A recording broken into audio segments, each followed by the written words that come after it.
Alright, ladies and gentlemen, welcome to day 6 of Summer Seaside Marina. We're going to be starting today off with Persona versus Future.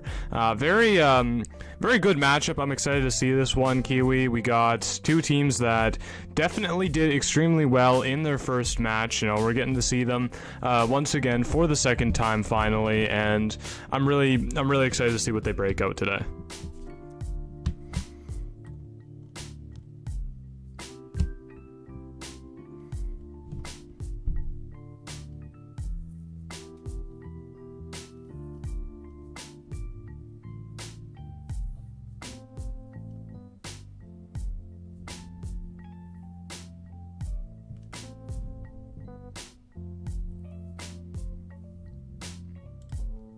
Oh, hold on, I am so sorry. It looks like...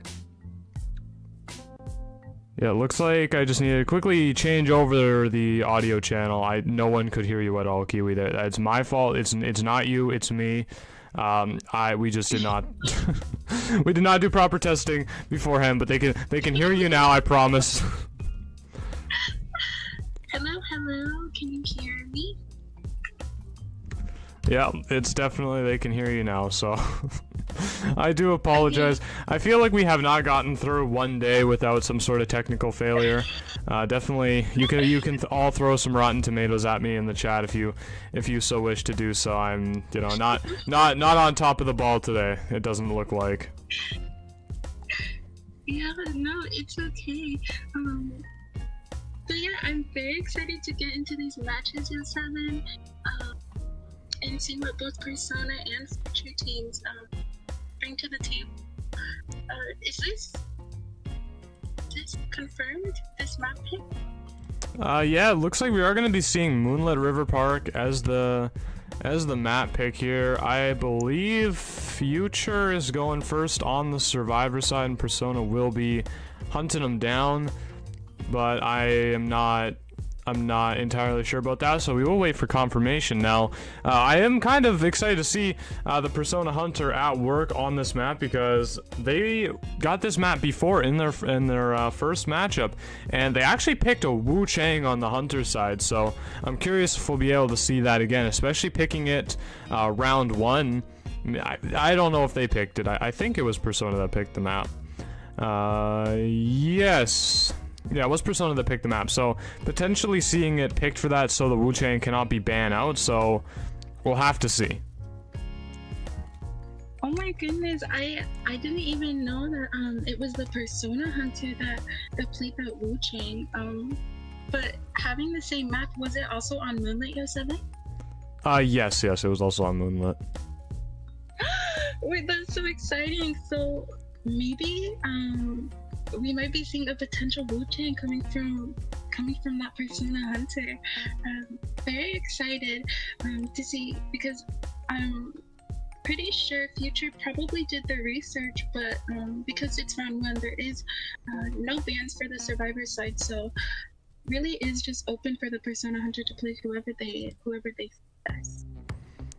Yeah, I mean, obviously, of course, I got my fingers crossed for that Wu Chang to be able to see them, but I do think we'll more than likely end up with, some sort of hullabaloo or a Goatman pick coming out. Like, I don't really see it as super likely that we'll be seeing Wu Chang coming out, although, of course, we like to dream, we like to hope to see these crazy things, Wu Chang has actually a really great record. He's been played twice, and both times he's got 4 eliminations by 2 different teams. So, yeah, and it looks like the chat has caught up to us on the delay. We can see many tomatoes are being pasted in. Those are all being sent my way. Tomato. But it's your first tournament, Yo 7. You should give yourself a little more grace. Really, it's okay.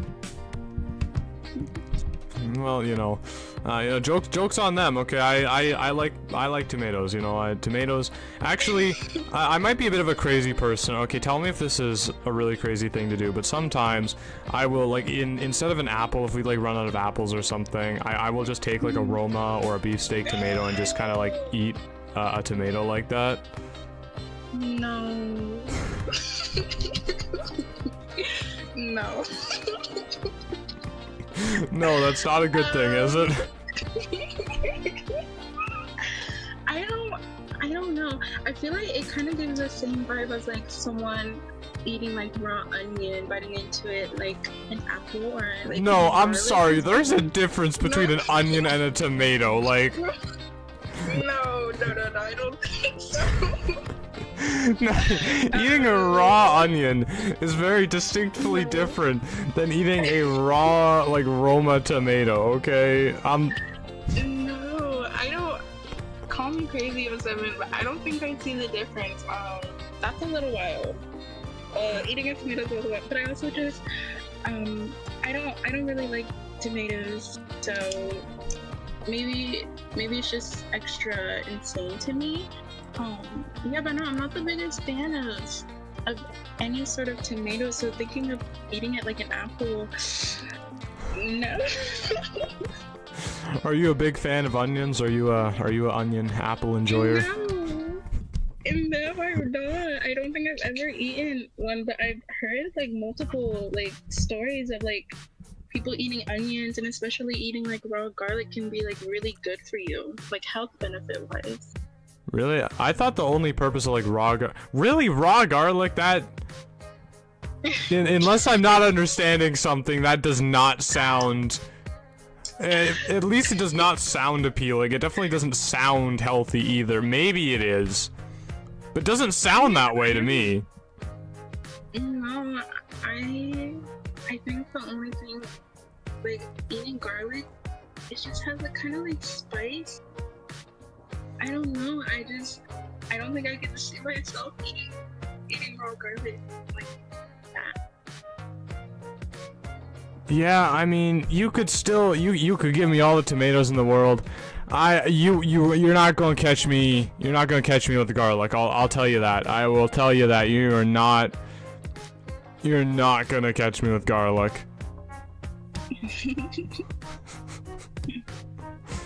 But it looks like we are readying up here. We are gonna see the first pick ban situation coming through. We do have Future on the Survivor side.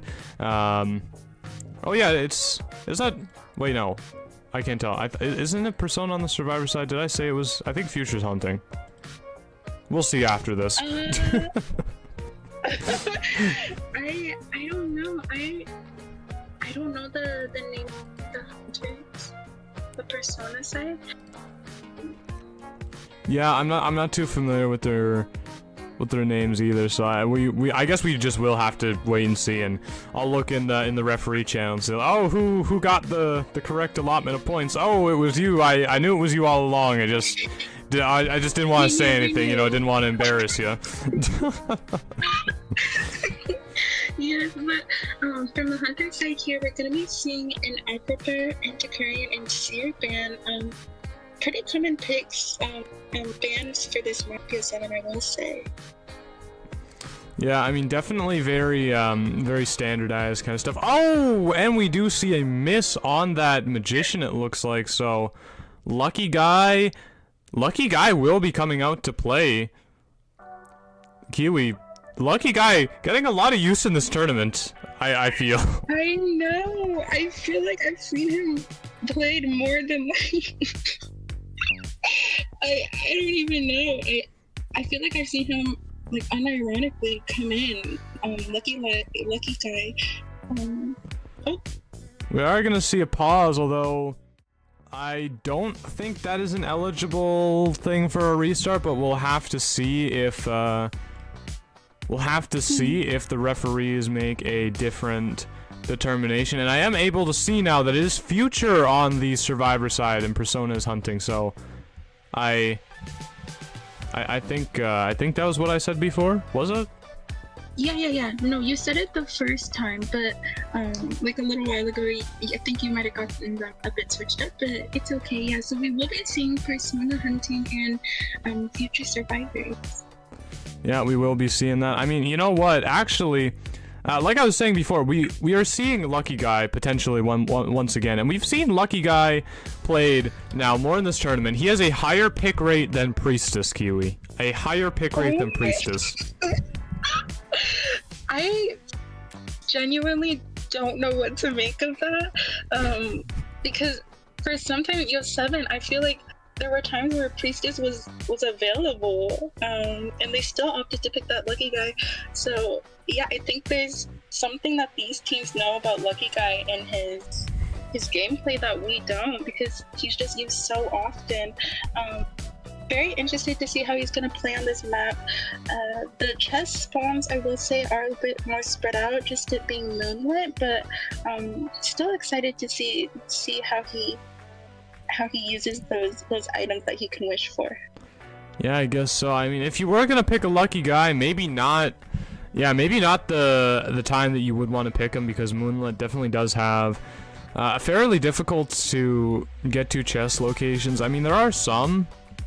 I mean, and I'm actually uniquely qualified to talk about this because I have the chest percent. The chest percent world record on the Identity 5 speedrunning the leaderboard, so, you know, hey, I know what I'm talking about with moonlit chests. I have no idea if I still have that world record. I had it at some point.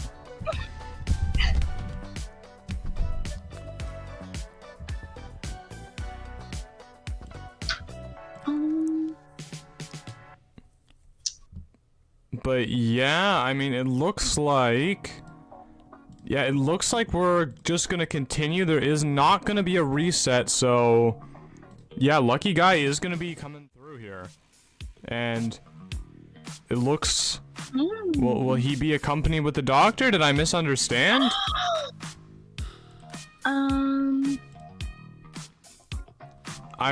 Well, you know... They have a psychologist, but I guess, you know, really afraid of Mercenary with all that shell shock. Potentially worried that the Mercenary is going to take a bit of a beating in this game. Yeah, we see future survivors here kind of going for a more healing team comp. It's very interesting.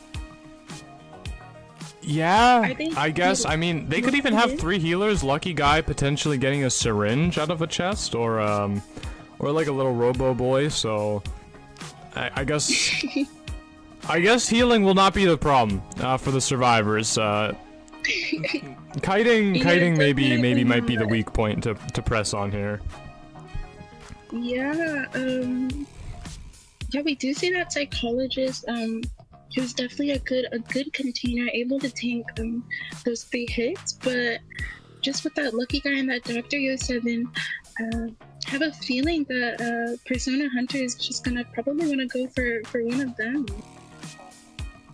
Yeah, I mean, I'd have to imagine. You think you're probably gonna put, you know, the doctor in that safe area, in that 2-story. So, I mean, that's probably where she's gonna be. Lucky Guy, if I had to guess, probably gonna spawn over near the first stop for the roller coaster, because yeah, we're gonna... Oh, and Opera Singer coming out. Opera Singer very confident on this map, but Lucky Guy probably up near that first stop on roller coaster, because that's where the majority of his chests actually do spawn, is kind of on that side of the map. A lot less on the side that has working carousel, so I guess that's what we can expect. Psychologist, Force Stop, and Mercenary on the Cypher Bridge. Yeah. Oh, it looks like, yeah, we are gonna see the Lucky Guy kind of spawning in that guard kiting corner. He does definitely have a chest right there, if I remember correctly, S7, so it does make sense, but we see the Opera Singer spawning kind of right on top of him there, and knowing her speed, I'm very interested to see what happens.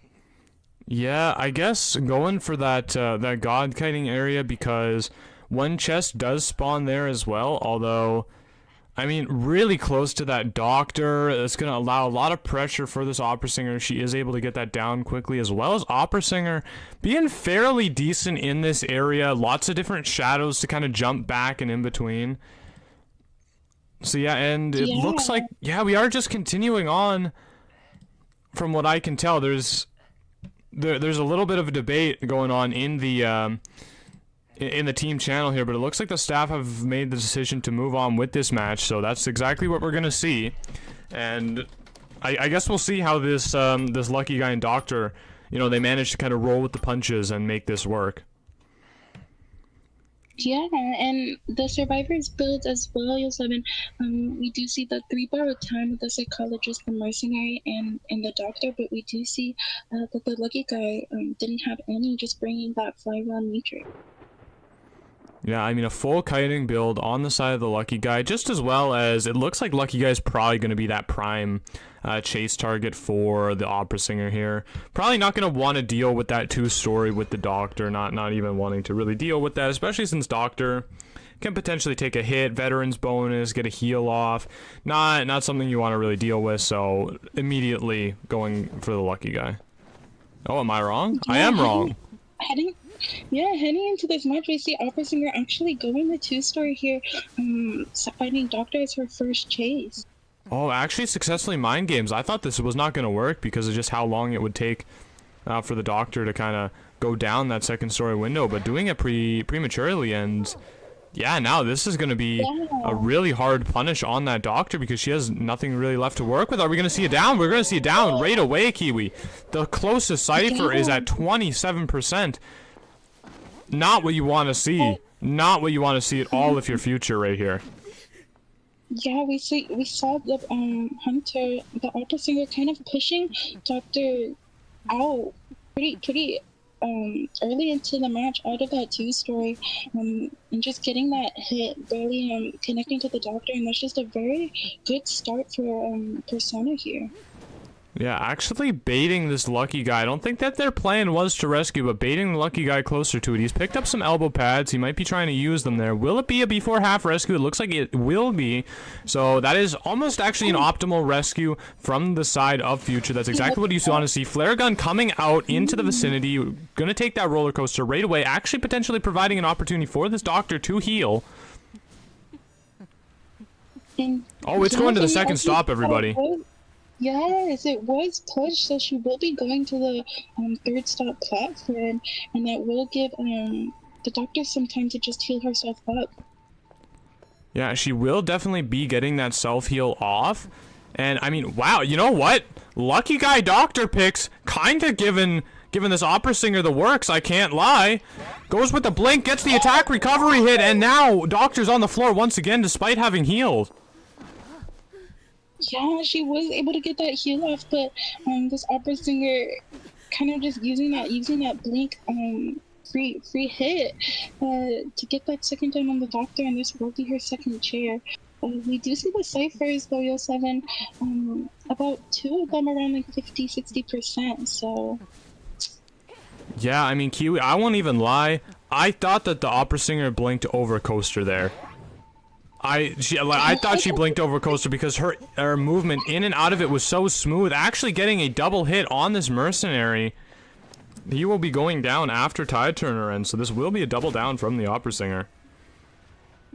Yes, a double down indeed. Doctor able to evade that opera singer hit, but she's just gonna clean up and break those pallets. It misses the hit again. Is able to extend this doctor for a little bit, but with her expending that flywheel, she really just has nothing else to really use. Yeah, you know, that syringe is great if you can make enough distance to get a heal off, and we did see that with the roller coaster. But I mean, against an opera singer, it's just so difficult to be able to make enough space that she can't close just in a blink of an eye. And now, I mean, very dangerous position for Future. I mean, the ciphers, oh, they're not very good. One's about to pop. They pretty much have 3 done. One is a little bit worked on, but there's so many injuries just everywhere. They're actually healing up right now. No one is decoding. Very, very dangerous situation. Yeah, getting that double down on the mercenary, I will say Yo7 set them back just a bit, as they are going to have to take time to go and reset. But this lucky guy does have a flywheel to work with, so we're going to see how he decides to use that. Yeah, we'll see. Probably expected to come out right here. It does, but not patient enough with it, and ends up going down to the opera singer. So that third cipher has been completed. They're working on the fourth one now, but a basement is on the cards. Not gonna go for that. We could see a draw still. Like, this is definitely a drawable situation, but the survivors have not a lot of room for mistakes. You know, their margins right now are razor thin. Yeah, we're gonna have to see a nice rescue from the mercenary, and he's hiding right now. Opera Singer's still unable to kind of see him out there. Just gonna be able to get this this rescue and try not to get a double hit so he can come in for the second one.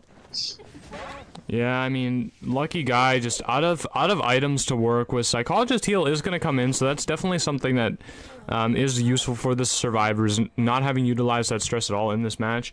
But the decoding, I don't know, Kiwi, it just doesn't look like enough. Probably going to have to even sacrifice. I mean, if I was on the survivors team right now, I'd just say, okay, just stay in the area, proc that tinnitus, go for the sacrifice here. Mercenary has 2 elbow pads, maybe he can make something happen late game.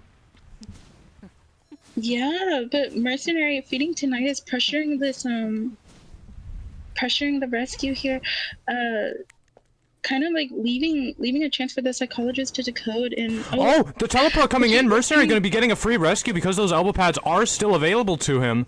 And teleport is off the table for end game right now. That is a huge thing for the survivors. That is amazing for them.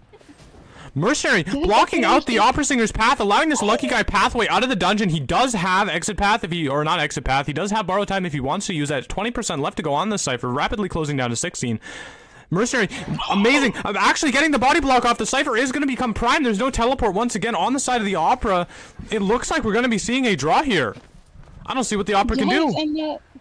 Yes, and that pop as well, Yo7. Just very nice game sense from these future survivors here. And we're gonna be seeing our mercenary taking the end game tight. Yeah, he is gonna drop down onto the floor.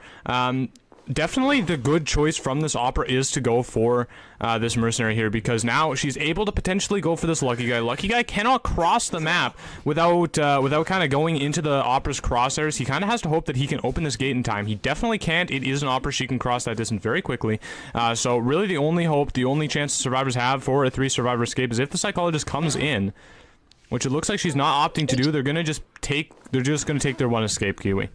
Going to deny that that one extra point for the side of Persona and hope that their hunter can pull through for them. Yes, wonderfully played from both sides there. I'm very impressed, Yo7, by those future survivors. Kind of what I was gonna say earlier.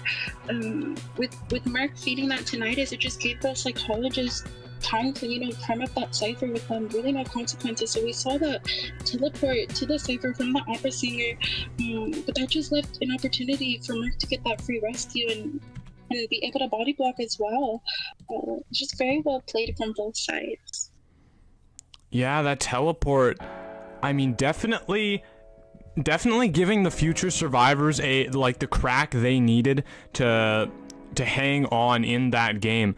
Gave them a chance at a draw, but the Opera Singer really shut down that chance very well. She played exceptionally to, just great game sense, really. At the end of the day, you don't see that, in hunter players that are definitely not seasoned, definitely not, not super knowledgeable of the game. That Opera does have both of those things, really understanding what she can and can't do and what will yield results in that situation, and making the perfect call with the information that she had. Yeah, and I'm interested to see just kind of how the future hunter will come out and try to get the same or better result to help them kind of as Persona is taking the lead right now just by a little bit, if I remember correctly. Yeah, so it's going to be 3-1 in terms of points. Persona leading in that regard. So, I mean, Future, the good news for Future is that their hunter getting a 3 survivor elimination on their hunter side is definitely a lot easier than a 4 survivor elimination. There is that bit of pressure that is relieved from, you know, getting that one person out of the gate. Future, they do have a little bit of a crutch to lean on. They don't have to be perfect. You know, they can go for, even if they only get a draw, it's still like, you know, only a 1 point difference that can be made up in a future round. Definitely, like I said, getting that 1 survivor escape or a 1 survivor elimination, you know, if the hunter is in a bad spot, is actually really important, because that extra point that the other team gets from that 4 survivor escape is huge. It is huge, you know, in terms of creating a gap between the two teams point wise. I have to agree, 07.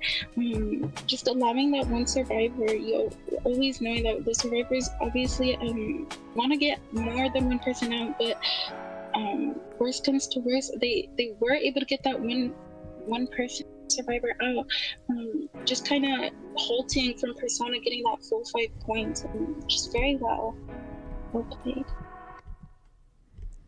Yeah, now we're gonna see what Future is gonna be on the side of the hunter now. What do you think they're gonna pull out to try to secure this 3 survivor elimination that they do need, or potentially even go for a 4 survivor elimination, getting them that round win? Yeah, I'm gonna have to assume. I mean, we did see that opera singer from Persona side. I feel there might be a potential for that. For Future side as well for hunting, but I don't know. I just have a feeling that we maybe a potential goat man. Maybe a potential goat man. It looks like we're gonna see a pause actually right away. I'm not sure what the pause is about. We'll find out shortly. It looks like it's just a loading issue from what I can see, so this should be resolved pretty quickly. Nothing super novel.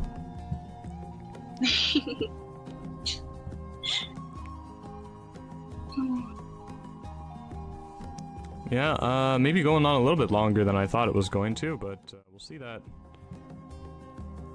We'll see that resolved soon. Definitely do have to commend Future though on the survivor side there.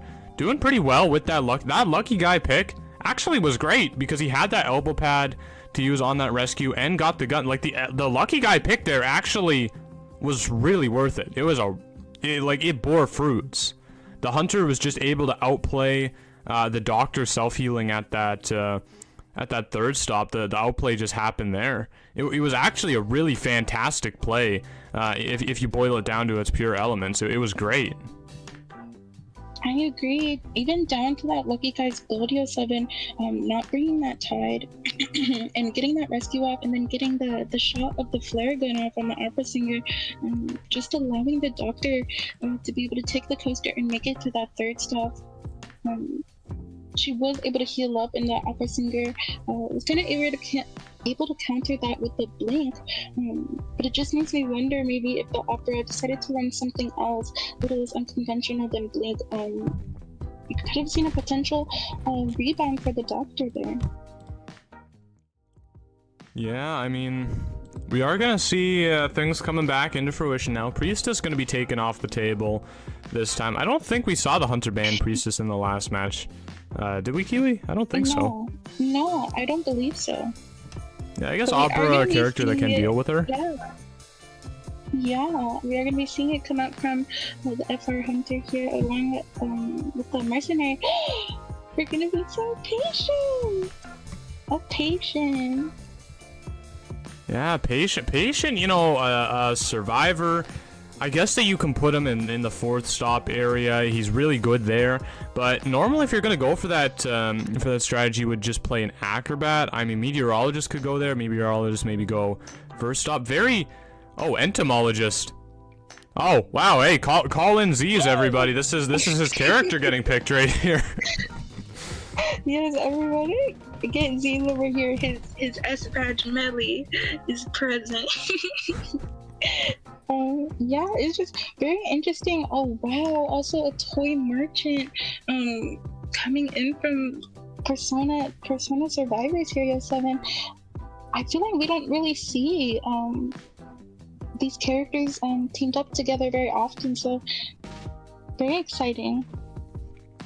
Yeah, I mean, this is a wild team comp, Kiwi. I mean, I won't go over the spawns because they're fairly self-explanatory, but you definitely don't see Patient every day. You don't see Entomologist every day. You don't see Merchant every day. I mean, you kind of see Forward, I guess. But yeah, I guess. Yes, but in round one, it's just a little surprising for me. Yeah, very interested to see how it is. Yeah, and we're gonna see a Sculptor! We're gonna see a Sculptor from Future, everybody! We are gonna see Sculptor from Future's Hunter Galatea. Very, very exciting. I haven't been able to actually see a Sculptor yet. Or at least be able to commentate one, so very exciting.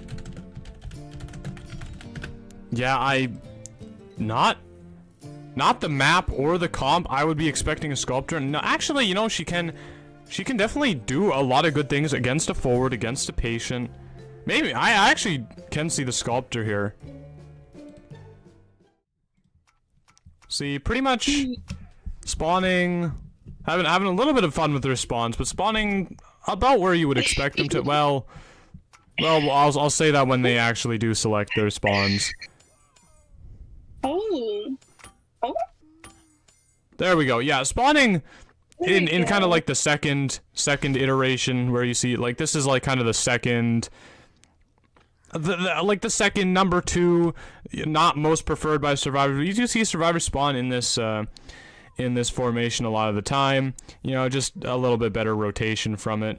Sculptor going second stop, which not a lot of. I mean, she can go for the Patient. She probably has to go for the Patient because dealing with that Toy Merchant is just murder.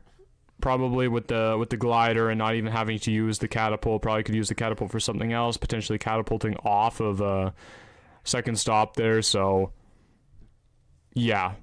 Yeah, I have to agree, O7. I wouldn't personally not go for that Toy Merchant just because of that glider and her being able to waste so much time with it. I can kind of see the Sculptor chasing that Patient here, though he does have that allows him to get onto that first. Yeah, definitely the ability to do that. I mean, I guess we'll see what future, you know, what they choose to do here. I'm definitely very excited to see a Sculptor. We've seen Sculptor really kind of hit and miss. You know, you either do really great with her or you are, you know, allowing that 3 survivor escape to happen. There's not really a whole lot of draws. We see, at least from my experience with the Galatea, many of the time, you know, you're doing great or you're doing bad, and there's not a whole lot of in between. Actually, using the Worn Clothes skin as well. I'll be honest, I was hoping for something a little bit more fancy, but you know, it's not like it's bad. Yeah, if we're just gonna not even consider the Patient or the Merchant beelining right away for the Entomologist. I guess Entomologist would be probably the best chase target, but she's got her bees. She's gonna, you know, be sweeping her footsteps under the rug. But the Sculptor too smart for it, cutting her off. Yeah, cutting her off and closing the distance between this Ento. Blocked by her own statues, Kiwi. Yes, the little betrayal of her own statues. Ento gonna be able to make more distance and get to this pallet over here. Oh, but Sculptor able to kind of block her from being able to do that, and it's gonna get a regular hit as well as a chip. Yeah, trying to just slow this Entomologist down, not allow the opportunity to get in that coaster. It looks like she will be able to manage it though, and is going to be taken off. Might actually just change to Patient, not really wanting to deal with having to walk all the way over there, deal with all the distance that Entomologist can get, especially with the bees still being able to be used. Yeah, this Sculptor just not gonna do it, and she's gonna change to the Patient here, who's gonna be expending his second hook to kind of go back to that first stop area. Yeah, trying to cancel the hook there, it looks like. Not working out too well. The first hit has been found, but there is no blink down available to the sculptor, which I think is important to kind of point out here. She has decided to bring excitement to counter that forward, potentially even the entomologist. So there's that, you know, that really fast early down is not really an option she has to go with. Yeah, she does have that excitement for the forward, but just not having that blink gives them is gonna extend this kite a little further. Yeah, these Wow. entomologist bees really making things difficult. Patient expending his third and final hook, but extending his kiting time a significant amount. We see the forward actually, I believe, coming in for the support. A great discipline on that pallet. Sculptor left without really any statues to use, but not many is not zero, and she gets down the patient with the last one remaining. Yeah, able to get that chip on the patient, and that's finally going to be him going to his first chair. We do see forward in the area. Coming in for that. Oh, has the tier 2 statues, and they pay off in spades, everybody. What a smooth down onto the forward. Yes, I feel like I couldn't even see that second chip kind of process, Yo7, but able to get that down on that forward is putting a lot of pressure on this toy merchant here to be able to come in and get this rescue. Sculptor does have not many statues to work with, so gonna have to see how she plays it here. Toy Merchant does manage to get that rescue right before the halfway line, so that's going to be really great for the survivors. But, you know, one thing that we do have to note, that Cypher progress that was looking so healthy is all of a sudden grinded to a halt as Entomologist the only one left to really be getting any progress, and Toy Merchant going to try to get a little bit down. But Sculptor, now with her tier 2 statues, looking very, very scary. Yeah, we see them forward. It looked like he was using a syringe 307, but he is full health again, so looks like we will see him coming in and either feeding Tenai's, or we're gonna try and get a rescue. Yeah, probably gonna go for that. Now we do have to keep in mind, if they can, you know, forward still has a lot of ball to harass a sculptor with. Maybe wants to bait out one more excitement, and we are seeing a deduction pause. I'm not sure why. We'll bring you the latest as soon as it is available to us. But yeah, potentially forward might want to bait out one more of the excitement, because trump card, I mean, he doesn't know this, but he may assume that the sculptor does have this trump card and wants to just not have that endgame teleport available to her. No detention on the side of the sculptor. They might be able to know. They did see the insolence probably coming out with that tier 2 presence being unlocked so early, so we'll have to see. Yeah, I'm very interested to see kind of what this forward chooses to do here. With the chair being so far along, Yo7, I do feel they are just going to go for that tinnitus hugging, letting this patient go back to the manor and trying to set themselves up for at least a tie. Yeah, looks like it. Now, a tie is all that Persona needs. Do keep that in mind. They don't need to risk rescuing this. If they don't have to, they don't have to. And it doesn't look like they are going to.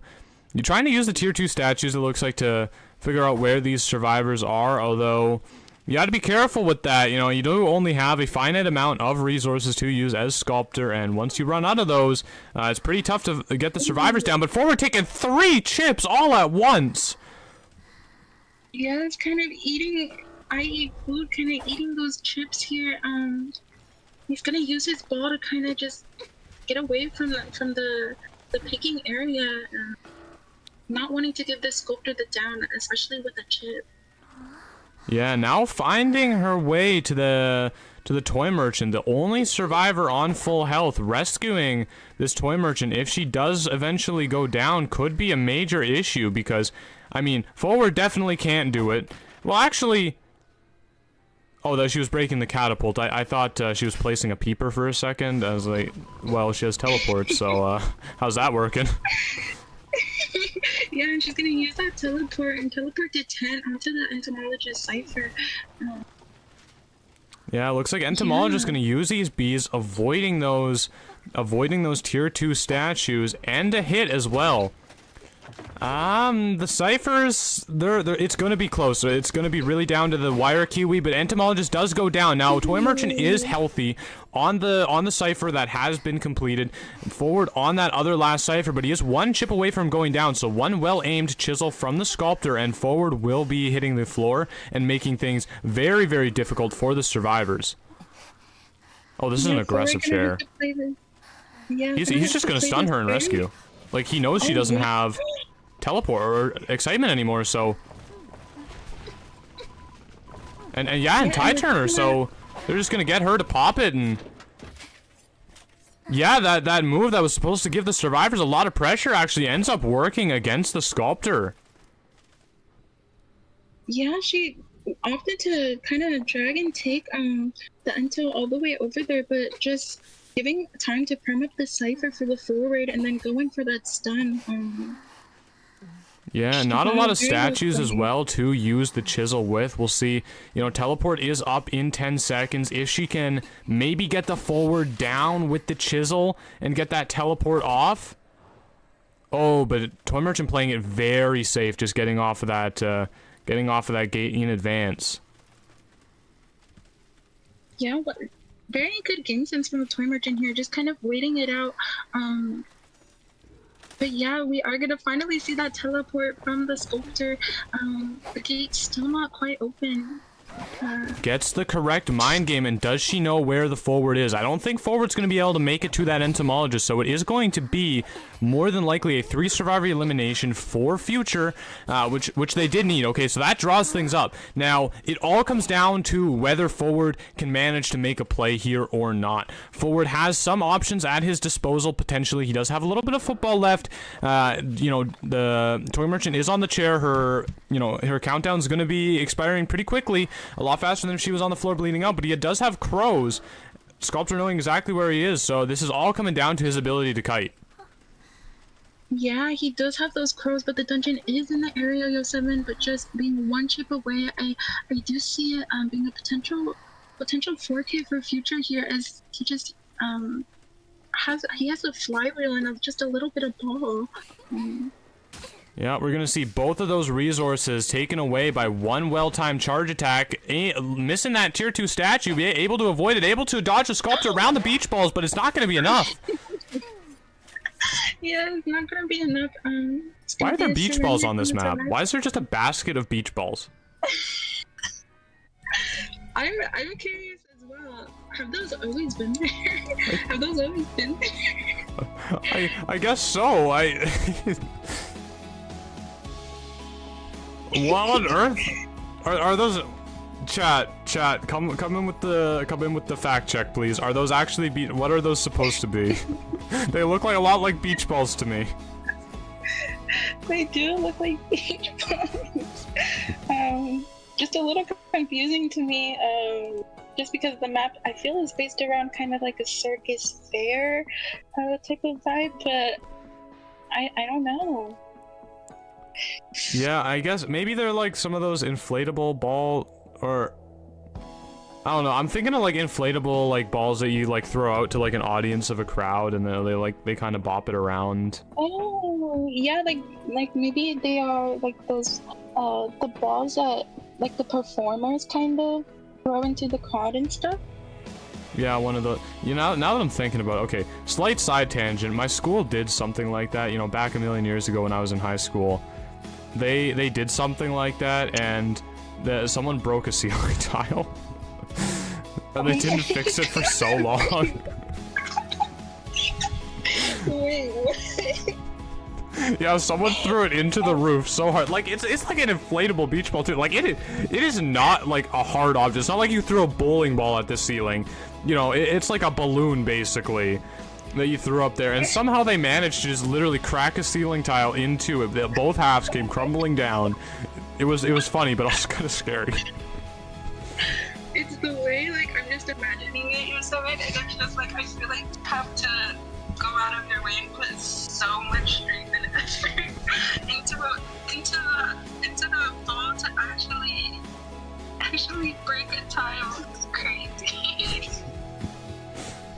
Yeah, I mean, wild indeed. Almost as wild as Sculptor actually getting that forced survivor elimination. I mean, I know I've kind of taken us very off subject, but like let's ground ourselves back into reality for a second. Forced survivor elimination from a Sculptor is bananas. I know. Especially round 1, Yo 7.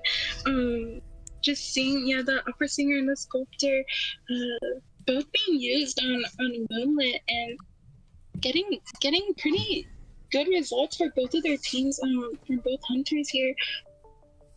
Just very interesting, especially the Sculptor, as I feel we don't really see her being played much round 1. Just very well played from Futures Hunter. Yeah, I mean, great endgame from Futures Hunter, because, you know, they were on the back foot, I think, for the start of that match. But of course, as it is with Sculptor, once those tier 2 statues kind of proc, I mean, you saw it there. You don't even need detention. Like, you chunk down the survivors just so quickly with those you know, heat-seeking statues. It's just crazy, you know, how much damage you can get. We saw the forward in one instance taking like 3 instances of damage from like two sets of statues. So yeah, after that patient was being put back into the manor, and we saw that Sculptor kind of looking out and catching that forward at that bridge area kind of close to tent. He was Sculptor just able to get those extra 2 chips onto that forward. Just very, very well played from the Hunter side, and also just having no healers or anything. There wasn't really much they can do to kind of heal. Even if they did heal, they would still have that 25% damage. So Sculptor just being very, very well played on this map. Yeah, you know, I thought it was over, to be honest with you. When they chaired on the forward and forward came in for that stun, I thought, oh, okay, well, dang, that's unfortunate. that pressure play just didn't work out, and we're going to be seeing a draw here. You know, and no, Future just saying absolutely not, and somehow managing from that position to get it into that forced survivor elimination. It's just very fantastic gameplay from them. Just knowing, I mean, you could tell they've spent a lot of time on Sculptor just to, you know, understand really the highs and lows and the ways to play that character to such perfection. Oh, absolutely. And I will say also, I did have a little bit of doubt that Sculptor kind of taking that into all the way to the first stop to the Prime Cypher. Like you said, I did think it was kind of working into the Persona Survivor's favor a little bit. But yeah, the Sculptor just kind of able to counter that and be able to come out with that 4 elimination. It's just very, very well played from both sides. Very interested to see going into round 2 here how both teams are gonna play. Yeah, I mean, it's, yeah, I'm just excited for round 2 though. Like, that's all I have to say.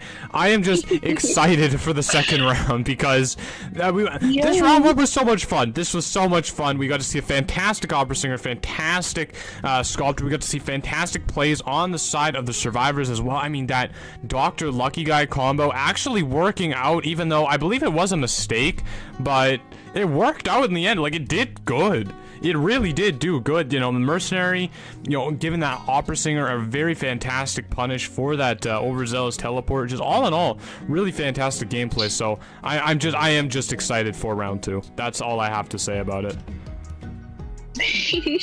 Me as well. I'm very excited to see,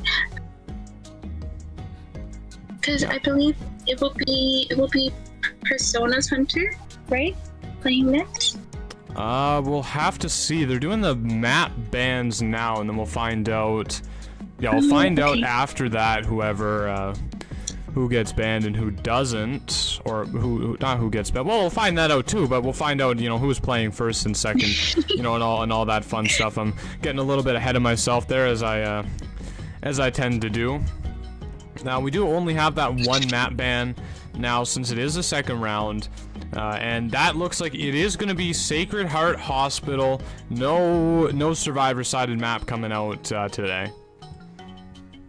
Yeah, no, it's very expected as that hospital is just very, very overpowering. I feel for, especially just very good place for any survivor really to fight and maintain on. So very understandable ban. Yeah, it really is. And I mean, I guess we'll see what what Future tends to go for on their map selection. I mean, if I had to guess, it probably... Well, we did see a Moon River Park first, so I guess who really knows, but if I had to guess, it's probably something like Ever Sleeping. You know, if we don't see that round 1, we probably see that round 2, but I'm wrong. We're gonna see a Leo's Memory. Second time that that's been played. Ooh. A Leo's Memory. I wasn't really expecting that EO7. I will be honest, I was kind of expecting that Ever Sleeping or maybe the Red Church, but yeah, Leo's Memory, very exciting. Yeah, I mean, I have a little inkling that potentially wasn't... I mean, we see this band picked from the side of Future. I have a little inkling that maybe wasn't what they were planning on picking, but then saw that Persona ban Hospital and were like, you know what? Guess what, Future? There's another really survivor-sided map we can pick, and guess what we're choosing? Oh, you're not gonna like it! Yeah, kind of just talking back and saying, well, if we're not allowed to have our hospital, we will be allowed to have our factory, and that is going to be what we're seeing as it is. So, yeah, very interesting.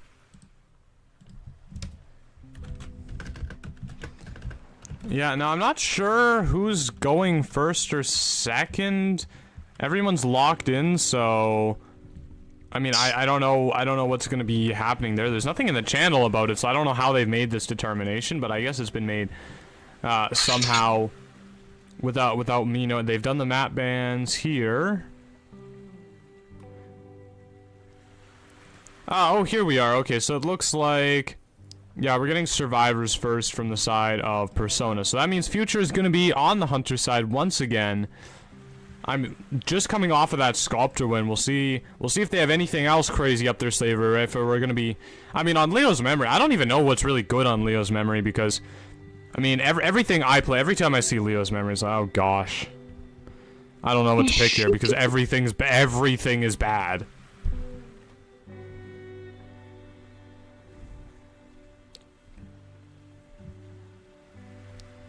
Yeah, I mean, honestly, almost I feel like, at least in my personal opinion, this is me just going off of my rank experience now, not really anything that, you know, actually good players have said. But I mean, me and my personal experience, I almost feel like I have more to work around in Hospital than I do in Leo's Memory. Like, Leo's Memory is just very defeating because it does have that extremely strong zone for the survivors to be in. It's a big nightmare to kind of chase in that factory area, as well as just being, like, having really strong areas kind of throughout, really difficult to get a whole lot done. Lots of pallets, lots of high walls, you know, you can't play Wax, it's too big for Bon, like, and we're seeing a Gamekeeper ban. Yeah, we are seeing a Gamekeeper ban, you7. Yeah, on the side of the Persona survivors, I was not aware, but it seems like FR Future Hunter must be a Gamekeeper player. Yeah, I mean, I guess so. I don't quite recall in Future's previous matchup if their opponent ended up banning Gamekeeper at all or not. I imagine they probably did, and I just don't recall it. But I mean, leaving Goatman and Hullabaloo open, and Opera Singer and Shadow, it's a lot of really good hunters to choose for on Future's side.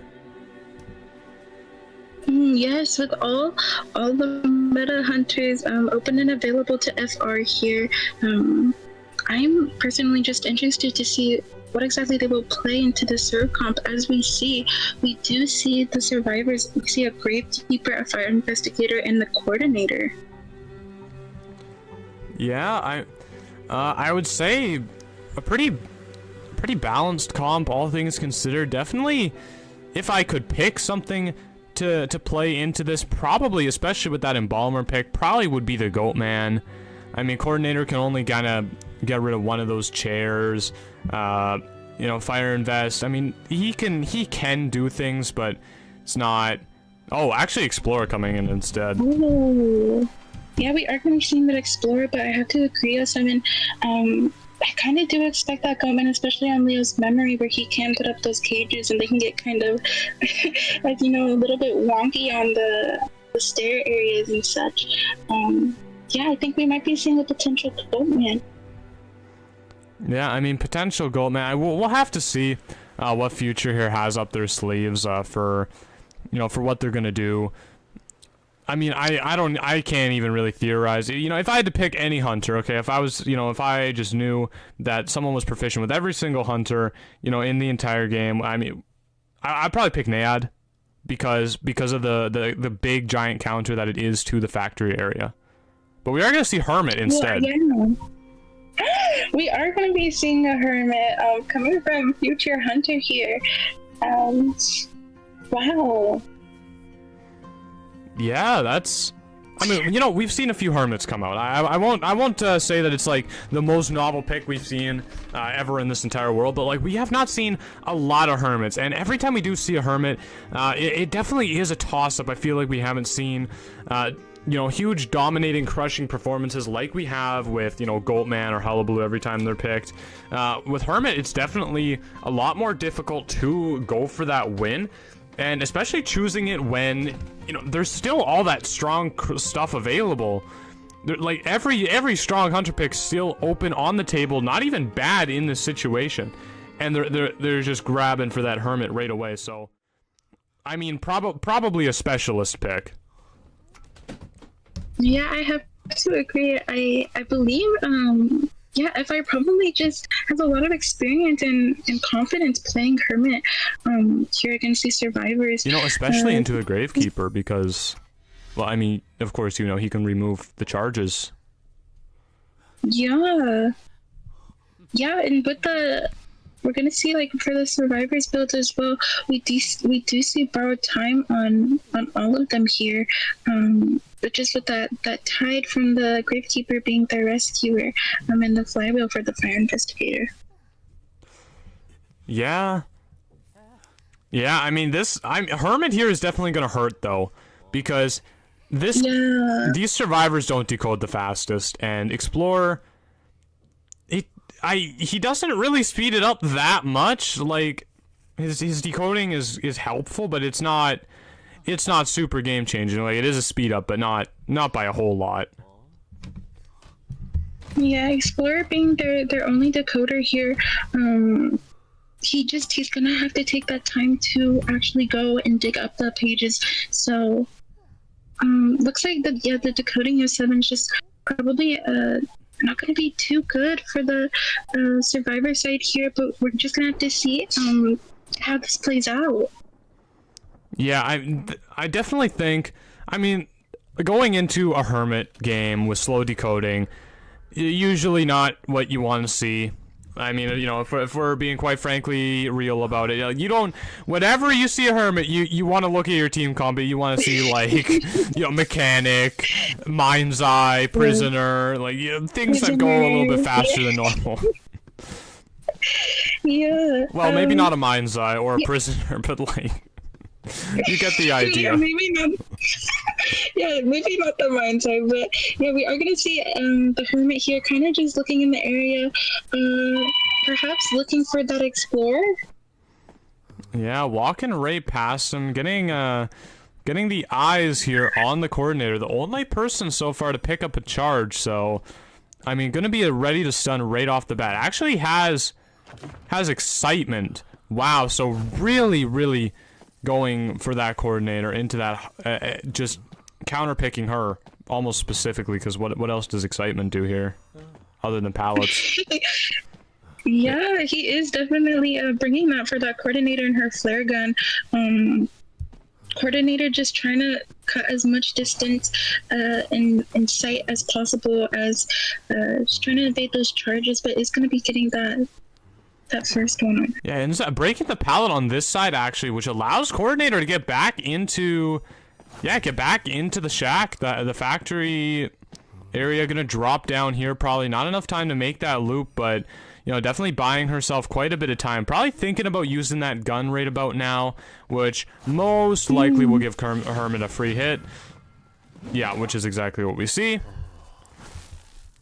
There we go. Not a super impactful hit, of course. 3 or 1 damage split between 3 survivors, so it's not you know, not going to do a lot to her. She's going to be able to take at least 2 more, and in this strong area, that's going to be tough for the Hermit to really make any progress. Yeah, using, oh wow, has her her window boost up and available again, and is just gonna keep looping this factory. FR aware of that, and just gonna go for a different survivor here. Yeah, it does have trump card up and available. Might even just see him use it right away, because that, you know, that excitement has done its purpose. It's served, you know, what it was brought into the game to do now. So I mean, we might see that just instantly. We'll have to see. Gravekeeper stripping the charge off of himself, going into that burrowing state, and now, yeah, Fire Investigator just going back up the stairs, back into the place where Hunter's dreams go to die.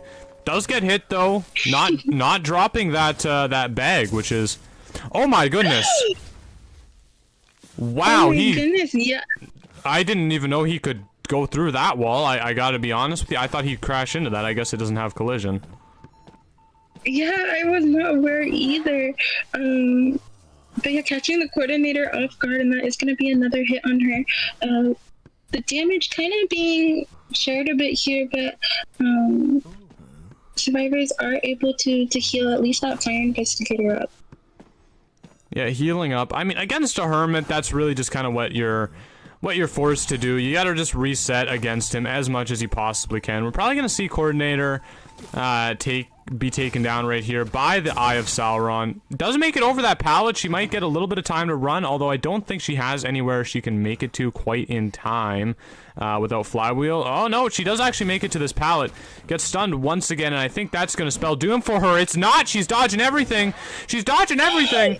Oh no, that was a hit, but you know, she's still alive because of the shared damage. Yeah, that hit coming out.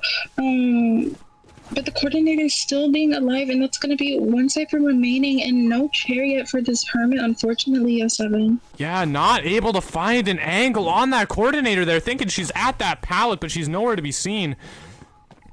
The last cipher is at already 15% remaining. Kiwi gonna see that Eye of Sauron coming in again. It is going to connect this time. Explorer's got enough pages to just pop the cipher outright, though. Yeah, absolutely. Yeah, we're finally going to see Coordinator going on her first chair, but we did see that the ciphers here are just looking really, really good for the survivor side. Yeah, they're just primed. The ciphers are just primed off of the first rescue. Not what you really want to see against the, you know, as the survivors, as the hunter, you really that's not your favorite moment. I think he has actually switched to blink now. Yeah, it looks like, yeah, he blinked before actually. I just didn't even register, but you know, here we are. That end game now approached, connecting the gates right away. Yeah, gonna try and slow those gates down as much as possible, and we're gonna see this Fire Investigator taking this last. Oh yeah. It looks like we saw a little bit of a pause. Yet another pause. Not sure what's going on. I mean, it looks like the Fire Investigator just had some really bad ping issues in that moment. It does tend to happen. I know it happens to me in rank matches sometimes where the game just completely freezes, so you know, I mean, we'll most likely see that be resolved once the once that has you know, fixed itself. Yeah, it looks like the survivor there had 1,000 ping. Not sure if that's an exaggeration or not, but This is NAU. Oh my goodness. Yes, this is NAE, so it definitely doesn't rule out to be impossible for me. But yeah, just very unfortunate. I hope just with that little time it can clear up. But pink spikes are definitely not something that we really want. So yeah, I mean the good news for these survivors is that is not a fatal hit. That the hermit just got there. The pause not quite coming in time. But that is not a fatal hit. The survivor is still able to, still pushing that gate. That gate there is at 54%. Looks like we're going to be seeing the unpause coming in now, so we'll see what they do with that. Yeah, we're going to see the fire investigator just trying to kill as much time as possible to let his teammates get out here. We're going to see him put up that ball and kind of block that hermit a little bit. Yeah, hermit's getting really stuck. From the placement there, as we see, yeah, all three other survivors escaping. The flywheel coming in to try to dodge it, but not successfully going. And that is going to be a 1 survivor elimination for the hunter. 3 survivors escaping out of that match, Kiwi. Yeah, just I will say just a start for the hunter, the hermit there, kind of just obviously able to expend the coordinator's flare gun, but having that excitement to counter it, not really being able to get much damage on the coordinator though, as they were all sharing charges. Yeah, just very well played from both sides. The persona survivors just kind of taking the time to heal up that fire investigator, having him nice and healthy for that first rescue. Really set persona for a good tide here. Yeah, I mean, I'd almost venture to say Future was kind of the architect of their own demise there, with bringing excitement just for the coordinator, who ended up spawning in, I mean, the most difficult place in the entire map to kite, and then you feel obligated to go for that because your whole trait depends on going for that coordinator first, but she's in such a bad spot, and you saw that there, and the excitement did what it was supposed to do, but coordinator was just in such a good spot. Even without any items, she's able to kite for such a long period of time. Like, I don't know, Kiwi, it just, I feel like right at the beginning of the match, the the issue was the issue that really sealed the deal.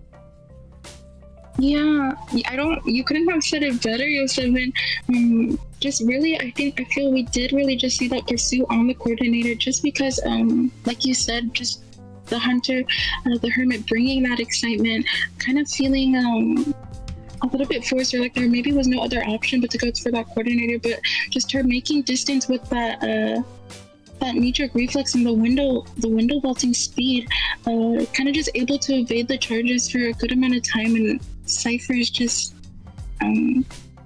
being very good for the survivor side, kind of just not good at all for the hermit. Unfortunately, they were just able to get those ciphers up and primed.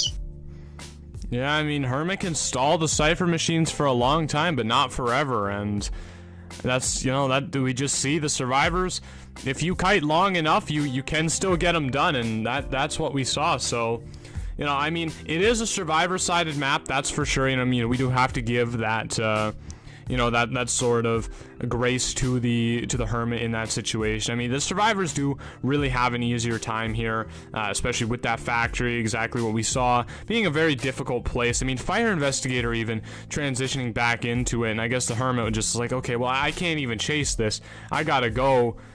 So yeah, it ended up just being very difficult. So we'll be seeing if the future survivors are able to do the exact same thing to persona. I imagine it would be the survivor-sided map, survivor-sided round. I would say, the survivors are really going to be the ones kind of deciding the pace of this set, and now the pressure is on for the survivors of future to see, to kind of put that performance up, be able to match, what persona just did. Yeah. Going straight into the bans here for the hunter side, we're gonna see the antiquarian immediately being locked out. Very common ban, that antiquarian. Oh, a puppeteer as well. Coming from a hunter side, just banning that puppeteer. Stop from any potential rescuing or just containing with that little Lewis. Oh, I'm not sure. Okay, I was gonna say, I think the survivors really should ban Goatman here because those two bans are very much indicative of a Goatman. I would say, like, I don't think Hullabaloo too much cares about Puppeteer. Maybe he doesn't want to deal with a Antiquarian, but probably Puppeteer. And they're gonna pick, I mean, they're banning Goatman and picking Goatman counters. Yeah, they banned what I think was the correct ban there. Yeah, me as well. And on the survivor side, we are going to be seeing a gravekeeper and an aeroplanist. Yeah, not kind of banning that Goatman, and picking survivors, strong survivors. Kind of, I feel, go against the meta a little bit. But we are going to be seeing another coordinator coming out as well as 7. Yeah, coordinator central on this Leo's memory, being picked by both sides now. So, I mean, I guess it must be strong in this map. I didn't really think it was particularly great here, but I guess it must be if they're both picking it up. I mean, maybe to be able to transition into that coordinator, you know, she gives you the gun, and you can begin to, you know, create that huge distance with this loop in factory. Maybe that's the idea behind it. Oh, yes, and we're going to be seeing that Acrobat Novelist banned from the Hunter, but as our last survivor pick, we're going to be seeing a Magician. Another very common pick, I feel, especially in this tournament, just being played. Yeah, I mean, Magician really kind of flown under the radar for a lot of people for a very long time. Ever since he got that third wand, for those of you that aren't old like me, Magician used to have only 2 wands. They gave him a third wand a while back, and you know, people really didn't seem to notice, but you know, he's come back a little bit more recently when they gave him the speed boost once the illusion gets destroyed, and you know, people have really realized that this is a really great character, especially against, you know, things like Goatman. Yeah, absolutely, and correct me if I'm wrong, Yo7, but I also believe that Magician buff just they also made it so he's able to kind of go through his own illusion, but it body blocks for that hunter. Just, I really do feel it kind of just amped him up and just made him that much more viable. Oh, that's a as we thing can see, now? he's being pulled. Yes, I believe so. Oh, why do people not pick Magician more? Like, I know he's getting picked a lot, but why do people not pick him more?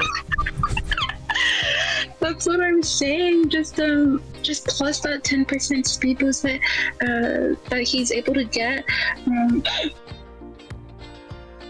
Do you see what I see? We're gonna be. Yes, I do, Yo7. We're gonna be seeing a geisha. Geisha, I mean, finally, the geisha has come to play, everybody.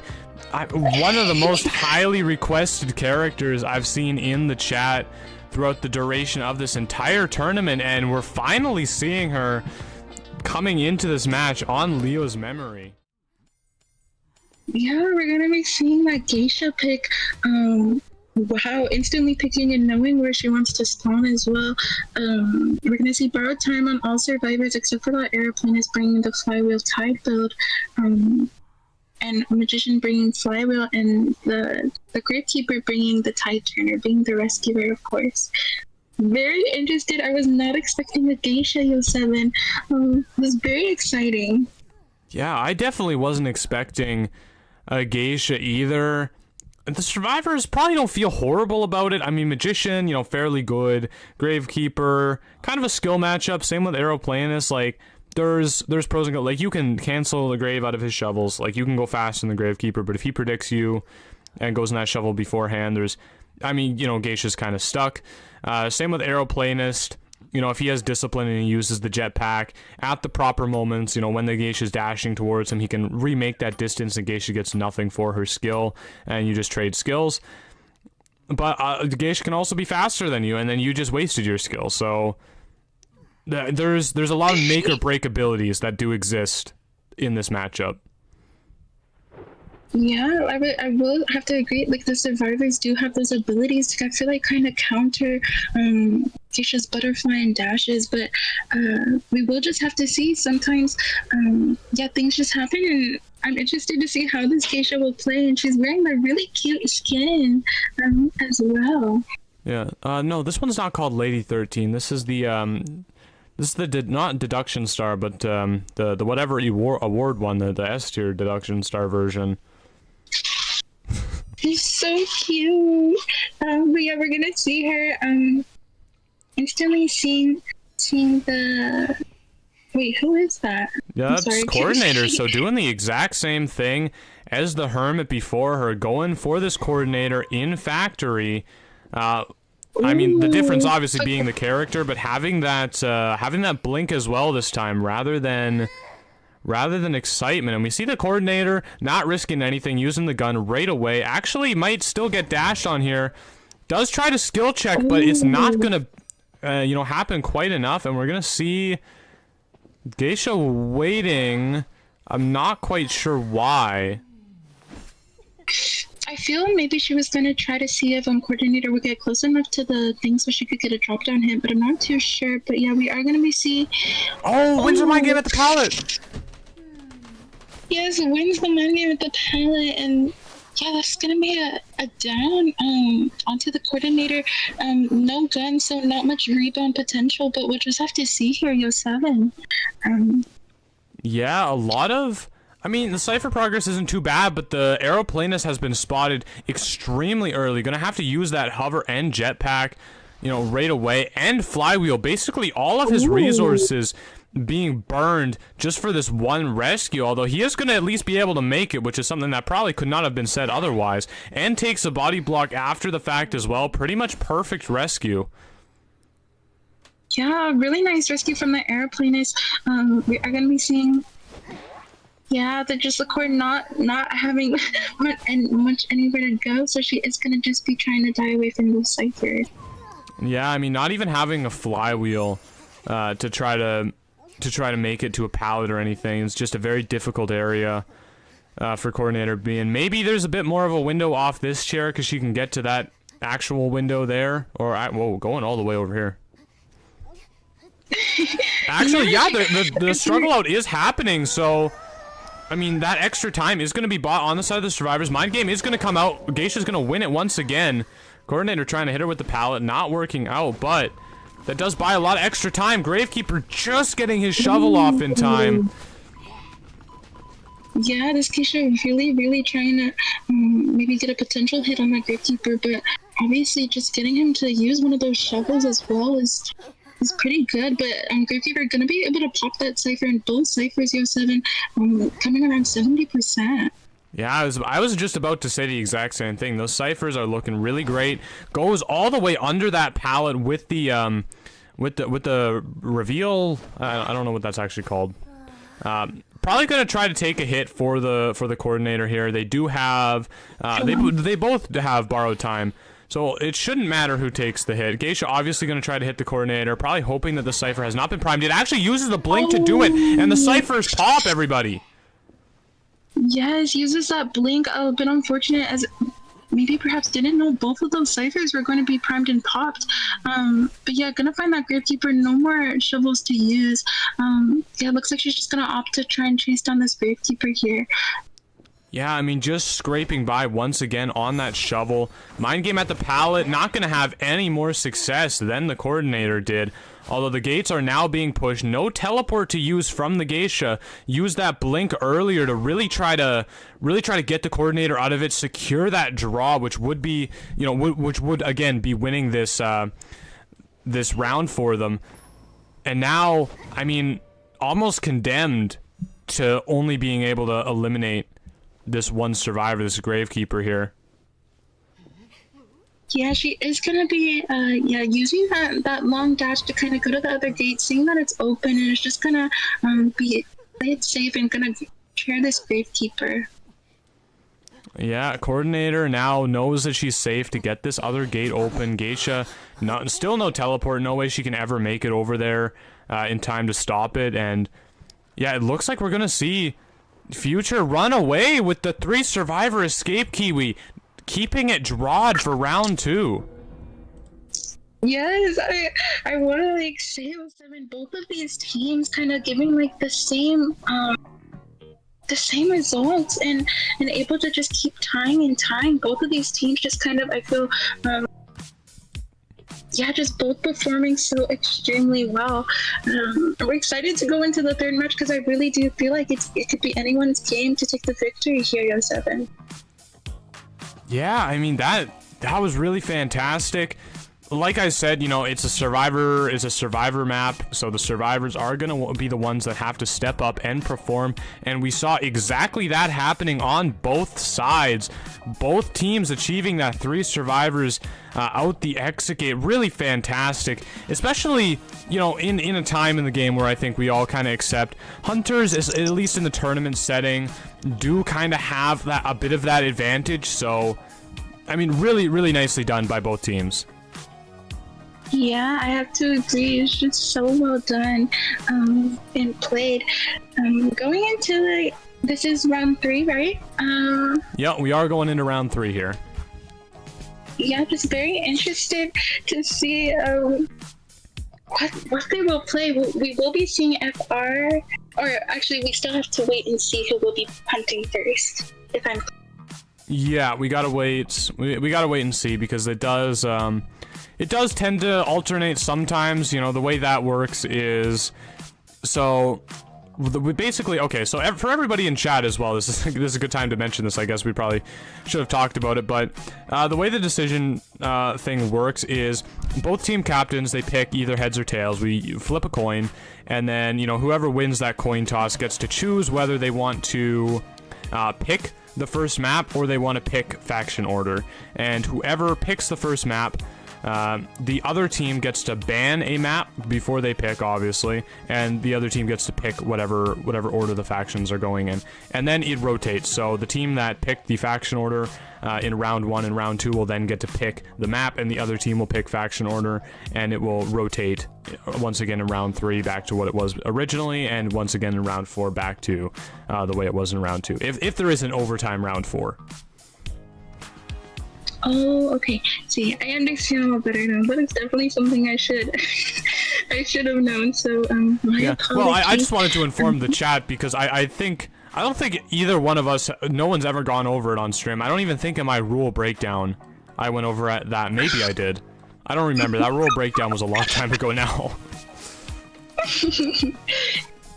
Yes.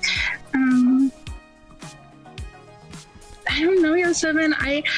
I'm just a bit speechless at like how on the same level I feel these teams are. Just very coordinated survivors, being able to get the 3 escapes both sides, but also just having amazing hunters as well. Yeah, I'm excited to see who our victor who will come up on top. Yeah, I'm not sure. Now, there is a point-end round advantage for Future. You know, they draw out this second round, so Future still like in the advantageous position. If I'm not mistaken. So right now the score is Persona with 7 points and Future with 10 points. So to win in this round number 3, Persona will not only have to win the round, but they will have to do it by at least 3 points. Well, they can win the round by whatever margin they want, but if the round... Actually, no. Yeah, if there is no even chance for overtime. What am I saying? I'm trying to think of overtime. I don't think there's a chance for overtime. If they either win this round or if they draw this round, or otherwise they just lose. Yeah. Yeah, because Future's ahead in points. I'm so sorry, everybody. I'm still a little bit unfamiliar with how the systems work, but I'm doing my best here. Yeah, I'm just doing our best. But yeah, we're gonna have to see how Persona plays here, trying to just make up for that point difference. Yeah, I mean, Persona, you know, this is the time for them. This is do or die. They got to pull off that win in this second round here. So I mean, we'll see if they'll be able to do it.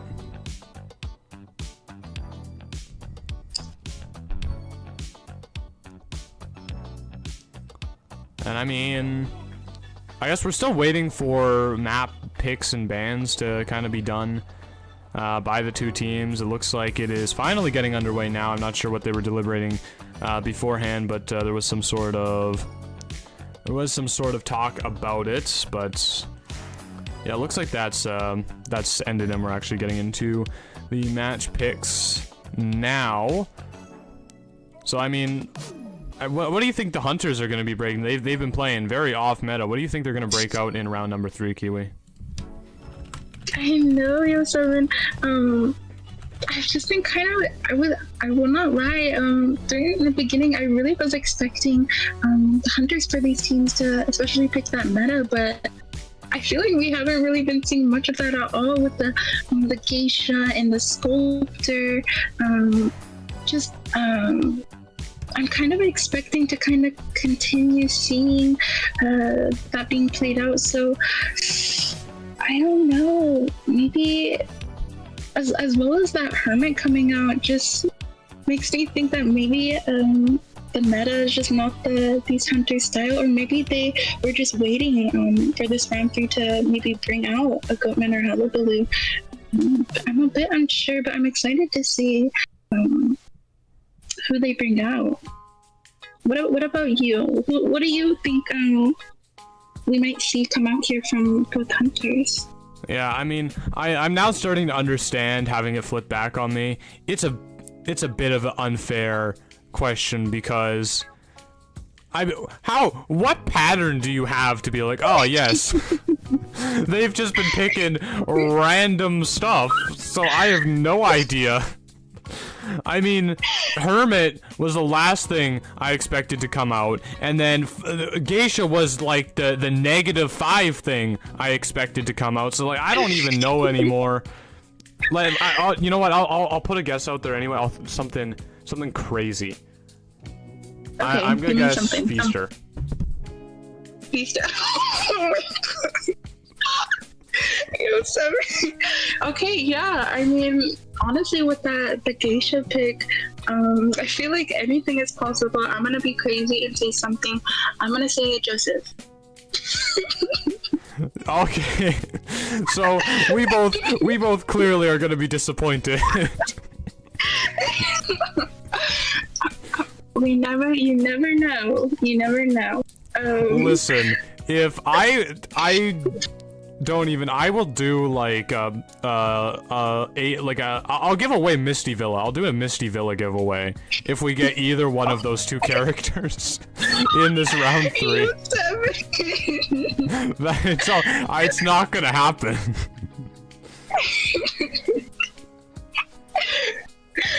That's a very confident bet you're making.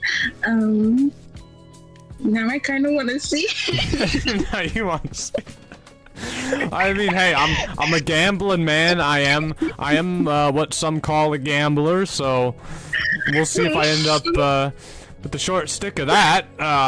Anyway, it looks like yeah, we're gonna see a pick of Arms Factory from Persona, and then Future is going to be on the Hunter side. Persona going to be surviving first, so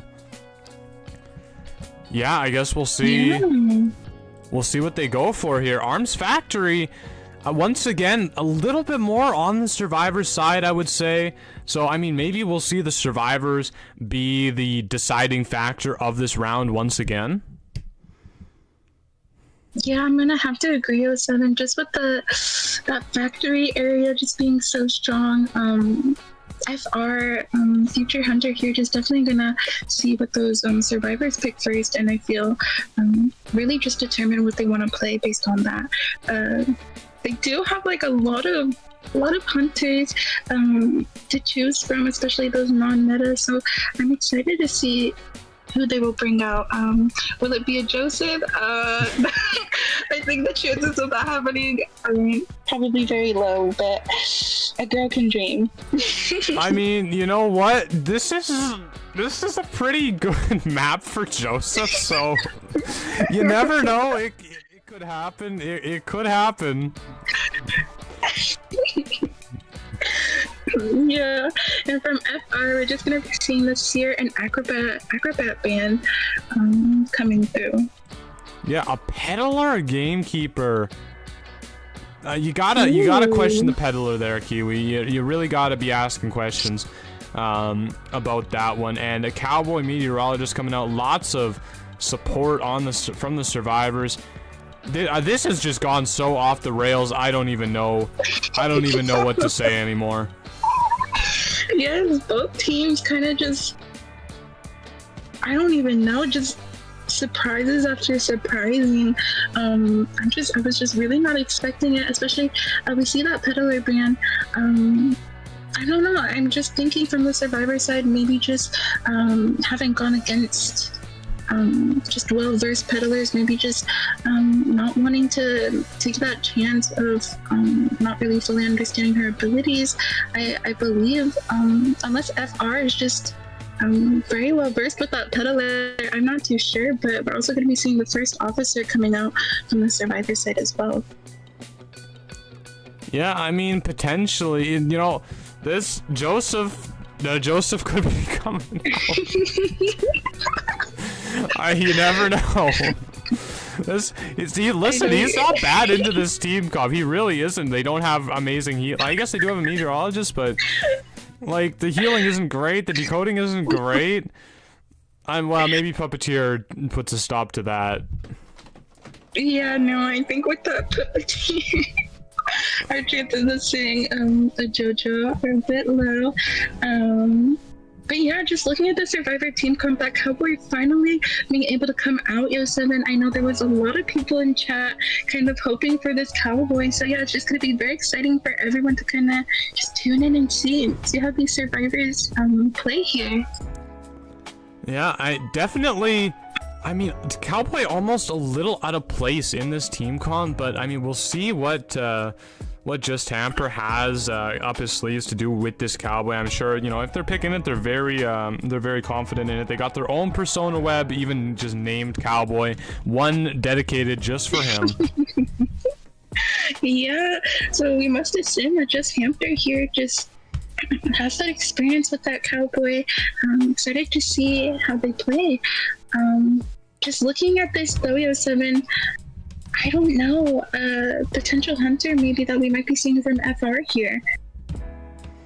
Yeah, I don't know. I mean, let's hear everybody from the chat, you know, let's see your guesses on what hunter potentially might be coming out. I mean, you know, Kiwi and myself, we got some high hopes, I guess you would say. We do. Who is it gonna be? Feaster? I don't know. I swear, if they lock in Feaster, I'm turning my mic off. The commentary ends. I will be too speechless. Like, I will need to go to the doctor's office to reattach like the bottom half of my mouth, because like it'll just like drop onto the floor, be completely gone. Please. Oh! No, you can't play with me like that! How could you? Oh no! Yeah, we are gonna be seeing that Disciple. We're gonna be seeing that Yo7. Oh, I was so excited. I was so excited for a fraction of a second. I really thought Bon was coming. To be fair, this is not a good place to be playing Bon. Like, I would not play him into this team comp, but like, I just wanted to see it so bad. But I mean, I guess Disciple makes a lot of sense. You know, she's, you know, quote unquote, really good at getting ties. You know, supposedly, really good at getting ties, really good at going for that draw position. You all know how I feel about it, but I mean, we'll see if that this Disciple is able to, you know, maybe restore my faith in the pick a little bit. Yeah, I really wasn't expecting an but FR, if anything, is definitely going to be able to prove themselves and try to get more than that tie. Pretty normal spawn from survivors, I would say, is 7. Yeah, we are going to see that Anne spawning near the shack gate. area. Yeah, I mean, I guess this is where you want to go. I mean, you know, as much as I am a big hater of Disciple, I can't deny it's pretty good here. It does remove kind of the threat of that first officer. You could even chase him first if you really wanted to. Cowboy, I mean, Cowboy could actually be a big problem. We did see Cowboy coming in super clutch from YSL in their first matchup. They pulled out a Cowboy and did fantastic with it against the Disciple that was picked there against them. And I mean, Meteorologist, I guess can use the Cloud. I mean, maybe it's a little bit worse than I was thinking, but it's definitely not bad. And if you are confident with it, it is known for being able to get good draws. I have not seen the evidence. I've only seen it draw once in this entire tournament, Kiwi. Every single time it's been picked, it's only drawn once, and I mean, we'll see if that scoreboard can be bumped up to 2. Yeah, we're just gonna have to see here. I'm gonna have to agree with you, Yo7. Just if I was the Anne here, I think I'd want to try to go for that. Maybe potentially the first officer. But we're just gonna have to see. Yeah, I guess we're just gonna have to see. You are correct. I mean, they would go for the officer, right? I feel like that is just the best chase, but it looks like maybe hunting out the meteorologist, which has the secret value, potentially, of meteorologist being forced to run into that puppeteer, disrupting the decoding just that little bit more.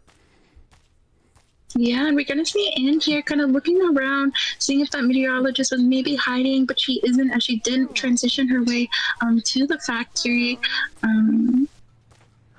Yeah, and finally getting sight of her here. Just gonna be waiting to get a little bit more sight to trap those cats. Yeah, and we are going to see the first cats come out, actually going to attach onto the meteorologist. And the big news is, Puppeteer has started his first cipher. that secret value I was talking about there. Oh, but a fantastic blowback from the meteorologist. Silence? I mean, doesn't even know about it. Absolutely, Yo7. That was wonderful silence from the Anne, but not in time, and able meteorologist kind of able to really push her back and make more distance. But we're gonna see the Anne hot on her tail here. Meteorologist having that that absolute no from Anne, unable to use her abilities. Yeah, I mean, we'll have to see. It looks like she's just gonna wait for the cats here. Will it be able to be canceled? It looks like it will be. Meteorologist not quite getting that bottle off. Well, I mean, she got it off in time, but, you know, it just not really having the success I think she was hoping for. It probably wanted to jet over to that window and kind of block the jump from the Disciple, but Disciple being a little bit too fast with that, although the ciphers are looking pretty healthy here, Kiwi. Yes, they are looking very healthy, Yo7. Just that Anne is gonna kind of make that first officer get off, and they're not gonna be able to pop this middle one just yet. But I don't see that being too much of a problem, as the rescue is happening right here anyways. Gonna get it off for free and even. Yes, it's gonna be a chair hit. But she is just going to hit that meteorologist. Not really giving her any time or any way for a potential rebound here. Yeah, silencing off that first officer, making sure it takes a little bit longer for that last cipher or that middle cipher there to do anything. And we do see Just Emperor in the area, coming in trying to potentially be able to get this off here. Yeah, harassing in style with that whiplash choice. Actually, the cat's not finding him right at the beginning. He is going to lasso over the hunter now. The cats are depleted, but... Oh my goodness, it's going to be a pallet stun, and now the lasso is going to be back up in time. Yes, it's going to be a pallet stun, giving him his lasso ability again, being able to kind of put pressure on this Anne here. Yeah, and we see the cats coming out once again, actually getting it onto the cowboy. Probably just going to silence him, not allow him to harass anymore with that lasso. But, I mean, the cowboy really has done his job already. A lot of Cypher progress has been done in that time. Meteorologist even struggling free because of it. She must have brought max struggle, everybody, because... And now Cowboy is, you know, taking her to a safe haven, eating both of the cats, stopping their movement. Cross coming out. Is the cross going to connect? It's going to connect. Meteorologist stopped in her tracks. Oh yeah, and Cowboy no, silenced as well. See.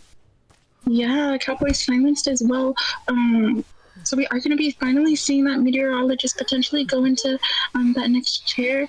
And yourself in the Cypher. Oh my goodness! Look at that grab from the cowboy coming from downtown. Oh my!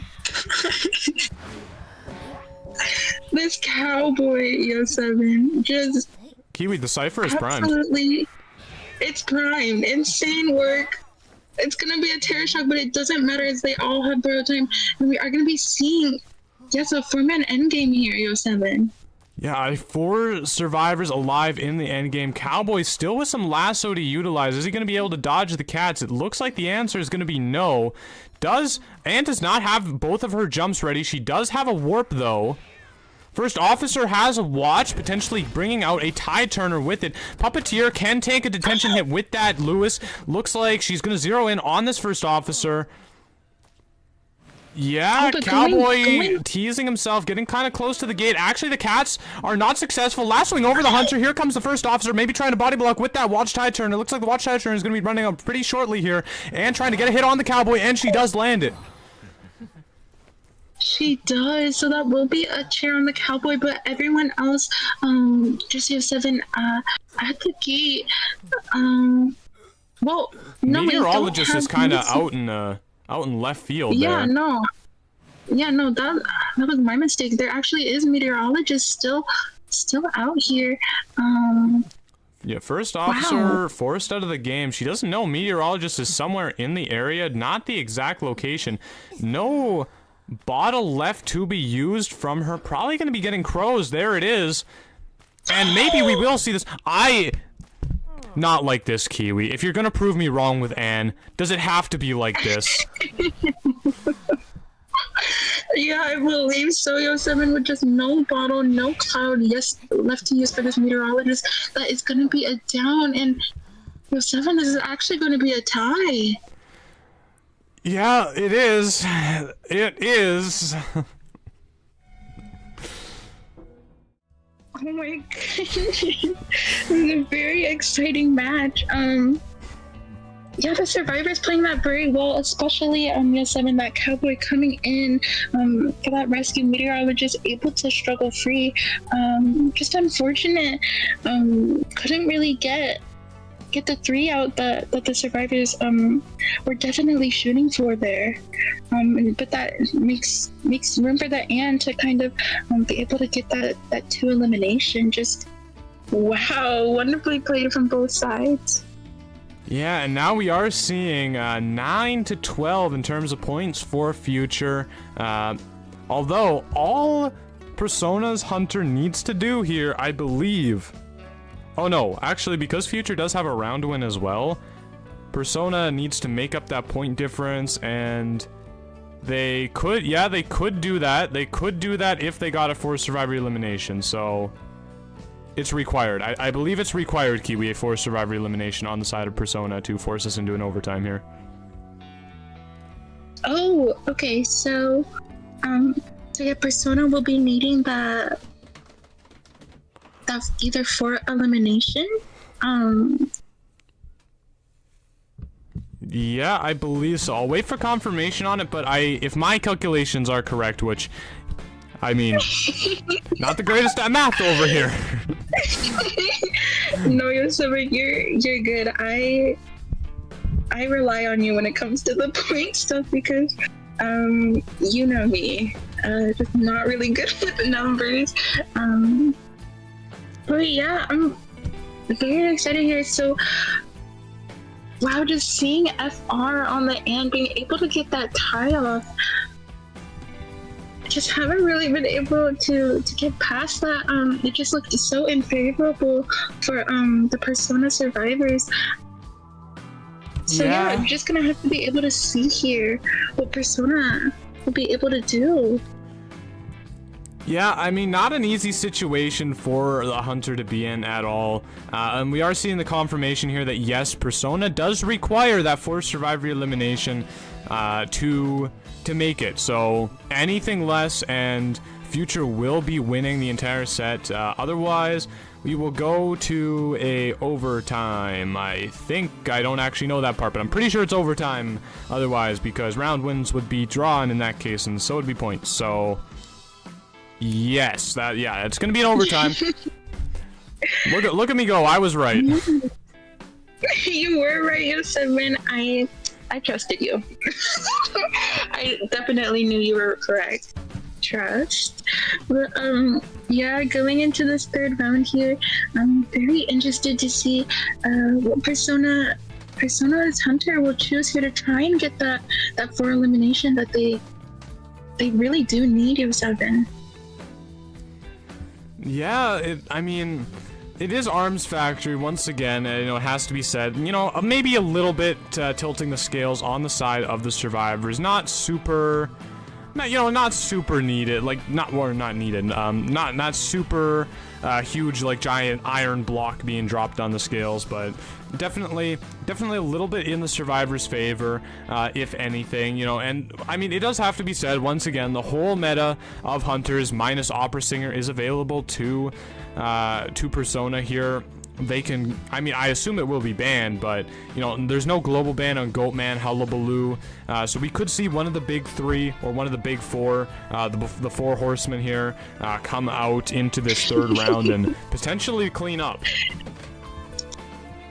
Yeah, that could definitely be a possibility. I can definitely see that happening with someone just because it's for elimination.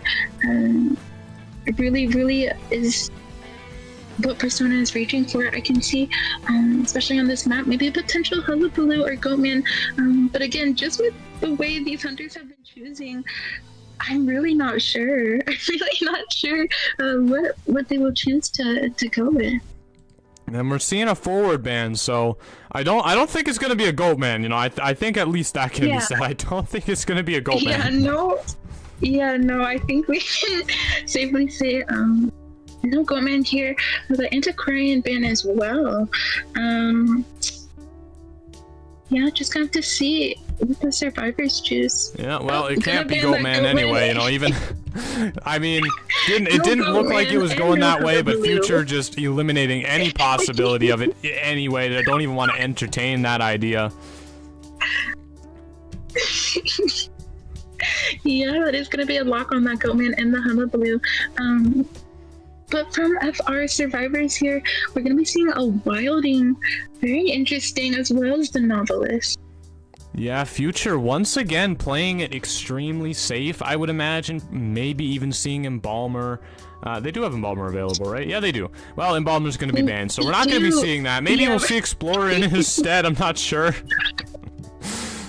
Yeah, no, I was about to say Embalmer as well, but yes, Persona Hunter really not gonna allow that. Not gonna allow Persona, but we are gonna see a Magician coming out from Persona.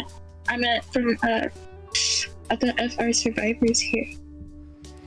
Yeah, that is exactly. Well, there you go. You took the words exactly out of my mouth there, Kiwi. We're gonna see a Magician, pretty powerful character. Although a lot of hunters have been allowing him out, not letting him run super wild. He has been banned a little bit, but like he's great and pickable, but not quite to the level of Antiquarian. And it's Magician is not Antiquarian, and for that reason alone, he's been allowed to be picked a fair bit.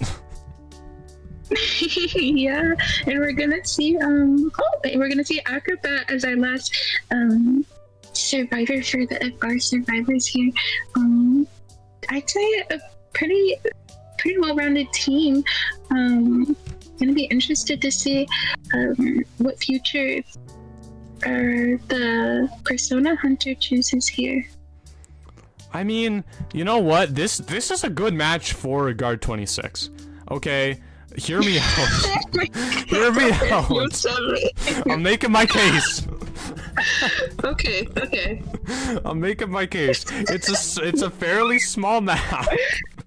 All right, you probably only have one Tide Turner to deal with, which is the Wildling.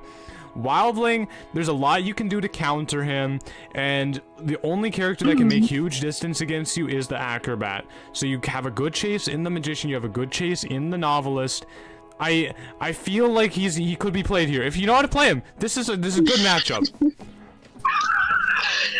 Yeah, good matchup for Yo7. Unfortunately, not going to be able to see that bonbon that you want, but we will be seeing a clerk, which is so interesting to me. Yeah, I mean, I believe we have seen Persona's Hunter play clerk before, and they killed with it. They did so fantastic. Did they? Yeah, so I'm so very pumped to see it again. exciting. I would have been more pumped to see a Guard 26. I just gotta say, but like, I'm pumped for this as well. Yeah, no, this is very exciting. I feel I haven't been able to really see.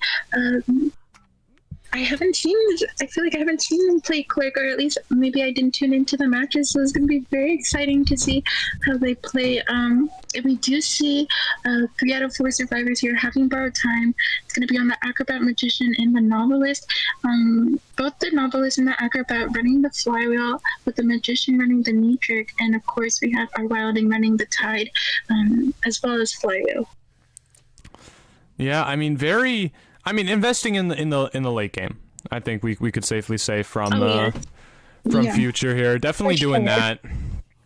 And I mean, Future very conservative, very very safe plays. So I think maybe it was very smart of Persona here to bring out a clerk, a character that can slow down the ciphers maybe a little bit, kind of prevent Future from sacrificing their team, just really making all the plays to go for that draw. Yeah, for sure. And just, in Factory, being able to make those window recordings and such as well. Interested to see just how the clerk will use those recordings and play here. I don't know. I don't think she will be going for the Magician, though, just because of the fact that he is very strong, and with Factory just seems like a kind of a rough time for the clerk, but we'll see. Yeah, I mean, we do see, and once again, a reminder to everybody that Persona here, the clerk, they need to get this 4-survivor elimination to force an overtime, not to win, to force an overtime, everybody. So do keep that in mind. Using that to block the Magician, although I don't think it's going to be enough to catch him off just yet. Oh, and I feel, was that recording a little bit late on the Magician there? I'm going to give him time to go and vault this window. I'm not sure. Might just be holding on to it because I don't think he would have hit the Magician there anyway. But it could have been late. Yeah, no, you're right. No, you're right. They definitely did hold the. Yeah, and there it is, guaranteeing the hit a little bit later on. Yeah, very nicely done from the clerk. Gonna break that pallet, but Magician gonna take that knee jerk reflex, just trying to make his way to the window. But Blink is up and available. Yeah, Blink is up and used right away. The only problem is Wildling is in the vicinity. Clerk, not a lot of great ways to really force this Wildling, to get out of her way. And he's got a lot of time on that boar. Even though she is a speedy hunter, she is not faster than that. And we're gonna see him push the Magician right out of balloons. Yeah, and giving this Magician more giving time the clerk here. a lot of presence and going right into the basement. In fact, everybody. Yeah. A lot of presence indeed, and a hit. I mean, might even just go for Wildling, honestly, at this point. Yeah, that seems like the case here. So we are going to be seeing the clerk. Just going to switch target as Wilding does have that cooldown, 40 more seconds until that boar is up and ready again. But he does have a flywheel to work with. He does have a flywheel, is going to use it. Doesn't even get the pallet off, though. Clerk, amazing mind games there. Absolutely, 07, and that is going to be the first yeah, the first chair for this click. Gonna be Wilding being put on chair. We do see 3 survivors remaining, 2 of them coming around 50%. Yeah, I'm gonna see who we're gonna see coming in for the rescue here. Looks like it's gonna be Acrobat. Yeah, it does appear that way. Magician actually has picked up a syringe here, so he's gonna be self-healing himself, not taking any more time away from the ciphers potentially. Yeah, Wildling right back on the board. Let's see, this is the problem with going for Wildling first, is like the moment he gets rescued, guess what he's doing? Guess what his plan is? He's gonna hop right onto that board. So Clark just gonna go for the Acrobat here. He's gonna use that mud ball, make some more distance. Oh, ooh, wonderfully played from the Cleric, bringing out that recording, able to kind of stop that Acrobat from being able to go around that pallet and be able to drop it. And that's going to be Acrobat's first chair here, kind of going back and forth, putting these survivors on the rocket chairs. yeah, and I mean, definitely. I mean, it's not looking the worst for the Clerk, but the thing is, the ciphers are looking great. Like, the ciphers, really good for the survivors right now, and Clerk, she does have ways to slow them down, but, like, I don't know, you know, just especially with Acrobat just being on his first chair, you know, that Wildling not really being able to, you know, completely commit to tunneling him out. It's gonna be hard, I think. Yeah, and with Acrobat kind of using that mud ball as well, but not getting much value out of it, Yo7, as she just couldn't get the hit on the mercenary. Wow. Acrobat avoiding everything, giving the Wildling an opportunity to come in for the support. I mean, actually does land that hit with the charge attack. Impulsive being very helpful here. Missing it the second time though, but getting it now. Actually, Wildling avoiding it. Wow. Yes. Gonna be able to avoid that. I'm gonna be that pallet locked as well, and the Clerk just gonna really wants the Wildling. Yeah, as he has been on chair, so she's just gonna go pick him but up. See, I don't understand, because the Acrobat's been on chair the same amount of times, and Wildling, he's just gonna get back on the board the moment he's off the chair. Yeah. Also, the Clerk using that blink to down the Acrobat as well. I did expect her to just kind of pick him up and put him on the chair, but yeah, just gonna be seeing her put on some recordings to kind of stall out that decoding even more. Oh, and a missed flywheel from the Novelist, a bit unfortunate. Yeah, Wildling doesn't have his board ready for another 10 seconds, so Novelist's probably going to try to... Actually moves the Clerk closer to the Wildling, and she is going to get that hit. Cypher is really close to being done. Will they be able to pop it? It doesn't look like it. Novelist trying to force heal. I think the Cypher has been locked, though. It has been successfully locked, and Wildling is going to be eliminated. Yes, Yo7. Wow, beautifully played from the Clerk there, just being able to watch as she knew that Cypher was going to be up and ready to be primed. So that it's going to be Wilding being sent back to the manor. Yeah, just choosing to go for the Novelist here. I mean, getting the Novelist down, but 2 survivors making their way towards that exit gate. Now, it is a Clerk. You're going to have a pretty rough time getting that exit gate open, but you also got to, it has to be said, you need 4 survivors here. You need to catch everybody. And that is a difficult thing to do, given the position that this Clerk is in. Yeah, this Clerk needing absolutely all survivors being sent back to the manor and on rocket chairs just seems a little unlikely, Yo7. She does have that thing to stall the exit gate, but it cannot be stalled forever. She does have tinnitus, so she is aware that there is someone in the area, but just unable to spot them. Yeah, I mean, actually spotting out this Acrobat here, Blink being available. There is no trump card on the table, everybody. The Clerk actually went for, what is it called? Confined space. Instead, really maximizing the pallet breaking that they had. Looks like we are going to see the Blink down, and she knows where Magician is. Yeah. Kiwi, are we actually going to see this? Is this Clerk actually going to pull off, like, this 4 survivor elimination? It would be very, very remarkable if they do manage to do it. Detention is wearing thin, but doesn't have to worry about that Acrobat, even if he does get up. Actually, he doesn't even have exit path, Kiwi. I didn't even realize, but he doesn't have exit path. Oh my... You are right, Osama. There is no exit path, so this is very much a potential as the magician has no wands to work with. No wands, we're the gonna have clerk to giving him a see. pallet to activate his speed boost with, but I mean, really, you gotta kite this entire clock bleeding out the acrobat, not managing to even last out detention, and I think they've managed to pull it off, Kiwi. I think it's happened. Yes, just by the second, they're just literally, I feel a second or two left of detention. They're able to get that hit on the magician, and she is looking around and just trying to find that acrobat. Magician, has Magician used his exopath as well? Is that, am I seeing that correctly?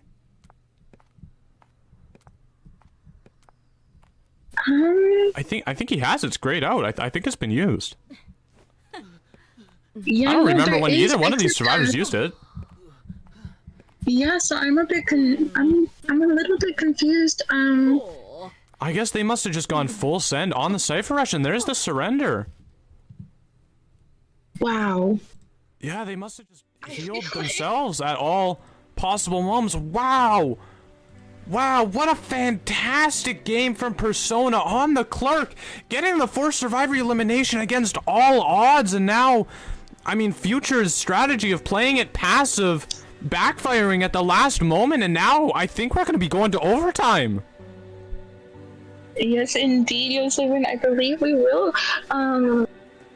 Amazing gameplay from the clerk there.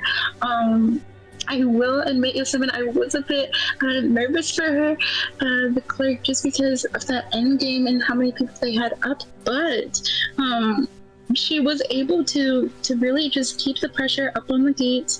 Able to down the novelist, put him on a chair, and just found that acrobat out. Kind of realizing once that he was done that she could just go for it all, because that's what she had to do. Go for that magician. Yeah, I mean, just waiting for that confirmation on the match result. I'm not entirely sure. Well, yeah, it looks like Persona just won. How did... Wait. Persona? Is there something I'm not understanding? How did Persona win? So for the first match... Sorry, I need to... Let me get my paper. Okay, I guess I was just mistaken on the... on the match results somewhere.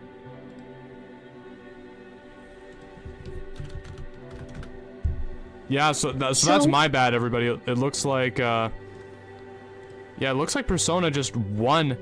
I don't quite understand, because I thought Future took the first round, the second round was drawn, and now Persona has the third round, so... Oh, it comes down to points. It comes down to points, Kiwi. Oh... It comes down to points. Okay, my apologies, everybody. I was looking over the point factor of the thing, looking only at round wins. So, Persona here does have 14 points to Future's 12, which does mean, yeah, it does mean we're gonna be seeing a win for Persona. Okay, my apologies. No, that is my bad as well. My tiny brain, because I was kind of confused as well. I had paper. I was like, wait. But yeah, congratulations. Both teams playing so well.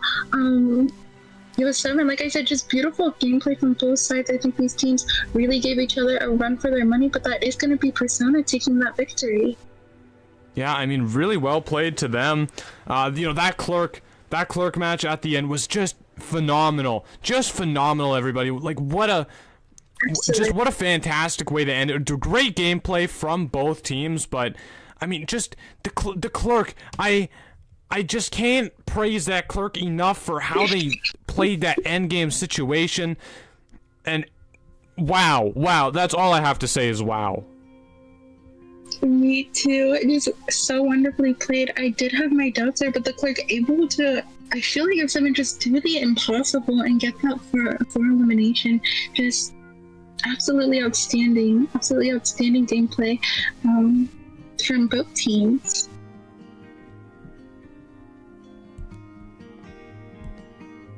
Yeah, really fantastic, but yeah, it looks like we're going to be going to a short intermission here, everybody.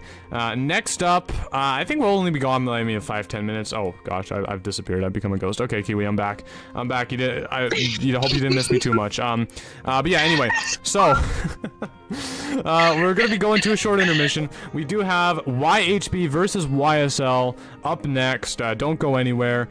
Kiwi, you'll be casting that one, but I won't be, so... Yeah, I'm wishing you a good match to cast. Yes, we will be back. We will be back very soon. So everyone just make sure to get your drinks and snacks, and we'll be back very shortly.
Hmm.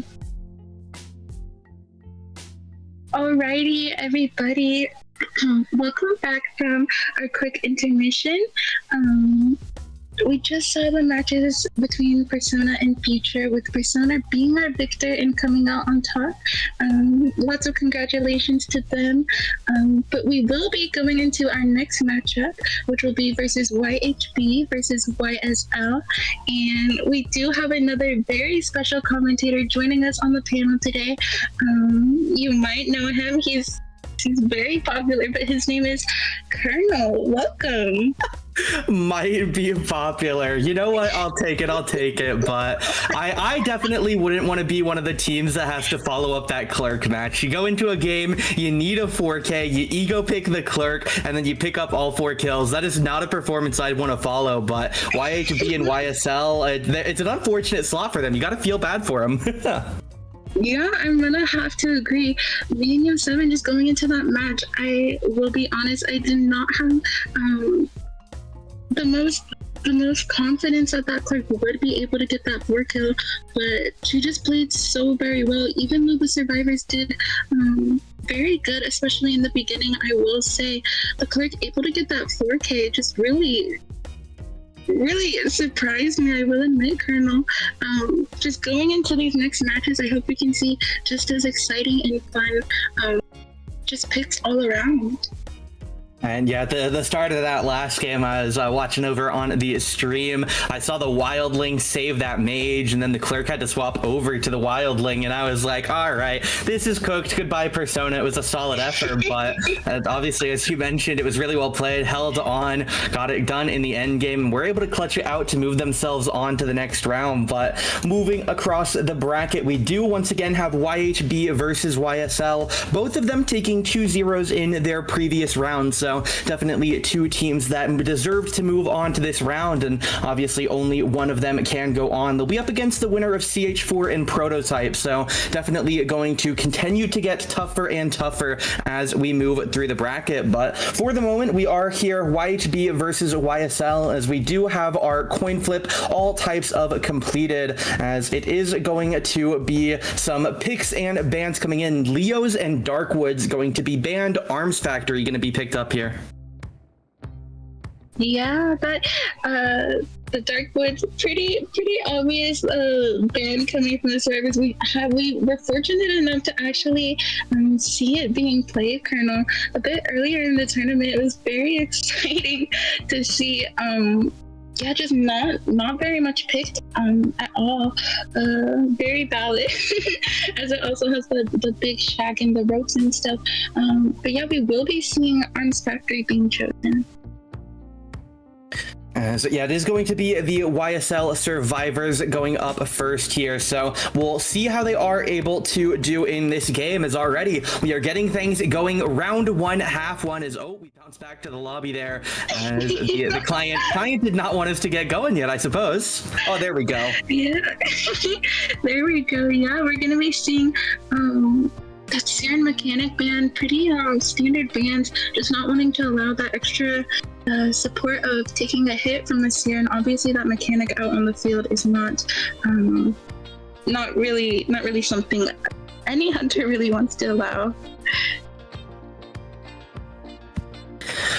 Yeah, it is just going to be pretty standard here once again, pretty tanky and some rescue. Gravekeeper Puppeteer going to get picked up here for the YSL survivors. So again, nothing too surprising, just seeing the classic strong meta picks come out pretty early here. So we expect to see obviously maybe a Goatman, if not a Hula, in this opening round. So not really surprising to see the Puppeteer picked up. Definitely plays well into both of them. Gravekeeper, pretty standard rescue as well, as we'll see Antiquarian banned away.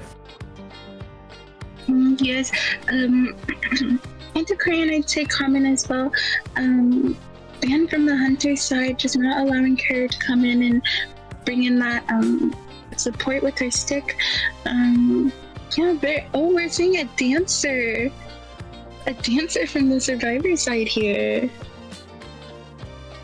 And yeah, I mean, this definitely isn't what you would expect to see at round 1, but I suppose you're already committing 2 pretty strong characters here in the Gravekeeper and the Puppeteer. You want to be a little bit mindful of your global bans moving into round 2 and potentially round 3. So they're going to go with the female dancer here, as it will be a psychologist ban for last. So we'll see what the survivors want to round their comp out with, as they hover the coordinator there for a second. Could definitely do with another rescuer if they don't want that Puppeteer bringing Tide Turner, but we'll see exactly what they are going to bring, as they do go back onto that coordinator, and then they maybe mess up a lock-in, but regardless, it's going to be Lucky Guy locked in. You're right, Colonel. We did see coordinator being hovered on there, but yeah, gonna offer that Lucky Guy. Again, I was talking with Yosu, and it's a very common pick. And looking at the stats, we have seen that Lucky Guy has been picked more in this tournament than Priestess. So, very excited to see just how this Lucky Guy will do. There is a couple, those chest spawns in Factory, so it's just gonna be very interesting. And yeah, I definitely am interested to know if this Lucky Guy pick was intentional or not, as again, they hovered the coordinator, backed away from it, went back onto it with about a second to go, and then if you don't lock a character, and I believe it does default you to Lucky Guy, so there's definitely a chance they picked Lucky Guy intentionally. I think Arms Factory is, as you mentioned, one of his better maps. There's a lot of chests for him to get around to, but we'll see it in the game regardless here, as again, Gravekeeper, Puppeteer, Female Dancer, and Lucky Guy. What would you expect here when it comes to what the Hunter's going to go for? I'm not sure, Colonel. With every all hunters available, no bans for those survivors. I'm just gonna be safe and assume we will be seeing something probably in the meta. Maybe a potential Goatman, or maybe a Hullabaloo. Oh. And yeah, I mean, this is definitely an interesting decision. I think if your Hunter is able to play Goatman and Hula, and you aren't too concerned about the ban, that this is fair. This comp is definitely featuring a couple of the characters that both Goatman and Hula don't love playing into in that Grave and Puppeteer. So now that they're on global ban, we're here on Arms Factory. It's definitely interesting to see the Ivy, but I don't completely hate it. Me as well. I feel yeah, just with this map as well on Arms Factory Ivy, not a bad choice at all coming from YHB's Hunter. I'm very excited to get into this match and see how both sides play. So yeah, we will get on into area selection here. We will see our survivor talents here. It is going to be a triple borrowed time for everybody but the Lucky Guy. It'll be a double Tide Turner for Lucky Guy and the Gravekeeper, a flywheel for the Lucky Guy and the Female Dancer, then Puppeteer, the only player with windows here. So definitely a pretty balanced spread. 3 borrowed time, 2 Tide Turner, as we do see this T shape to the middle column and the right middle for Female Dancer. So we'll see just where the Ivy is going to spawn here, but I definitely feel like there isn't a massive preference when it comes to the first chase here. Yeah, I'm gonna have to agree, especially when she can go into that Yithian and kind of sniff out and find any target that she wants and kind of just go for them. About 45 seconds until we get into our opening match here. Again, YHB hunting YSL on the survivor sides here in a best of 3, but definitely going to be interesting here for the Ivies. Again, I don't really feel like there's somebody that they need to focus on getting out first. They don't really need to worry about any Cypher rushing aside from maybe a Lucky Guy controller, but we'll obviously have to wait and see what the Lucky Guy is going to opt for taking here. I don't necessarily know that you're in a rush to pick up a bot versus an Ivy, but again, we'll just see what the Lucky Guy wants to go for. But again, I definitely think this will be a game that will either go well or go poorly for the Ivy, but considering it's round 1 for the side of YHB, I feel like they're definitely hoping to get quite a couple kills here. Yeah, I'm gonna have to agree. Just that Lucky Guy spawning in the area as well. Correct me if I'm wrong, Colonel, but is there any chest in that area? I don't know that there is one immediately over by where he is against those trees, but I suppose we'll wait and see where he does try and rotate to, as I would definitely anticipate him moving to one of the nearby corners to try and get to a chest and try and get towards Cypher. So again, I just suppose we'll wait and see as we do get on in here. Round 1, half 1, YHB hunting, YSL surviving, as it'll be nobody up against the world here to try and bring a good result first round. Yes, we are going to see her sending her ghost out and catching that Gravekeeper, being able to get a little bit of, kind of a good amount of eye on him there. Yeah, there's just going to be pressure toward the lucky guy now. We will potentially see the leech come out here in a second. Is still waiting a little bit. Going to try and get it on to this pallet, as it will be lucky guy. Whether he wished for it or not, he is going to get a mage wand here. So we'll see how the lucky guy uses it. He is just going to go ahead and drop it. Doubling back a little bit here, as it will be not too much distance, but Ivy should still be able to get a hit here. As Flywheel not quite up for a few more seconds. Yeah, first hit is going to get grabbed onto the lucky guy. Still has the Ostracon back in this side loop to go for. So they're just going to go back into the shadow here, try and continue harassing onto the lucky guy. 31 stacks right now as the Ivy working on getting closer, but lucky guy moving towards mid, has a little bit of help from the female dancer. 81 stacks now, but able to stay unrevealed here. Is now female dancer in the area to help with these boxes, but should just still be pressure toward the lucky guy. Could blink down here. We'll see if that is going to be the call for the hunter here, as again, they would love a down pretty soon here. 94, 96, and yeah, they are just going to go for the blink down.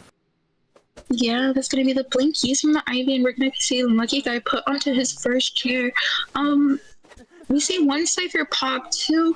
I would say it with a little less progress than wanted, probably by the survivor side here, and we are going to see Yithian making her way over to the dancer.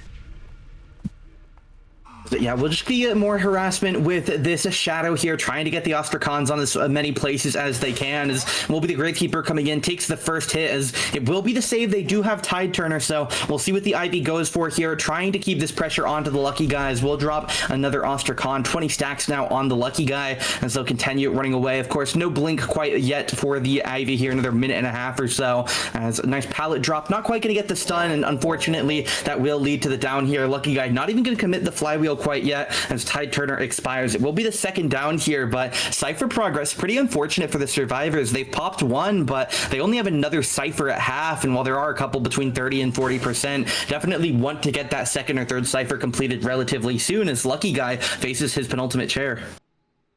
Yeah, he is going to see his second chair there, and we also see a little bit of eye going onto the Gravekeeper, but not going to matter too much, as she's more focused on kind of stopping the decoding from this dancer.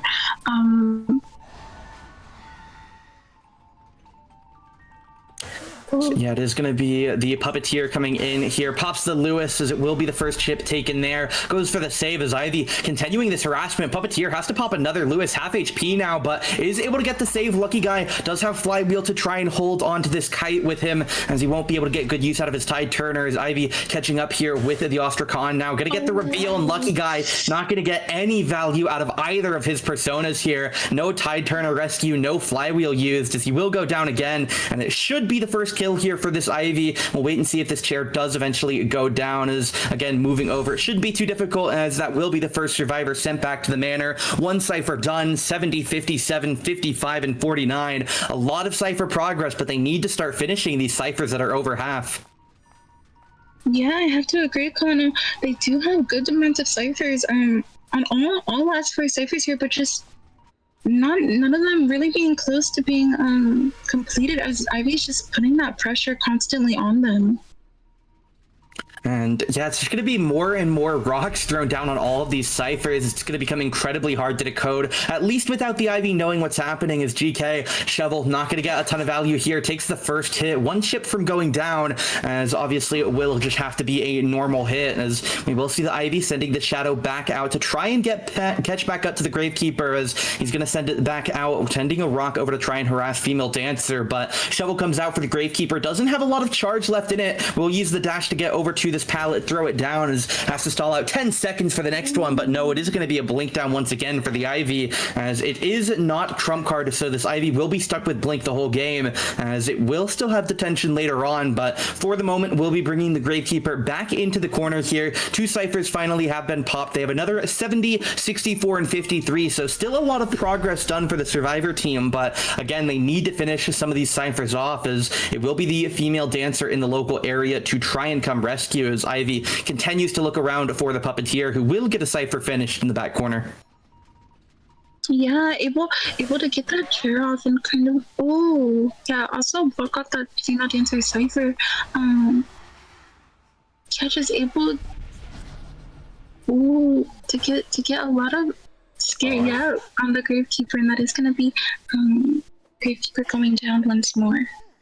As tried to make it happen, but unfortunately not going to get the most value there on the GK, as it will be back up to the survivors once again to figure out how to get this Gravekeeper back in the game. Puppeteer going to be the one they have to send to rescue here. 3 ciphers done, 80% and 53. So again, they have some time to work with, but they need to get this Gravekeeper back off. Still haven't gotten the most value here. So we'll see the Ivy focus back on the chairs. Puppeteer on the way in. We'll have to pop this Lewis. Is going to get the block hit here. Ivy tried to get a sneak hit there, but not going to be able to rat it out. GK goes into the shovel, as Ivy just swapping over to the Puppeteer. Doesn't want to deal with this shovel. Is nice Lewis there for the Puppeteer. Going to get the hit, but get away with it. So 1 chip left. Puppeteer will go down on next contact, but Ivy just going to turn back to the Gravekeeper at this point. They know Puppeteer's in a safe spot for the moment, as Ivy catching on, teleporting over, and it will reveal the GK, and he is going to go down here. It'll be the 2nd kill, barring anything crazy here, as 1 cipher to go here. The 4th one has been popped. They have won at 53%, but it's not the easiest to work on, so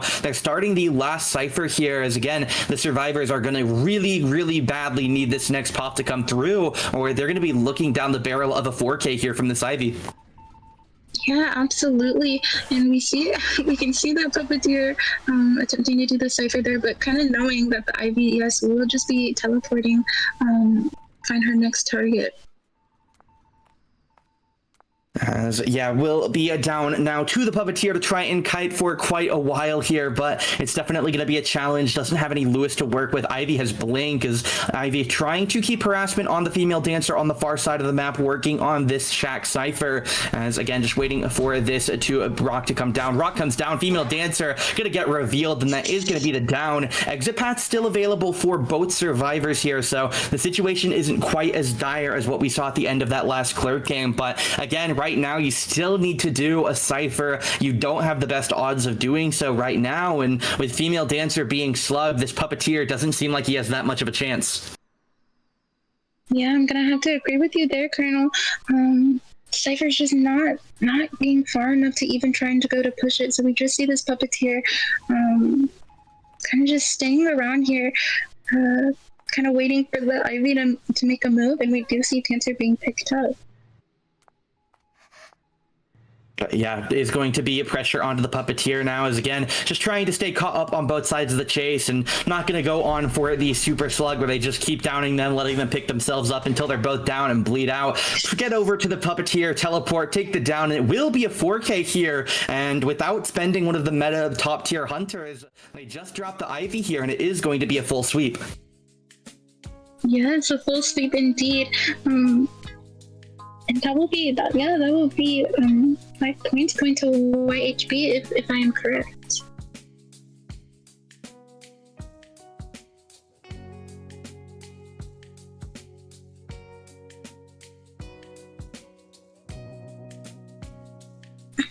But yes, very well played from the Ivy there. I will have to say,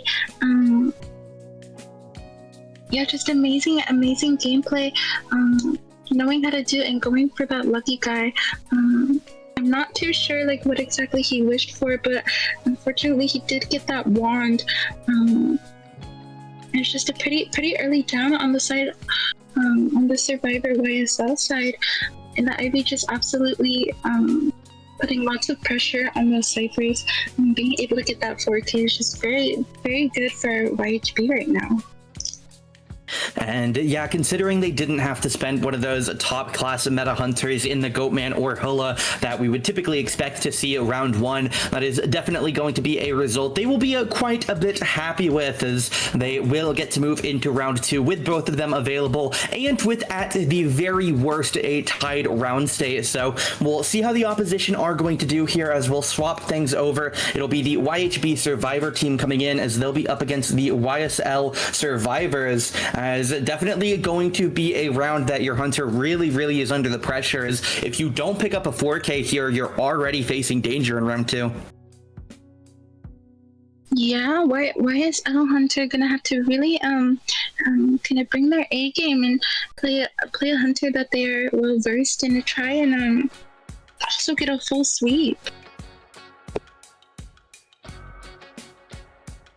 Yeah, we'll see exactly which way they are going to try and go for it, as we will give the players a little bit of time to get in the lobby here, make sure everybody can get back online and get prepared out for this game. But game 1, we saw an Ivy. Game 2, what do you, game 2, I suppose. What do you think we're going to see? Are we going to see another, maybe a mid-meta hunter such as the Ivy or an Opera Singer, or do you think we'll move either way?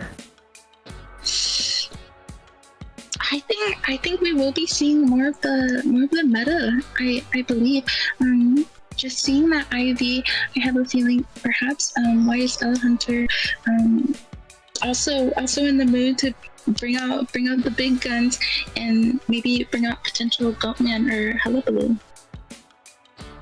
As yeah, we'll finally get our players all in the lobby, so we'll give everybody a moment to get readied up, and then we will get in here for game number 2. The second half of our opening round. Again, it is just a best of 3, so again, if this round does not go the best for the hunter in terms of kills, then they will already be potentially staring down the barrel of elimination, as again, while it wouldn't be the worst result in the world in something like a 6-3, definitely need to keep concerns with these rounds wins and losses. So we'll get everybody ready up here, one more player to go, and then we'll get into our second pick ban of the series. Yes, indeed. I do see a couple recognizable faces on the YSL or YHB Survivor side, as I do see Jogi and Sarah, who I believe have been playing for a very long time. Jogi kind of being that magician guy that I think everyone kind of knows in the community. Very excited to see how these survivors will play. Yeah, we do make our way over to the pick ban phase. Last time we saw Seer and Mechanic as our opening bans. We'll see what the hunter is going to do here for the YHB, or for the YSL side, as Mercenary going to be the first ban hover here. Not quite locked in yet, so obviously not going to confirm themselves down to anything, but definitely a dangerous game, leaving some of these meta characters open. No bans on the Seer, no bans on something like the Mechanic could definitely come back to bite them, and while they are going to ban the Seer, it will be joined by the Mercenary. Yeah, and we see from YHB Survivors here, we're going to see that Mechanic being able to come out. And yeah, when Mechanic is open at this point, they are fully happy to take it. They know what a single escape means for their stake in the series. So it is just going to be Mechanic, and then they are going to pair it back up with that Puppeteer. Definitely not a big surprise. Very strong survivor, and both of these rosters are fully aware of it. So we are going to see Puppeteer picked up second again, and then we're going to see an Antiquarian third ban again. Oh, yes. These hunters just not wanting any harassment. Oh, missed the ban. Unfortunate. Yeah, it's a bit unfortunate for a hunter there. But yeah, YHB Survivor is gonna also carry and bring out that meteorologist. Yeah, this is one that I personally haven't seen all that much of, as the last tournament I did some work with had Meteorologist banned due to its start time. So Meteorologist, definitely one of those characters that has been getting played quite a lot at that top IVL, IJL level, as it has been enabled. And we are going to see it here in the first round of this matchup, as it will be a forward ban followed up by a first officer last pick. So definitely a pretty stable team comp here for the survivors. Yeah, I have to agree. Very strong team for YHB survivors here.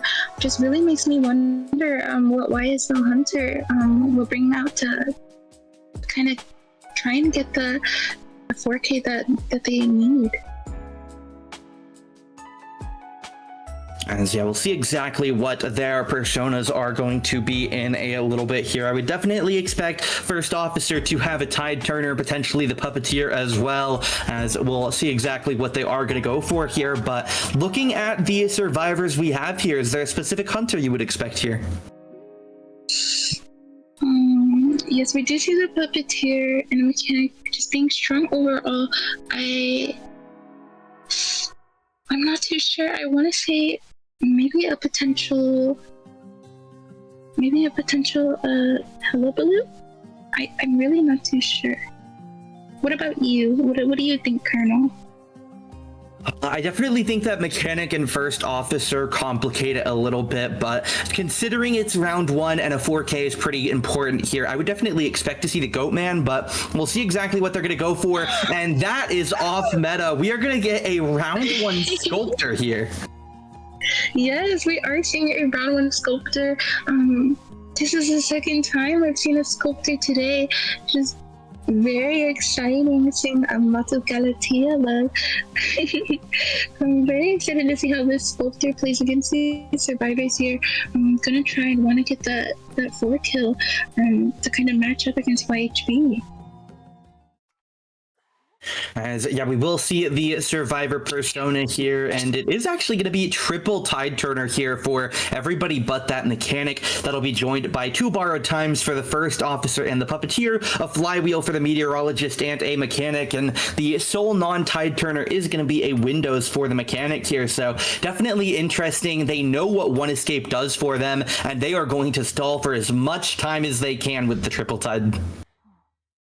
Yeah, absolutely. We see the Sculptor kind of going and taking the top right spawn here. Very interested to see who she will choose to go choose as her first chase.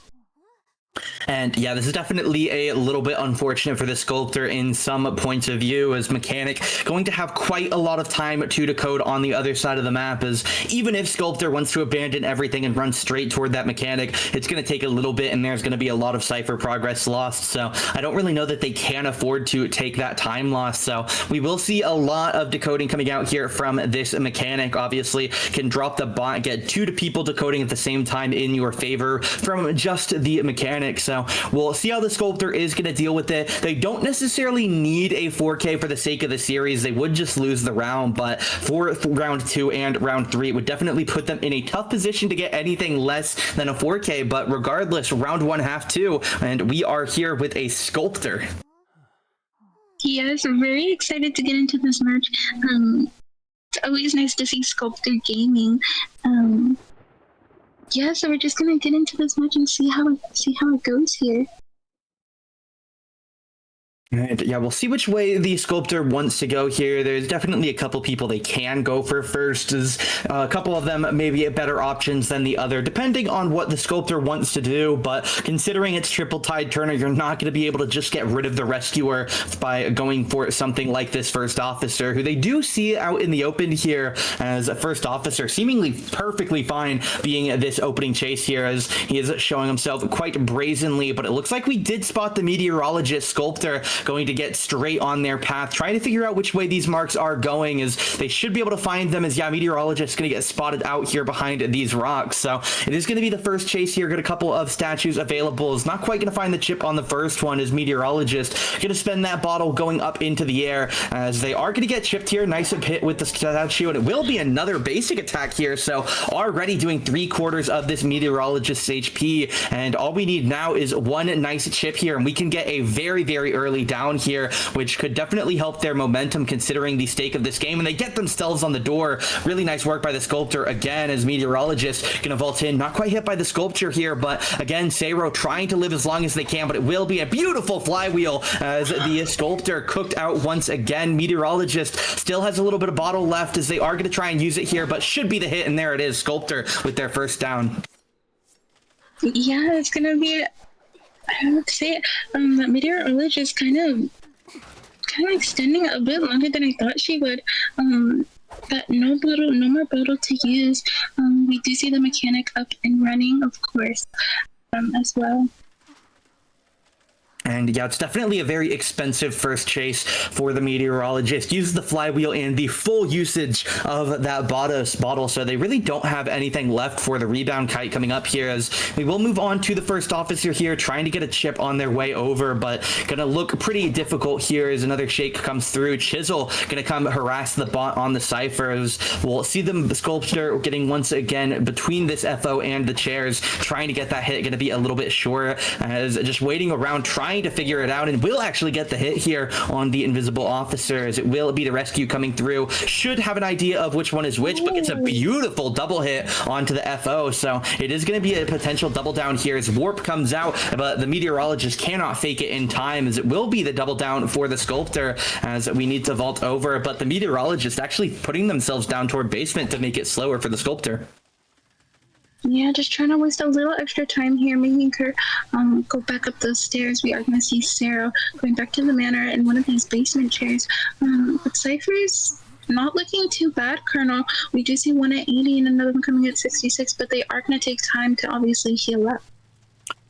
And yeah, we'll see the movement on over towards this mechanic. Is the first time we've really even had them on screen here for the hunter, so it is going to be the first chip here. Well done by the sculptor, trying to get the next hit onto this back wall, and it will actually be another hit onto the mechanic there, so a nice injure from the sculptor. Don't quite have that warp yet, of course, but are going to chase down the sculptor. Bot going to get dropped, but there's basically no juice on it, as the sculptor will burn a statue to take it out, as mechanic now going into maneuver on over, trying to get back over to the window, but has to be careful of a chip coming in, and they will get it, as it's now one more hit point for the mechanic. A sculptor trying to find this play, has a couple to work with, and it will be the down onto mechanic here, but the third cipher going to get popped. Yeah, just beautiful chips from the sculptor here, kind of just really knowing how to use them to her advantage, and that's going to be mechanic being put on the chair. Obviously no bot, but does have a flywheel to work with, and we are going to be seeing that that stick onto the and the down onto the first officer. And yeah, that down on first officer is really going to hurt their tempo here, as it will be Puppeteer taking the first chip here inside of the Lewis, so not the most meaningful. Has to use the second one to get over to the save. Is going to get poked on the rescue, as it will come through, finally getting a little bit more value off of these tide turners, but first officer being down right now is such a massive decoding loss for the team, as mechanic will get chipped out here. Going to fake the swing. Flywheel comes out to make sure they get away from it, as mechanic has to avoid any more damage here, and it will just be the hit, as I'm shocked that's not a stun on the sculptor, but regardless, mechanic goes down to the tide turner, and first officer finally gets himself back up. Yeah, as we see kind of mechanic there, we do see the first officer getting up, but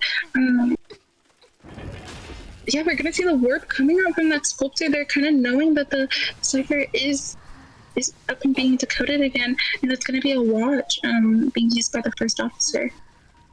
And yeah, Sculptor does still have this warp that they can take back to the chair if they think that the other player is going in. They should have seen the Puppeteer's coat there running across, and they will finally spot him now as a first chip comes through. Puppeteer just uses the Lewis, which I guess doesn't really make that much of a difference, as the Sculptor will let the warp expire, so they are stuck and committed to the first officer now, as the mechanic is going to die out on chair, as it's just a little bit too slow, and it looks like we might be getting another slightly off a meta 4K here, as it will be another down onto the first officer, who again has no exit path to work with. So Puppeteer, he's realistically going to have to kite the entire bleed out timer, which realistically means that it's just going to be a little bit more time until the sculptor gets the down and is able to close out this 4K.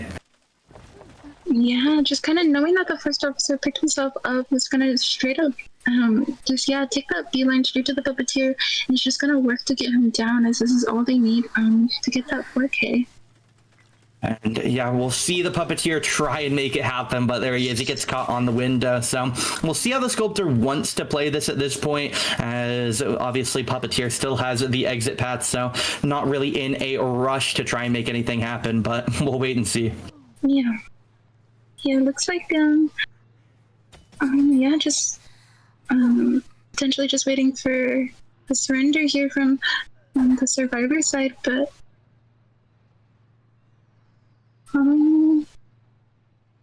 Yeah, I guess the survivors think that they have a small chance of trying to make this dungeon escape happen, so they're not going to be in any rush to surrender here, which is what I think the sculptor was expecting right when they got this down. And obviously, you see across the map there with the X-ray, the first officer, he is making a crawl for it. He is going as a puppeteer, potentially selling out which direction they're trying to go in. As sculptor is going to use the chisel. They are certainly looking around, but puppeteer does still have this exit path, so they can't pick themselves up, and then once they do pick themselves up, they would immediately have a Lewis available, so it is going to be a difficult task here for the sculptor to decide what to do. Is realistically, if they know where the dungeon is, they can just chair puppeteer, warp over, and the game ends. But again, we'll wait and allow every player here the chance to make something happen, but it definitely is difficult. Cypher unrealistic, 64% on the only one they have working toward this last. Is again, sculptor just going to follow puppeteer around. They know they have exit paths, so we'll just wait until Juniper or the sculptor decide to make something happen. Yeah, just a bit of a snowmate here. We're just kind of waiting for that first officer to bleed out. If they can get a potential one-man escape, but knowing Sculptor and knowing she has those statues, Colonel, I can't help but think it's just going to be a bit unlikely. And yeah, the really unfortunate part here for the sculptor is they are missing chisel after chisel. If they spot the first officer, they can just chair the puppeteer and then go warp to the first officer, but they haven't been able to find this first officer. So Juniper is going to get picked up here. The puppeteer, is he going to get thrown on the chair? We'll wait and see. As it will be thrown on by the sculptor here. As we need to move on over. And again, at this point, just let the game end, guys. As it will be the sculptor. They don't actually know where the officer is. Is the officer closer to the dungeon than the sculptor potentially believes? But again, look at the angle the first officer is crawling in from. We'll see if the sculptor spotted them. They were on screen for a second, but I mean, the sculptor just stands here on the dungeon, and this first officer will never escape. And yeah, he'll bleed out in a moment, so they do finally surrender, and it will be a 4K for 4K as we enter round 2, 5-5. Oh wow, yes. Very well played from both sides here. Yeah, the sculptor able to get that 4K. We did see a little bit longer of an endgame as they really did want to try and push for that one escape, but just unable to let it happen. And that's going to be, correct me if I'm wrong, but that is also going to be 5 points for YSL. As yeah, we'll be 5-5 in the round. So we'll move into round 2 with everything dead even, a round win for both teams. And of course, the points 5-5 don't really mean that much. It's just a tie game for the moment. So we'll give the teams a little bit, and we'll move on into the side of the pick and bans here again for the survivors. So looking at the maps available, is there anything that you would expect to see either team going for? I'm sorry, you said, map? What map would you expect, yeah? I'm not too sure. Today we've seen Leo's Memory. I haven't seen much, Red Church. I feel like maybe that could be a bit interesting. Red Church or Ever Sleeping Town. What do you think, Colonel? What do you think we might be seeing?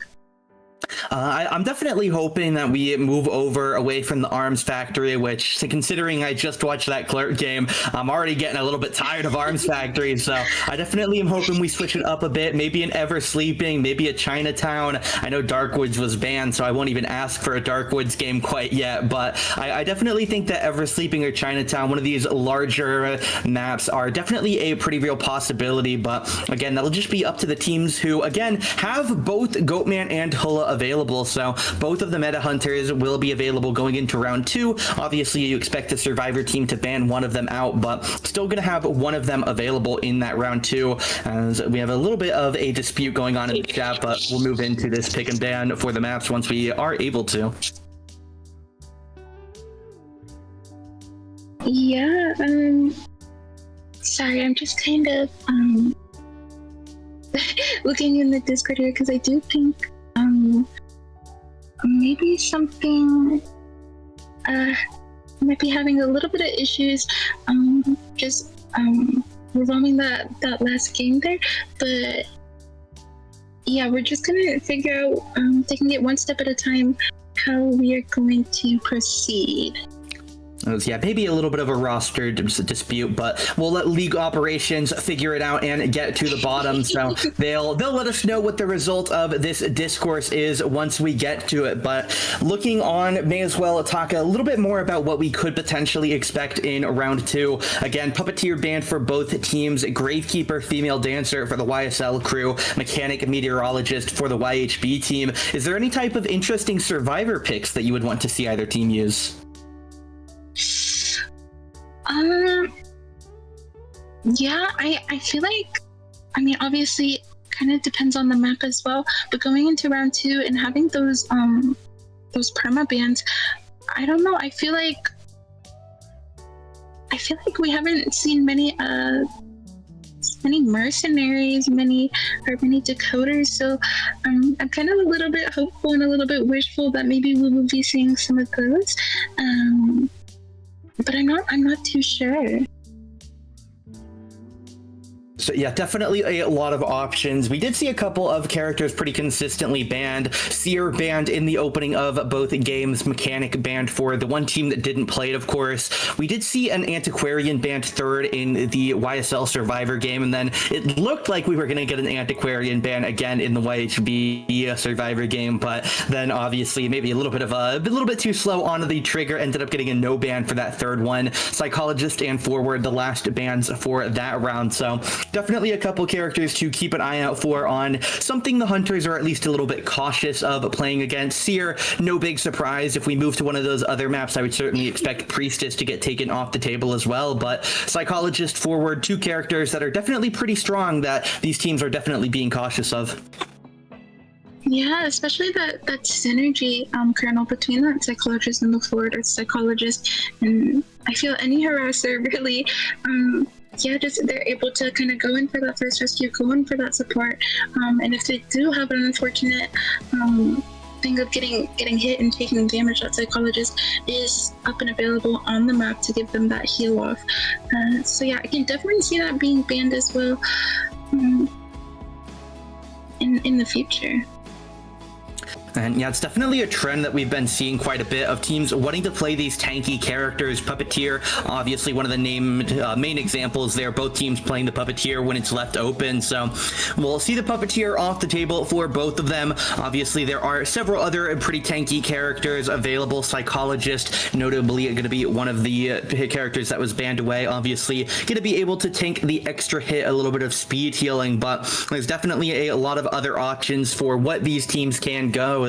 I definitely think we will have the option of going for a little bit more off meta on this second round, but again, considering we are at 5-5, there is a chance that these teams just try and play the absolute best characters. Antiquarian, Aeroplanist, there's still plenty of rescuers available here. Could maybe get a little bit spicy, see some more decoding. Mechanic if they aren't banned. I could see a prisoner game getting pulled out depending on the map, but again, that'll just be up to what the teams want to go.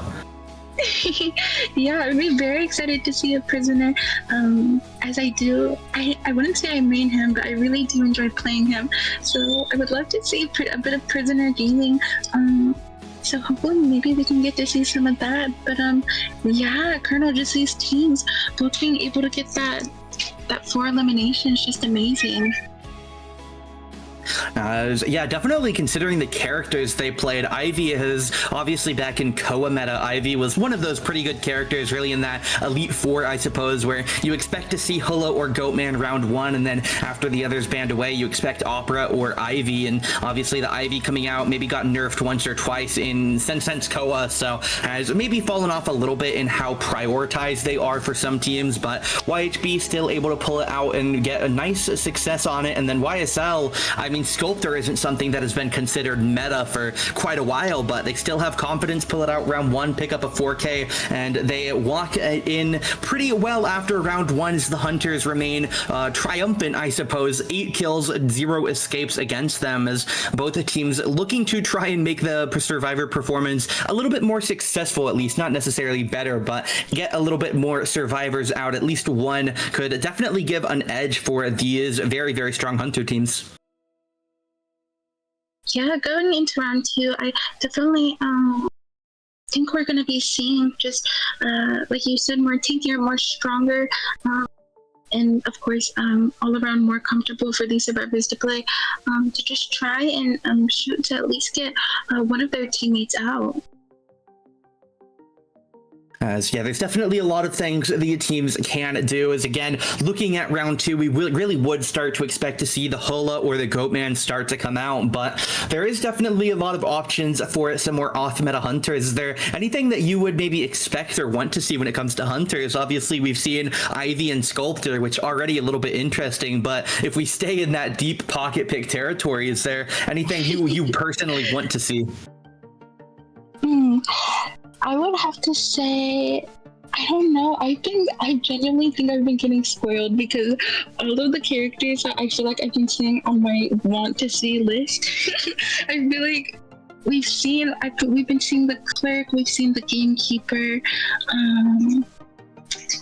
we've seen the Geisha, and we've seen Spider, which are ones that I've been really wanting to see, but I'm not too sure. I might have to go piggyback on Yo 7 a bit here as when we were last commentating together. But I would want to see maybe a Feaster. I think that would be really fun. I would love to see a top level Feaster come out here in a comp match. Maybe a month or two back saw a round 1 Feaster that I think only managed to get 1 kill, and I've definitely it's left a little bit of a sour taste when it comes to Feaster players, as I guess unsuccessful as much as I hate to say it. So I definitely love to see a slightly more successful Feaster game, and definitely would be open to seeing it, as again we will continue to allow League operations to discuss and progress forward. Obviously, we'll give you guys any updates we get as soon as we get them. Yeah, I don't know. I just think Feaster is so silly. We don't see him used very much at all, so it'd be very interesting to see him being played in this tournament. Do you play Feaster or Colonel? I'm so sorry. I wanted to ask, like, who do you main, or what faction do you like to play? I would definitely consider myself a bit of a hunter player. I mainly play Wheel, Gamekeeper, and Peddler these days, so I would definitely be open to seeing any of them get picked up here. Oh yes, very interesting indeed. Wheel being played as well. Can I ask, do you play on like mobile or PC? I do not. No, I play on PC. I just can't handle this game on mobile in general. Not even any specific character or build or anything. I just can't. I can't handle playing a complicated game like this on my phone. I don't know how people do it. You know, that is so valid, Colonel. But for me personally, it's like the exact opposite. I don't understand how people could play this game on PC. I turn on IVL, FPX are playing, Jauma's on the breaking wheel, and he's doing that on mobile. I don't know how people play my character on a phone. I don't know. They're too good for me. You're just too good. Yeah. But I mean, playing on PC itself, I feel, yeah, has its pros, but definitely has its cons as well, especially when it comes to, if you were wanting to get into that competitive gaming and it not being allowed in co-op and such. But yeah, this Wheel is a very good character. I love watching Wheel gameplay. Yeah.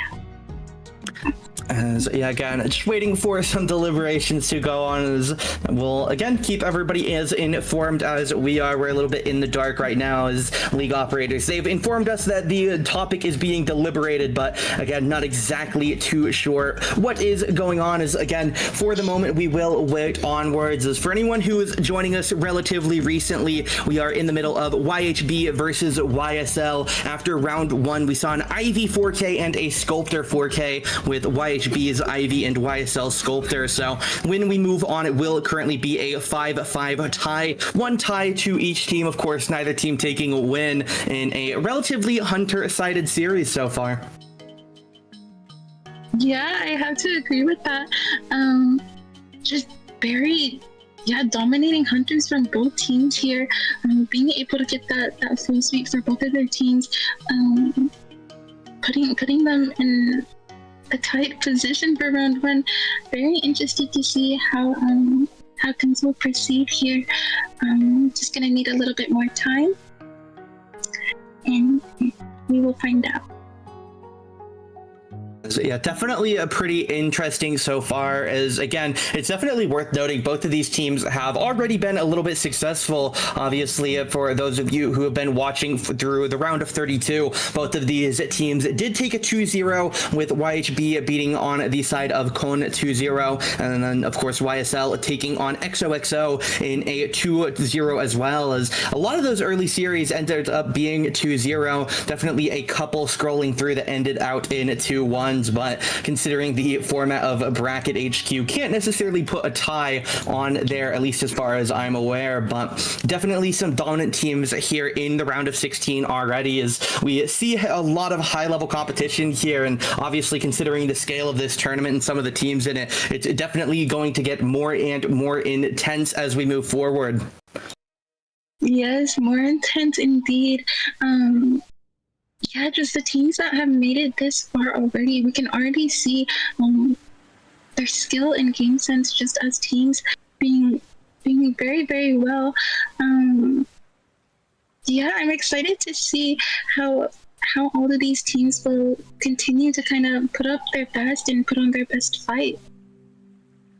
And may as well ask, we talked a little bit about things we want to see, things that we think would be cool. What is the opposite for you? Is there any pick that people play, not necessarily super commonly, but is there a character that shows up and when you see them picked in pick ban, you're like, oh man, I can't believe I have to watch another game of this character? Is there any characters that you dislike seeing? That's an amazing question. On the hunter side, I feel like I'm gonna get attacked, guys. But specifically by Yo7, because he is such a lover of this character, I feel. But I am not the biggest fan, I will say, Colonel, of Blood Queen gameplay. I hate Bloody Queen. Amen. Amen. Hey. Watching like top level BQs can like have its own charm, but actually playing in a game with a BQ in it is just absolutely miserable. They go through walls. It's how do you kite it, man? I can kite every other character, but then the BQ walks at me through a wall with their little mirror. No, I have to agree, especially with playing against her part. I do main perfumer, so usually it's really not much of a struggle at all, but with characters where you have to be close to the hunter to either build stacks on abilities or be able to use them efficiently, I do find that Bloody Queen gameplay, just how she can use that mirror, obviously make that mirror image of herself, I do find it a bit, I don't know the correct word, but not boring, but you know what I mean. It's like being like frustrating. Yeah, just a bit frustrating to watch. But I'd be happy to see any hunter. But I mean, if we are being honest here, I would say Blood Queen is someone I'm not a big fan of watching. I think that's kind of it for me. I think maybe also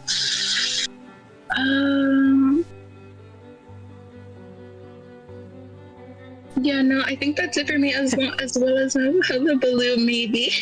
That's fair. Hulla can get a little bit annoying to watch sometimes. The Hulla messes up their stage spin, and then we just have to wait there for 8 seconds for their abilities to come back up to get a hit.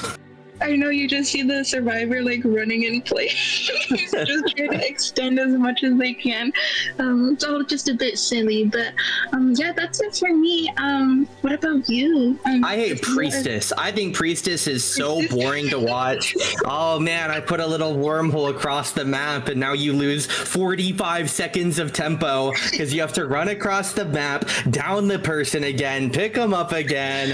It's like, all right, you put a tide turner on, and then you long portaled across the map. My bad, I guess. Obviously, it's skill diff. Just don't let them make the portal, but like, come on. On some of those really obnoxiously long maps, right? You put me on Ever Sleeping Town, and I have to run from Graveyard over to the second stop. It's like, all right. Literally, though, yeah, no, Priestess just being able to have those portals, especially that long portal, just kind of taking a lot of the hunters' time, especially if they play hunters where they're more so going to have to use an ability as warp or teleport to kind of close in the distance if they're not an already like kind of hunter that is able to move around maps quickly. Can just be very tedious and all around very frustrating to have that priestess in the match and see her when she uses her portals efficiently. Yeah, we do finally have a decision. So there was an illegal roster played by the YSL side in game number 1. So round 1's result is going to be reversed. It is going to be a 10-0 round win for the side of YHB. They're going to get a reversed on that. They will get 10 points for round number 1. They will allow the player to continue playing due to the current circumstances for the team, but they're definitely going to have to pay the price for it, as again, it is going to be a 10-point round 1 win for YHB. Yes. So moving forward, with them having the 10 points, we are gonna have to see them play a bit of catch up here. I will say, Cardinal, kind of get them in a better spot. Yeah, definitely going to be unfortunate for them, but unfortunately the rule violation, this is the deliberation that we had been waiting on and has been confirmed by league operations, so it is going to be a pretty favorable position for the side of YHB. It's still by all means a winnable set. At this point, the point differential is going to be so miserable, truthfully, that it is going to be at a point where for YSL to win, not necessarily required, but in almost every circumstances for YSL, they need to win round 2 and they need to win round 3. If the side of YHB even are able to tie one of the upcoming rounds, it is going to be nearly impossible for YSL to win, as again, they would need a 10-0 of their own, which would involve a 4 kill and a 4 escape. So whether the points or not come into play will be a problem for later, but potentially not a problem at all, as YSL really just want to win 2 rounds right now. Yeah, I'm gonna say like YSL definitely gonna have to bring out the characters that they are confident and well versed in.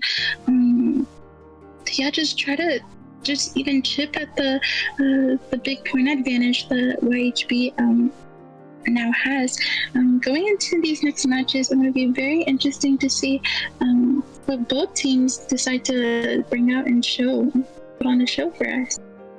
As yeah, we do have our pick ban underway now, so it is going to be again Arms Factory global banned, as we will see Chinatown banned away by the side of YHB. YSL then sent us to Moonlit River Park, and then the YHB side opt to send their hunter first. So it is going to be on Moonlit River Park for round number 2, and it once again will be the YHB team hunting up first.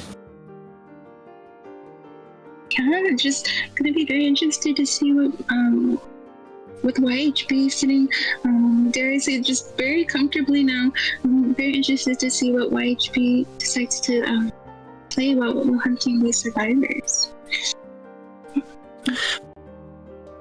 Yeah, definitely going to be a bit of a hill now, as we will see the global bans. They should pop up in a little bit once we get pick ban underway, but for a reminder, it is going to be Gravekeeper, Puppeteer, Female Dancer for the survivors, and then of course the Hunter getting a 4 kill on Ivy. So still going to be a little bit of a challenge here, but we'll see what the rosters want to go, as again, for the side of YHB's Hunter, while a 4 kill doesn't win the series on the spot, and we will continue to play at least for a bit, it is going to become incredibly difficult for the YSL team if YHB are able to lock away a 4 kill and at least tie this round. So we'll wait and see as we do get our players underway, and finally after our delays, we'll be in round 2 pick and ban. Any final predictions for what we might see?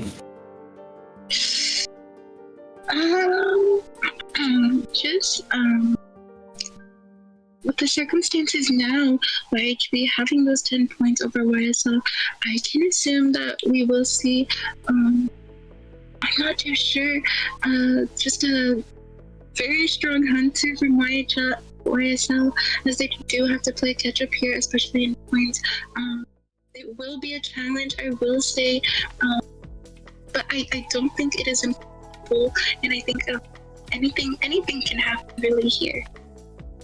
As we are going to get straight on into the picks and bans, as it's Seer Priestess Hover, then the Seer Priestess Hover is removed to ban Priestess Seer, so obviously not going to make much of a difference there, but definitely not too surprising to see these two banned away on this map.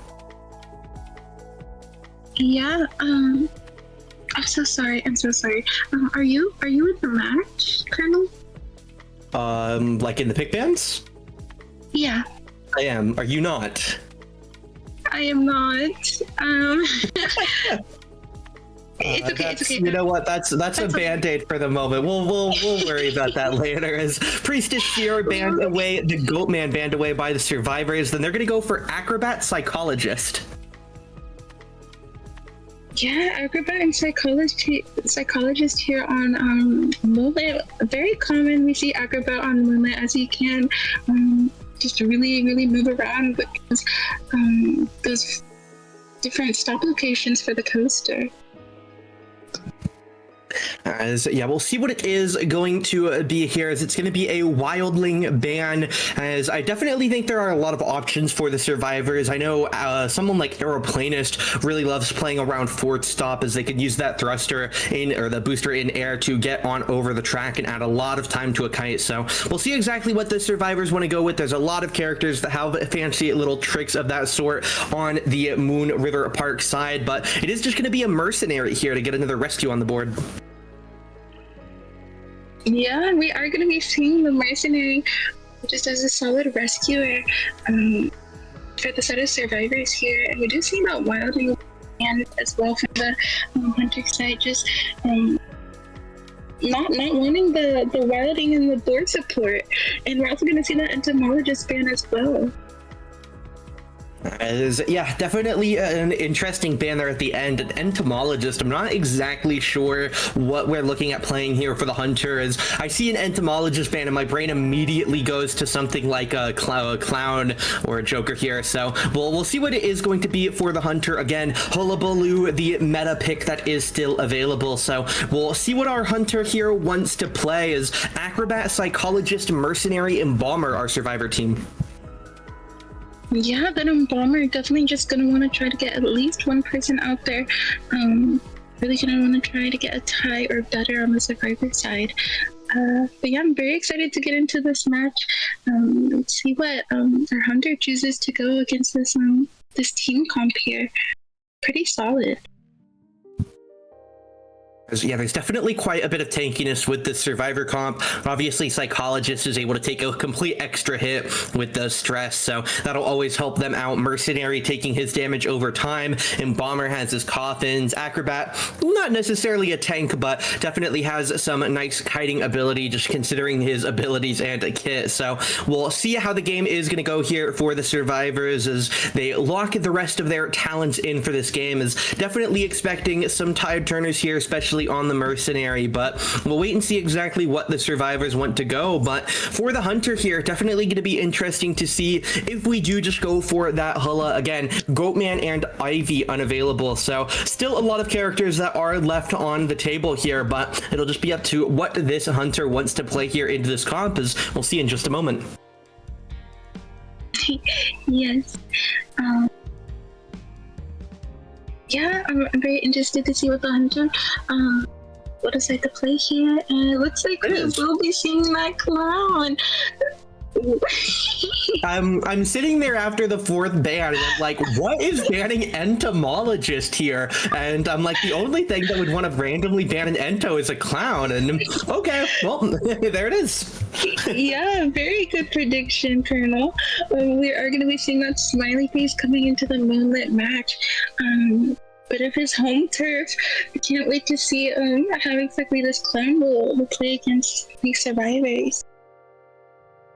As yeah, I definitely think this is a comp that the Smiley is pretty happy in general to play into. Obviously, the Acrobat can be a bit of a problem for a lot of hunters, and no different here, but we'll see how many flywheels the survivors have. Flywheel obviously known to do pretty well into Mr. Smiley phase. The entomologist band potentially gave a little bit of info, and it did indeed. It's going to be 3 flywheels on everybody but the mercenary, 3 borrowed times on everybody but the embalmer, with embalmer having windows and mercenary the only tide turner.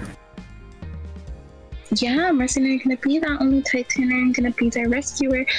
But just like you said, Colonel, that entomologist ban, I really do think gave survivors an idea, and they are gonna be bringing that flywheel borrowed time, obviously, except for that embalmer, who's gonna be carrying that knee-jerk reflex.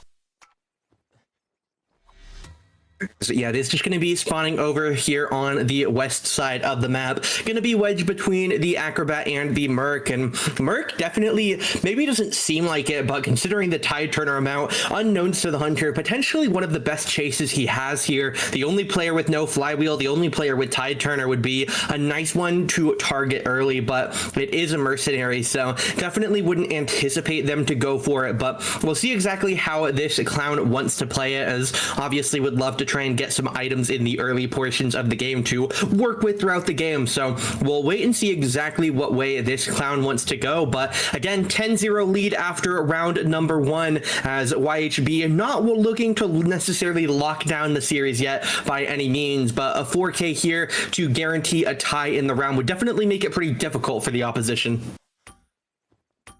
Yes, I do have to agree. Yeah, I'm very excited to get into this match and see who that clown chooses to chase. I will say, I have a little feeling maybe he might go for the mercenary just because Acrobat at that 4 stuff, but I mean, I guess we'll just have to see. So yeah, we are now moving on into the game here. We'll see which way our Joker wants to go, as we'll wait a little bit on this loading screen, and then we will get in round 2, half number 1, as we'll see which way he wants to go. Mercenary going to be in front of him, Acrobat over to his side, definitely eyeing the Acrobat here, as we'll maybe spot him out there. I'm not quite sure if he did or not, but he's just going to move into the tent. A couple items for him to pick up in here, so he's going to go on a bit of a tour. Acrobat running almost directly to the Joker, as we'll see how the clown is going to play this, as he gets straight on going with the dashes, as it will be a spot onto the Acro now, potentially already going to see the first bomb, but no, just takes the hit. 25 seconds until the flywheel comes up, as it will be pressure back onto this Acrobat, as Insolence definitely going to get him his first ability pretty soon, as Acro holding onto this close corner, and he might get punished for it, is already going to have to drop this pallet, but we'll see how long he can kite and potentially make this smiley face use blink as next rocket. Yeah, we see he's gonna use his ball there, and that is gonna be an unfortunate crash on the side of the clown, but yes, he has another one up, and he's actually gonna cancel that, or did he miss that?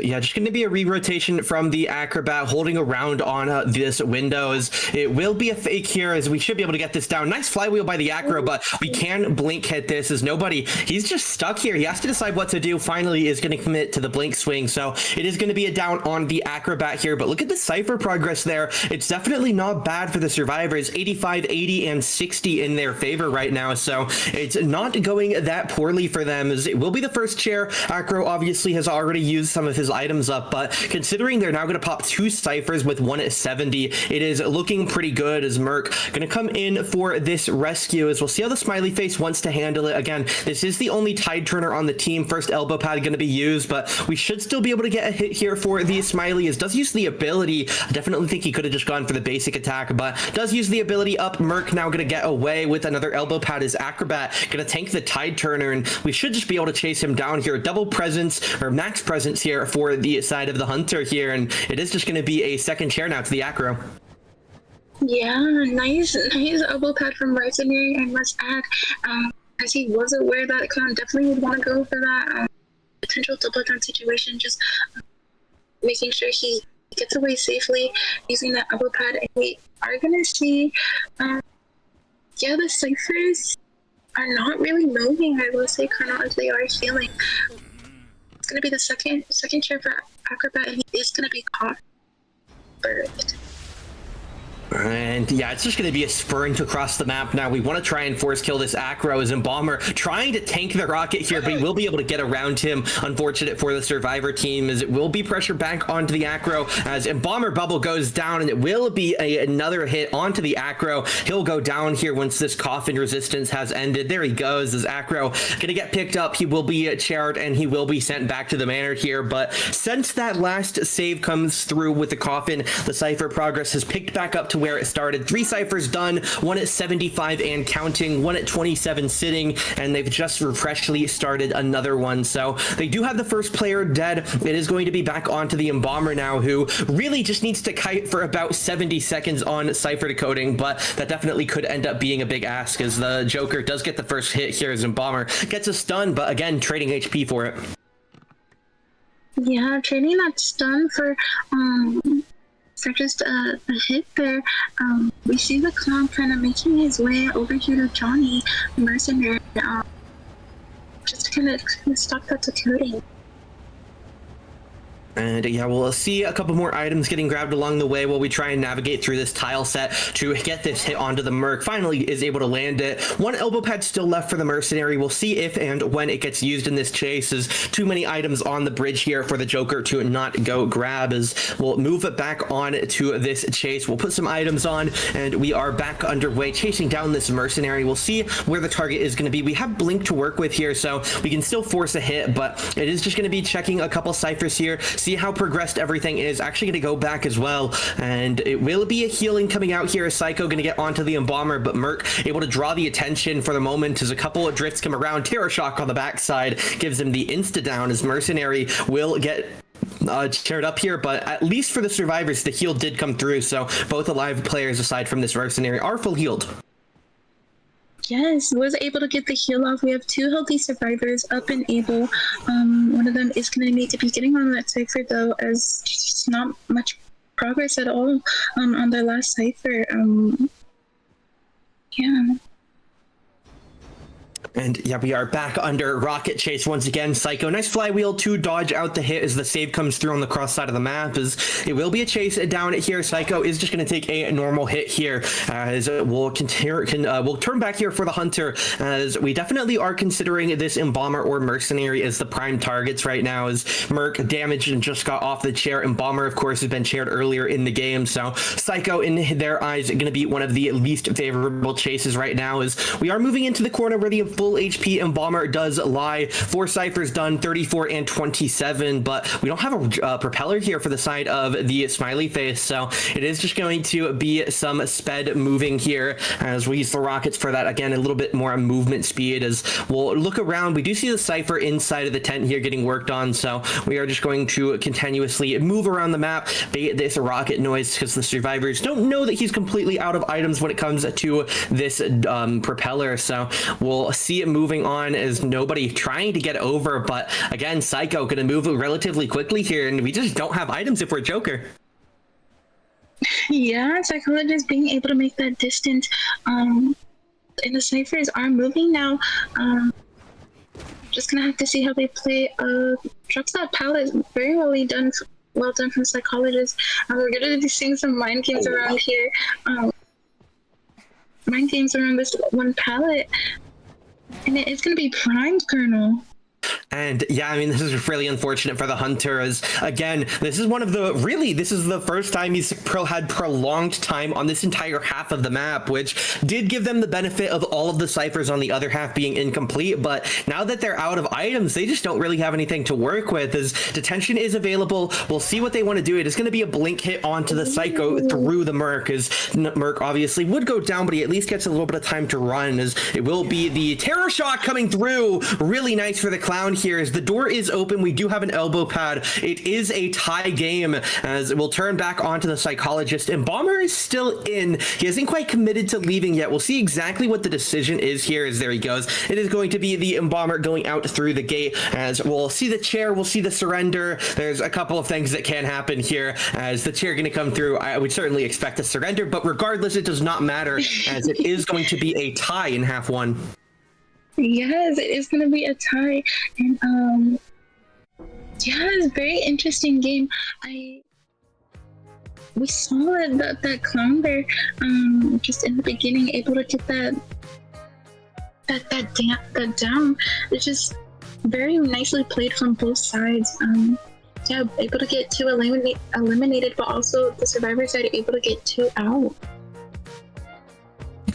And yeah, again, considering the alteration, YHB definitely not the necessarily best result they could have gotten there, but a tie is still pretty respectable. But for the side of YSL, the result is definitely one that they will be happy with, as moving in, again, we realistically, for the side of YSL, just need to see 2-round wins. It's the most realistic way for them to win this game. Is if they tie this round, they'll need a 10-0 in round 3 in order to at least force an overtime. But if they are able to win both rounds, they'll should win 2-1 on rounds. So YSL still have a way back into this series, and it's definitely going to start quite heavily with at least 3 kills coming up in the next round.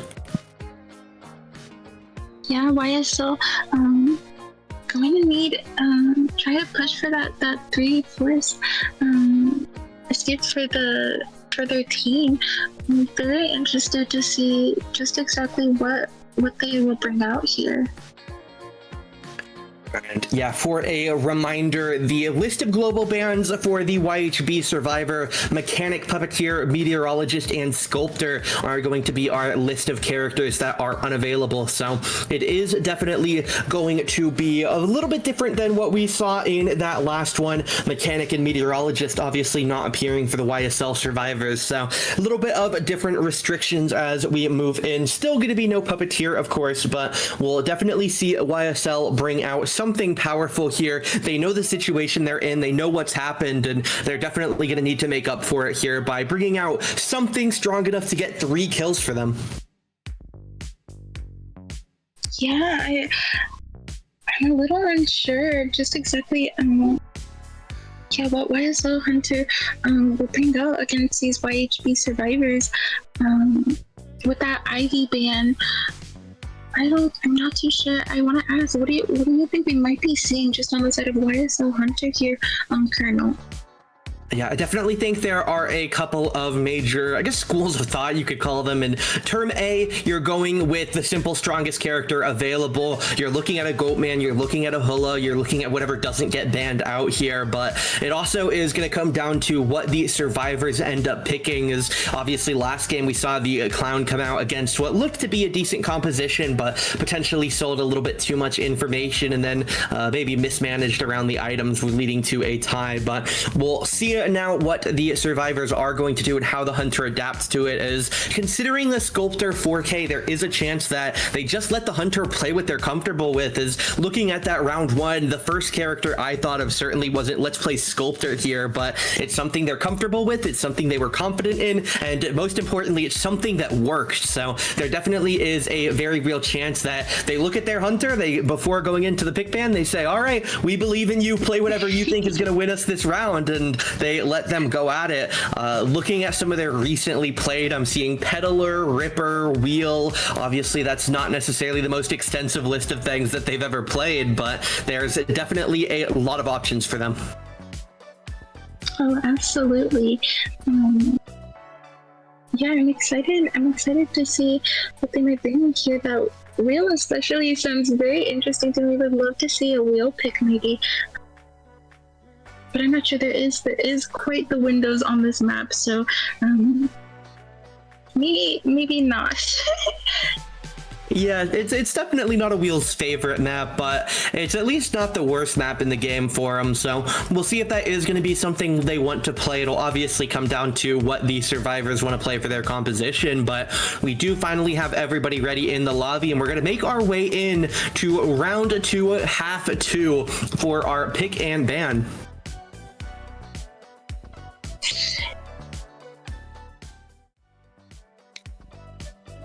Yep, just waiting to see what our hunter is gonna come in and choose. And it looks like we're gonna start off with a novelist ban.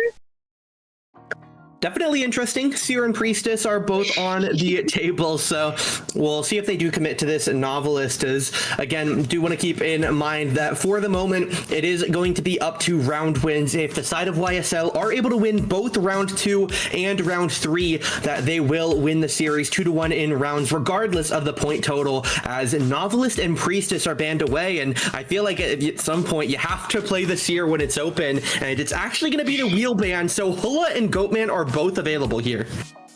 Yes, and just like you said, Colonel, we are going to be seeing that Seer being brought out immediately as he is not banned, and we're going to be seeing the Embalmer as well. And yeah, I mean, you leave Seer open, you're realistically expecting to play against him. So Novelist and Mercenary prio bans here. I'm definitely interested to see what this Hunter has cooked up. Yeah, me as well. Looks like we are going to be seeing a wilding on YHB Survivor side, so also very interesting and going to be coming in as a harasser. And yeah, I mean, we saw Wildling do very well at the end of that last set. Again, bought them a bit of time, and while the result there obviously isn't what these survivors will be looking for, it was certainly still quite a bit successful. So I'm not surprised to see Wildling come out. Definitely is a bit niche, and it's going to be a no ban for the last one here. Oh, and it looks like we're going to be seeing a psychologist from the survivor side. Yeah, very tanky, very strong survivor. And yeah, I mean, we saw Psycho last round. It got good value. It got a ranged heal on the Merc. There were definitely good things about the Psycho. And this time it's not going to be on the global ban list here for the survivors. As, again, YHB trying to get a pretty good value here, as 10-0 in the first round gives them quite a bit of a lead. 2-2 in that previous half leads it to the round, or the second half, to figure out who is going to come triumphant in this round. YSL really badly would love a 3-kill here at the very least. There's not really that much value to be found in a 4K, but obviously if you can get the 4K, you're going to take the 4K. So we'll see what it is going to be as our survivors fix up their talents, and then we'll see what Hunter we're going to get. Yeah, very excited to see what YSL Hunter chooses to play into this survivor team comp. With that breaking wheel up and banned, I'm not too sure, Colonel, who we might see. I feel like if we don't play meta here, we're never going to see them again in the series. So I feel like for this Hunter, unless you have some off-meta pick absolutely cooked up, that you just have to look at the Goatman or the Hula, which again have both been left available. So we are going to get the lock on our survivor talents, as we'll see what the Hunter wants to play. And they're going to go for the Bane here. It's definitely a comp where it makes sense, but we'll see how well they can perform on it. Yeah, we are going to see YSL Hunter bringing up that Gamekeeper. I would say he is pretty good on this map, just those hook spots. Being able to be used with this infinite hook, and obviously the wilding, I feel a little bit, Colonel, as he is able to hook that wilding off the board. Yeah, I'm definitely surprised to see the Gamekeeper over a meta pick, but I hope they have faith in it, and I hope it does well for them, I suppose. Yes, me as well. I hope YSL is able to get the results that they would like. But yeah, going into these survivors traits here, we do see borrow time on everyone except for Seer, as Seer is running that flywheel knee jerk.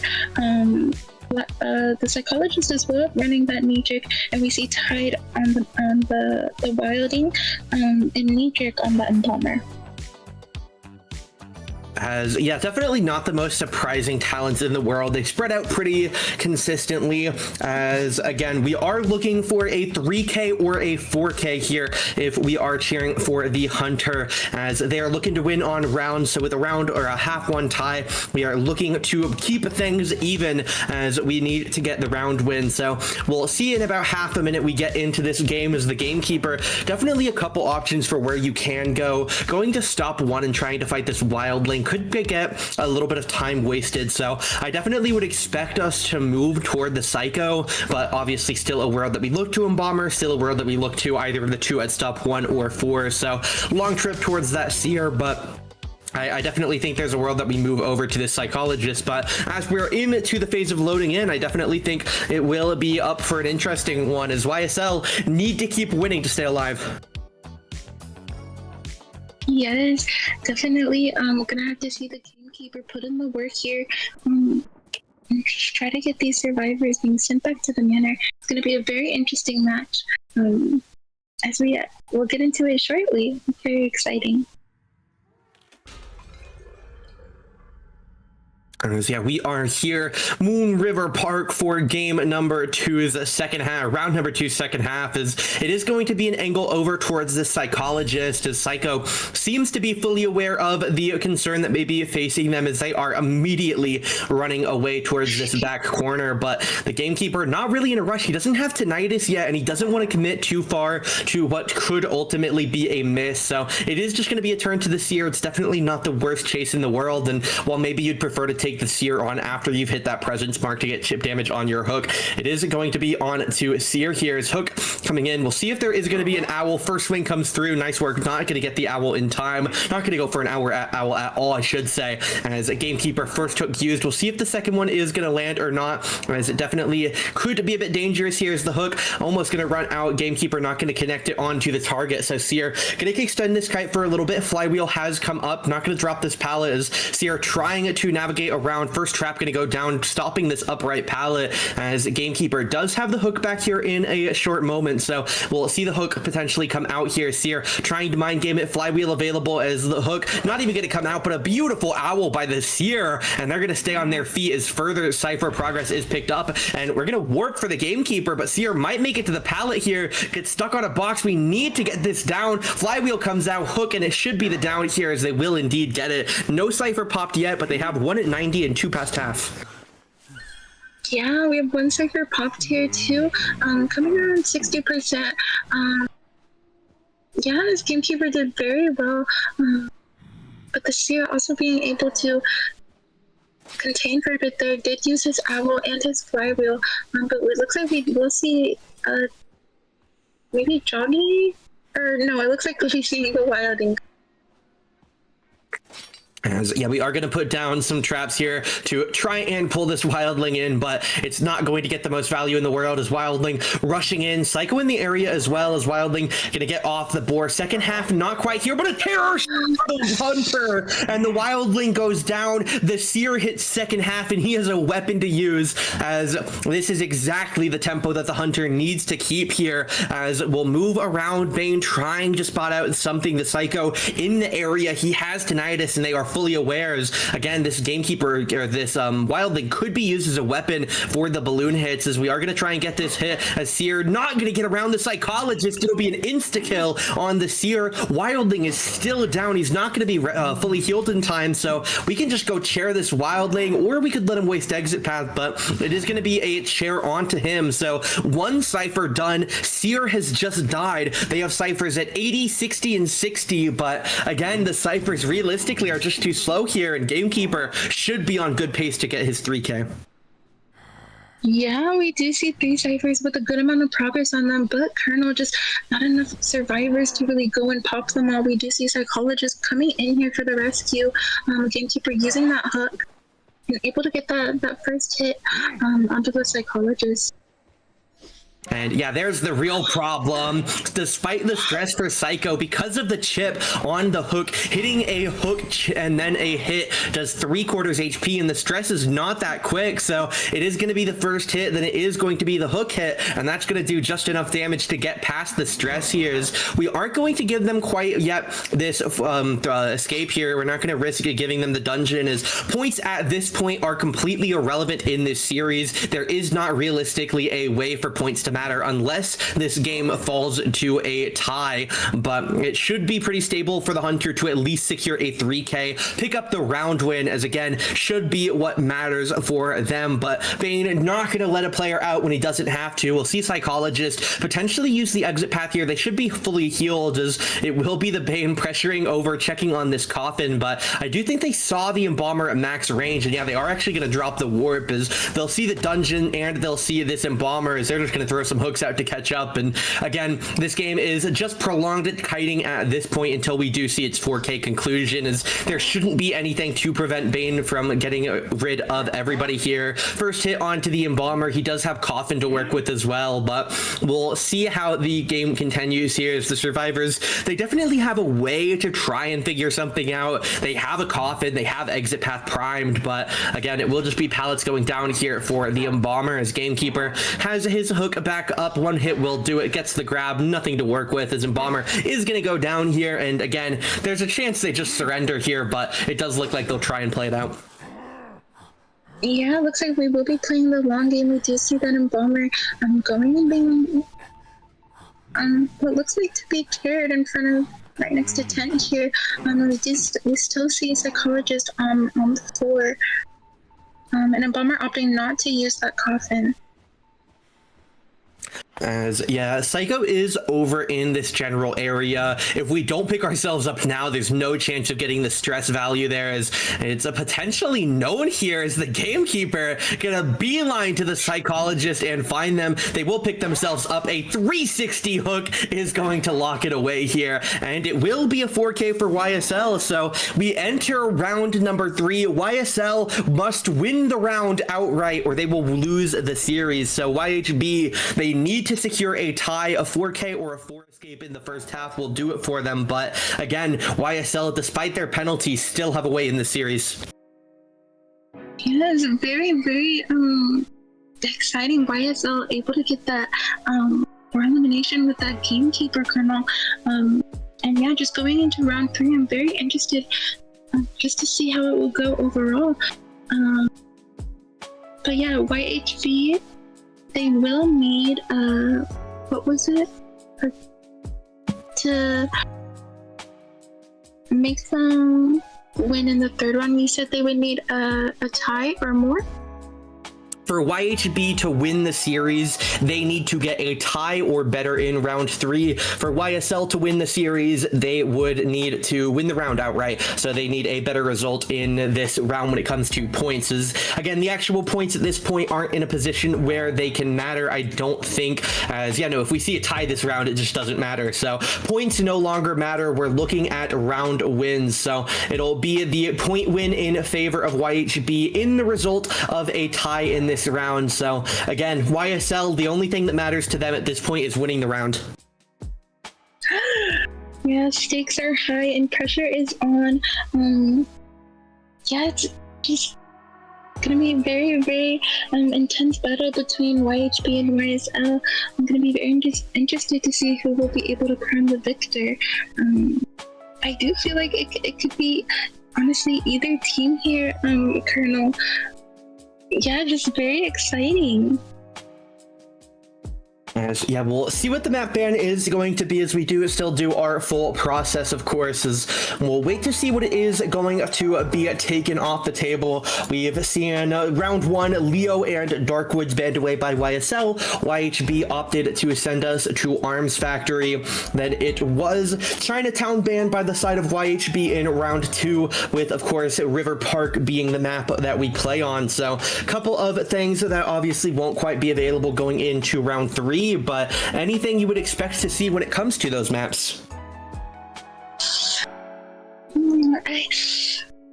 I'm really not too sure. I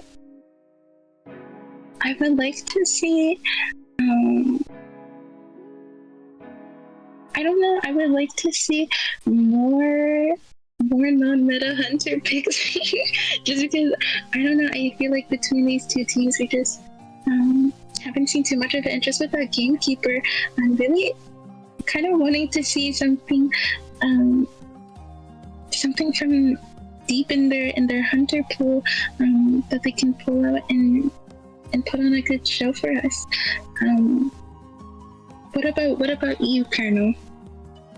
I definitely would expect at this point, now that we're moving to what should be 2 bans, Gamekeeper and Hula will no longer be available for either side, but depending on the map, we definitely might still see it open. But at this point, YHB, they're not going to get Hula. They've already played into it as well, so they should just have them banned away. They were banned away from the Goatman in the first half of round 2. Then we saw the Breaking Wheel ban, which map dependent definitely could make its return in round 3 against the YSL Hunter, but a lot of that will depend on the map. There's some maps that you just aren't really going to ever play a wheel on, so we'll see if they are able to send it to somewhere, maybe like an Ever Sleeping or a Chinatown, where wheel maybe is a little bit more prevalent. But we'll wait and see, as YSL are, I believe, up to make our ban, so we'll wait and see what it is going to be. Moonlit, Arms Factory, the only places we can't go. YSL will have the ban choice here, so a lot of places they can make sure we don't go. I definitely think Church is another option when it comes to the map, so I definitely think that the Hunter pick will be quite dependent on that. Yeah, I think we could definitely be seeing a potential red Church pick here. Indeed.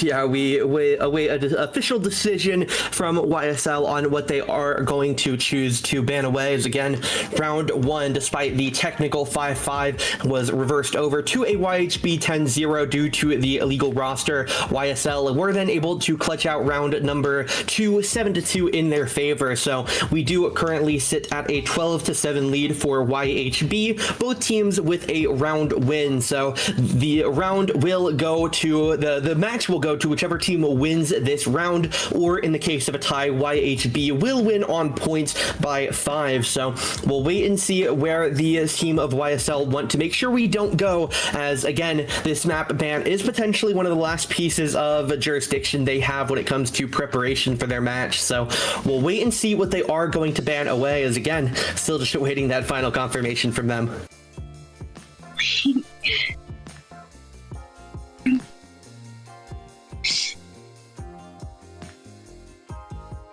Yes, I'm just waiting in anticipation. I'm like,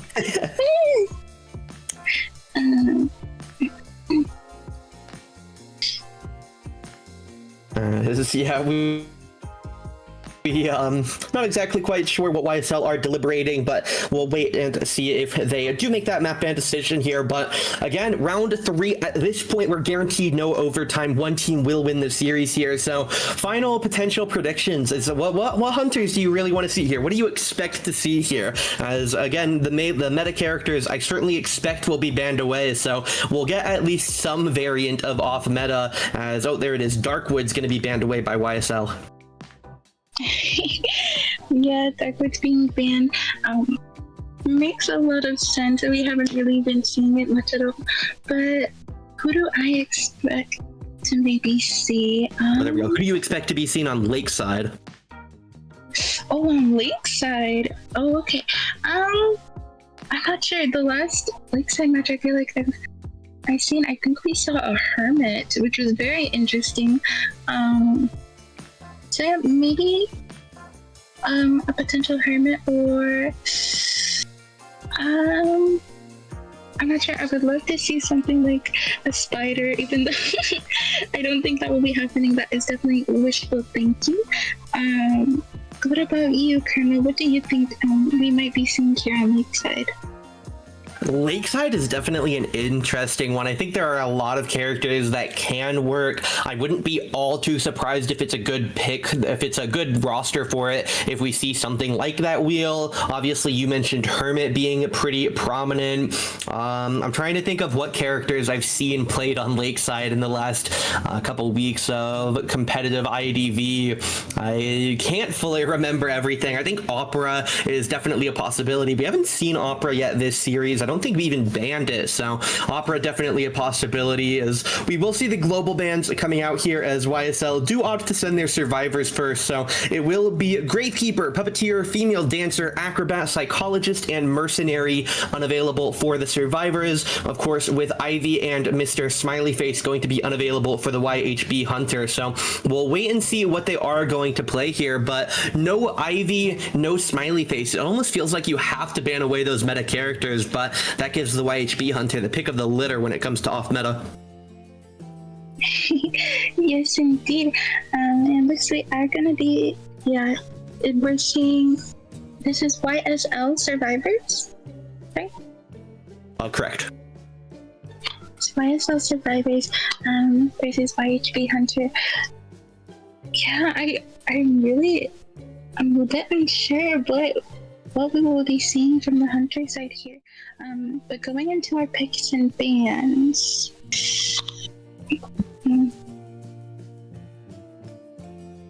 Yeah, we'll see what the bans are going to be here for the side of the YHB Hunter. Seer has been banned both games. It will be banned again, and then it will be Priestess banned away. Mechanic was the other thing they banned away in the opening round, but it wasn't played in round 2. I wouldn't necessarily expect it to be played in round 3, but we'll see Seer, Priestess taken away, and then the Goatman and Opera banned, so Hula is still going to be available. Yeah, that's correct. We might be tuned in to see a potential Hullabaloo gameplay. And from the Survivor side, we're seeing a forward and a barmaid. And yeah, I definitely think they're hedging their bets against a Hermit there with that Barmaid. Is not necessarily a weak character against other Hunters by any means, but definitely one of the pretty fortunate Hermit counters there. Being able to heal against some of that shared damage is always a nicety, but don't really have a dedicated rescuer yet. Forward obviously can. Barmaid can tank a bit, but it is going to be the Coordinator banned away as the Hunter tries to limit down some of these options here on what they are going to be able to go. And here's one I haven't seen in competitive IDV, the Archer going to get picked up. Yeah, we're going to be seeing an Archer coming into play here. Yeah, very interesting. It is pretty open areas, especially on this map, so she can definitely be used pretty well. But yeah, looking at our Hunter, our last ban here, looks to be going to be that Patient.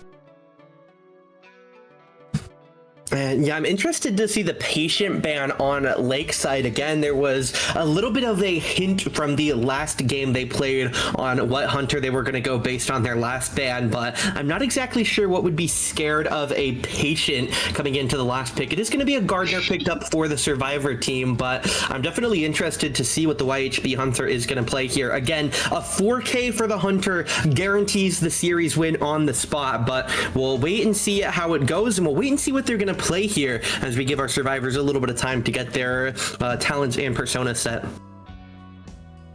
Yes, Gardener coming in is just very surprising to me. I'm not too sure. I think she might be, depending on what the Hunter chooses to play into this here, maybe a potential first chase, but yeah, I haven't seen Gardener very much, so I'm very excited to see her being used in this round.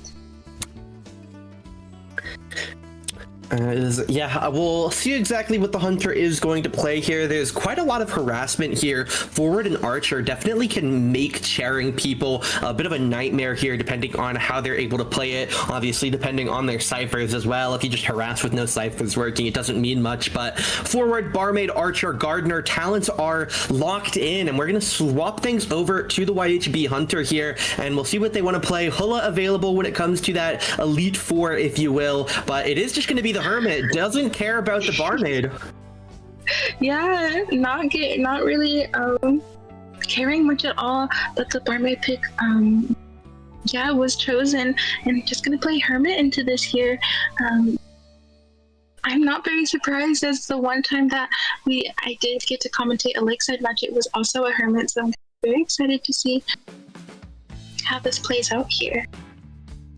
And yeah, this is an interesting set of persona for the team. Archer and Gardener are going to have a borrowed time. Barmaid going to have a Windows. Forward going to be the only tide turner. And then all 4 survivors have opted to bring a flywheel here. So I definitely think they were potentially expecting the Hermit or potentially some other character of that nature. But flywheel going to be what all of the survivors opt for here, as we are going to get a bit of a variant of the straight line spawns for the survivor. Gardener stepping a bit north and going to shack instead of staying in this middle row. So potentially gives Hermit a bit of a safe place to spawn, hedging the bets against 3 players. But we'll wait and see where they do want to spawn. They are going to go here toward this lower right corner. So forward definitely going to be the prime chase for the, I guess, initial positioning. Yeah, no, definitely, Colonel. We see that Hermit spawning at the kind of like near the big boat gate, and yeah, definitely going to be in sight of that forward. Going to have to see how he utilizes his ball and his flywheel to kind of evade those charges and make distance.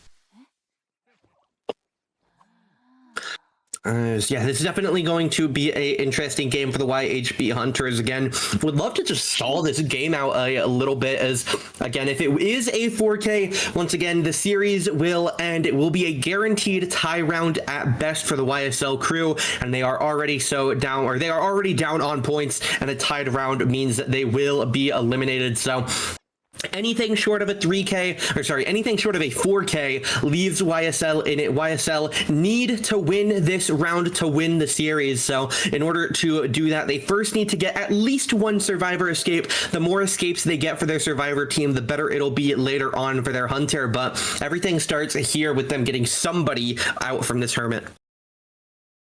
Yes, and hopefully they're able to do just that. Very excited to be going into this match and seeing what the YSL survivors are able to do. As we are loading in now, we'll see which way this Hermit is going to go here. Definitely a couple of options. Forward is the closest player. Obviously, it is the only tide turner as well, so potentially a nice chase for them to take, but it is going to be a move slightly towards Big Boat here, so potentially going to look for the Gardener, who already is out towards Pier, trying to stay on this safer side. As Hermit not going to have any idea where this barmaid is. It looks like they're considering checking upstairs, but it'd be wasted time, as they do make the end of the day right decision. They back away, as it is going to be rotations coming out from the survivors here as they try and figure out where is safe. There is 2 red charges on the Archer and the forward here, but we'll wait and see where this Hermit is going to send the first chase. They do see somebody here by this small boat. Gardener going to grab that red charge. All 4 players now marked in red, so it will be quite a bit of damage shared amongst them, as we'll see this first charge attempt coming out, as Hermit still hasn't quite decided who they want to go for, as they back away over toward the Gardener once again. Yeah, it looks like they're gonna opt for the Gardener here, but the Archer in the area. Yeah, Gardener just gonna take that ball, and the Hermit's just gonna close off the distance, gonna try and get this first charge on her. And yeah, it is going to be the first hit here, obviously, again, spreading across the team. We'll see it turned back on. A couple players picking up a red charge once again, as Gardener going to move around, try and get back over to this window, as it is just a game for time at this point, as they'll return up, as it will be the Archer putting a chip shot on here with the arrows. It will be the Hermit trying to catch on to the Archer here. They do have the red charge mark, but a flywheel is going to guarantee an escape there, as Hermit hasn't gotten rid of this Archer charge. He's going to take a stun here, as decides that the stun is just worth it instead of standing still, so he's going to take that small penalty. Charge back available here, but he really needs to ramp up the damage spread here, as Archer misses the shot. Really good sidestep there, but is going to miss the charge afterwards, so the aim battle leads to 2 whiffs for both players, as for the moment Archer trying to get around, does have a shot here, will be able to use it for the backwards dash, has normal arrow here as well, but is just going to take the normal hit. Still nobody injured, as Gardener and Barmaid repick up red charge. Yeah, just little by little damage being spread here. Yeah, and Hermit's gonna take that another stun. That's gonna buy the Archer a little more time to transition, maybe potentially to the big boat, but she's just going to use these walls as best as she can.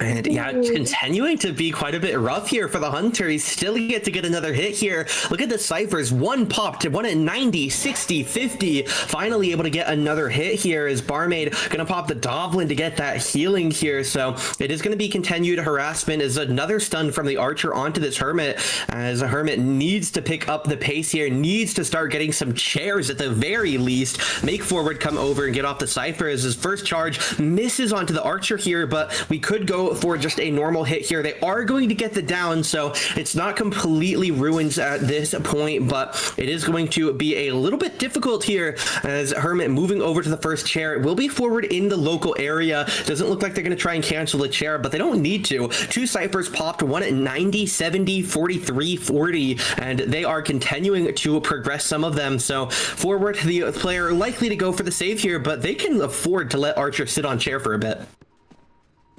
They definitely can, Colonel. Just that cipher progress just being so much, kind of countering what Hermit is all about, but able to get that blue charge on the Archer and able to get that red one, and that's going to be a stun on the Hermit, giving the Archer some time to transition here. As yeah, stun comes out from the forward. It will be a hit onto the forward. He's very, very low on HP, but the Hermit needs to get back to the real target right now, which is the Archer. Is going to get that shock. It should be a down here. Not a down. It should just be another hit here as the damage going to spread out once again. Barmaid still holding on to another Dovlin, so has more healing as the Archer. Not going to get grabbed by that. Slam down as the Archer back on another window here. Is another charge coming up here for Hermit. We'll see if he can. He can indeed hit it, as it will be a down now onto Archer, but keep an eye on forward right here. Cypher is working at 94. The Archer has borrowed time here. He can't afford to be leaving right now. 97, 98. It's so close. We'll see if he can. No, he gets the pickup in time. Forward's not here to cancel, so it is going to be another hit onto the Archer as the forward comes in. They're going to get the rescue. No borrowed time, but they have the Cypher Prime now, 98%, as a blue charge onto the Archer. Down comes in here, but it's going to be a Cypher pop here as the pallet available here is, it will be the door connection here. And again, YSL need to win the round, and if they can get a 3 escape against this Hermit, it is looking really, really good for them. They can afford to let this Archer die at this point as the final stun comes out from them, as everybody else on the team is just getting away right now. They do not want to be anywhere near Archer. It's only a warp for the Hunter, who again hasn't used this warp. They have not gotten value out of this trait, as the Hermit is going to get the kill onto the Archer here, but the door's at 75 on the far side of the map and everybody is over there. It's going to be a 1k for the YHB Hunter, as YSL are going to go into round 3 half 2 needing 2 escapes to win the series. Yeah, just absolutely amazingly played by Survivor side. Able to contain for so long in the beginning there. It's just unfortunate for that Hermit. Also kind of getting harassed by the Archer and that forward. Kind of just led them to be able to pop those ciphers and have that 4-man endgame with Archer up and running. Very, very well played from both sides, but yeah, the Survivors just having that cipher rush, just able to really put pressure on Hermit's kills as a whole. So very nicely done by the Survivor side. And yeah, it is a very, very well played game by YSL, and after the round 1 incident, if you will, they have definitely been on the hot seat. They know they have to win 2 rounds in a row, and while their Hunter was the one who got the majority of the work done, Survivors picking up a tie, which is still a good result for them, and then the Gamekeeper getting a 4k. The Survivors now picking up the ante once again. They get an extra player out this game. They were able to get a tie against the Clown. It almost was a 3k, but a good blink by the Hunter was able to secure that second kill on the Psychologist.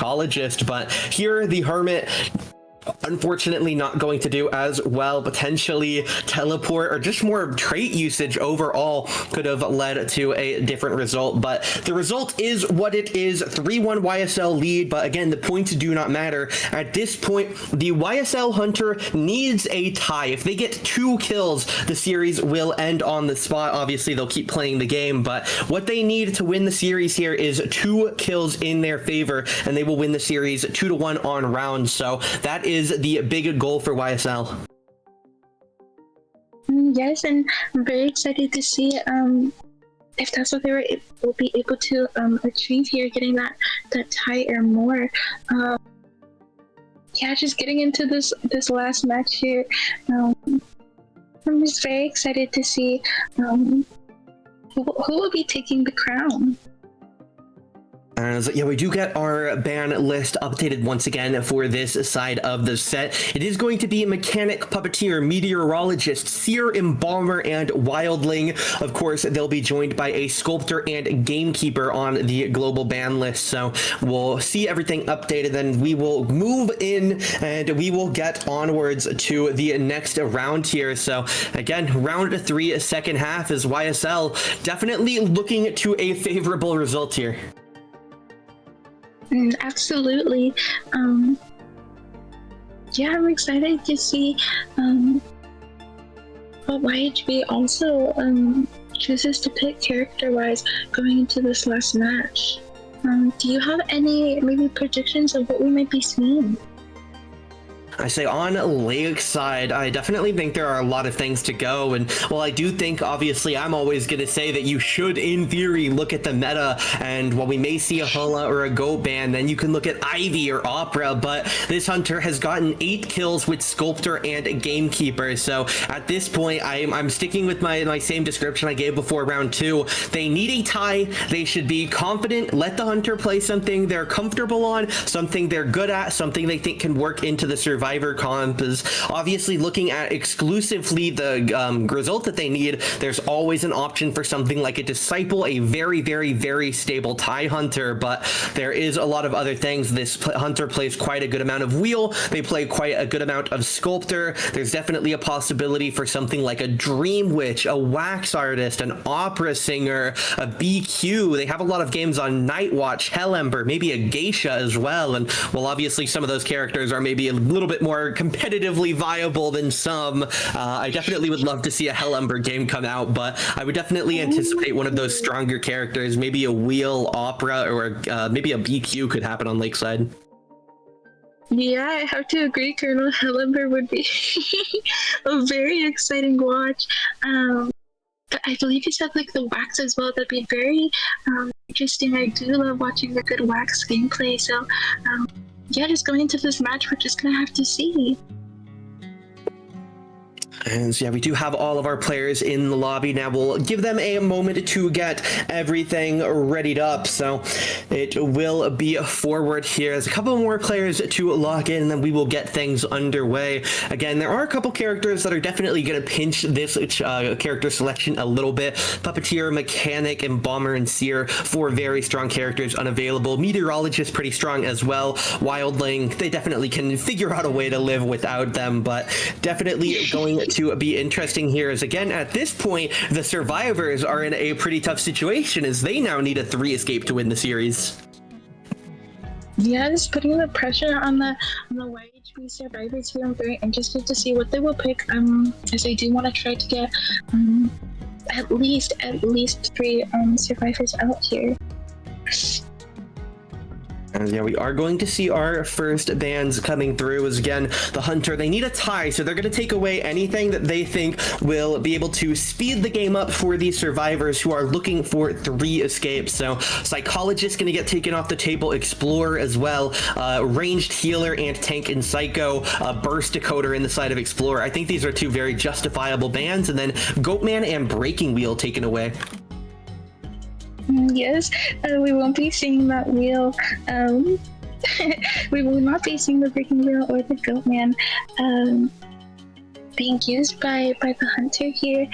It looks like we're going to be seeing a Cheerleader on the side of YHB. And yeah, this is definitely an interesting character. It's not necessarily the first. Okay, Cheerleader Ento is definitely not what I would have immediately thought of, but this is something that I'm going to assume they believe in. Maybe some pocket picks coming out here, as obviously both of these characters are very viable in certain situations. So we'll see how the YHB team want to continue building this team. Obviously, probably going to want a dedicated rescuer. We might see something like that banned away here, as Novelist getting hovered, Priestess then taken away, but we'll see what YHB want to go third here. Oh, looks like we are going to be seeing the Mercenary coming out here, Colonel. Yeah, just having that Rescuer up and open, so they're going to take that Mercenary. Yeah, we'll see what this next ban is going to be. Not really anything I would see as a super big immediate concern, and it is just going to be the Acrobat banned away here, as it will be him taken off the table as what will be the last ban of our series, regardless of this game's result. And then there's one I was thinking about bringing up. Magician has been surprisingly unpicked in this series, or rather low pick rate overall, but it is going to be picked up here, the last pick for the Survivor team. So Cheerleader, Ento, Merc, Magician. Yes, and we are going to be seeing the Magician being played by Joggy there, who I would say a very experienced magician man. So it's going to be a very exciting setup and a very exciting match. As yeah, we'll give the survivors, of course, a little bit of time to figure out exactly who's going to play who and which talents and traits they will all be bringing. As again, the survivors, they are going to need a really, really solid set of kites here, as obviously the cheerleader can pick people back up. Mage has some good kite ability. A well-played Ento can stay on their feet for quite a while, as it's definitely going to get quite a bit dangerous here for the survivors on Lakeside, up against a hunter who is yet to let an escape out. They need to find a way to get 3 players out through the exit gates to take this series. So we'll see what the hunter is going to go here, as it is going to be that wax artist here. Yeah, we are going to be seeing the wax artist being brought out. Yeah, it's very exciting to see. Going to be seeing this wax artist being played on Lakeside.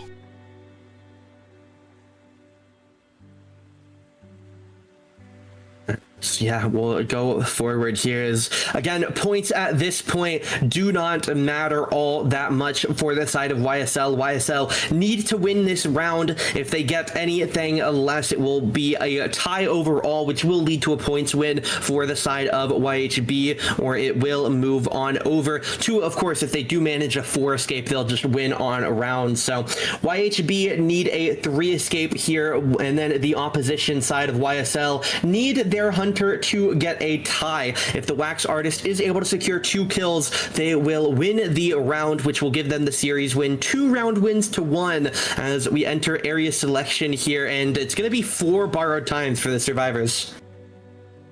Yeah, definitely just wanting to make sure they give all that they can to try and have at least a 4 survivor endgame. Yeah, and a pretty common spawn for the survivors as well. We are going to be seeing that wax artist just spawning in the area of Jogi and Sarah, the cheerleader and the magician.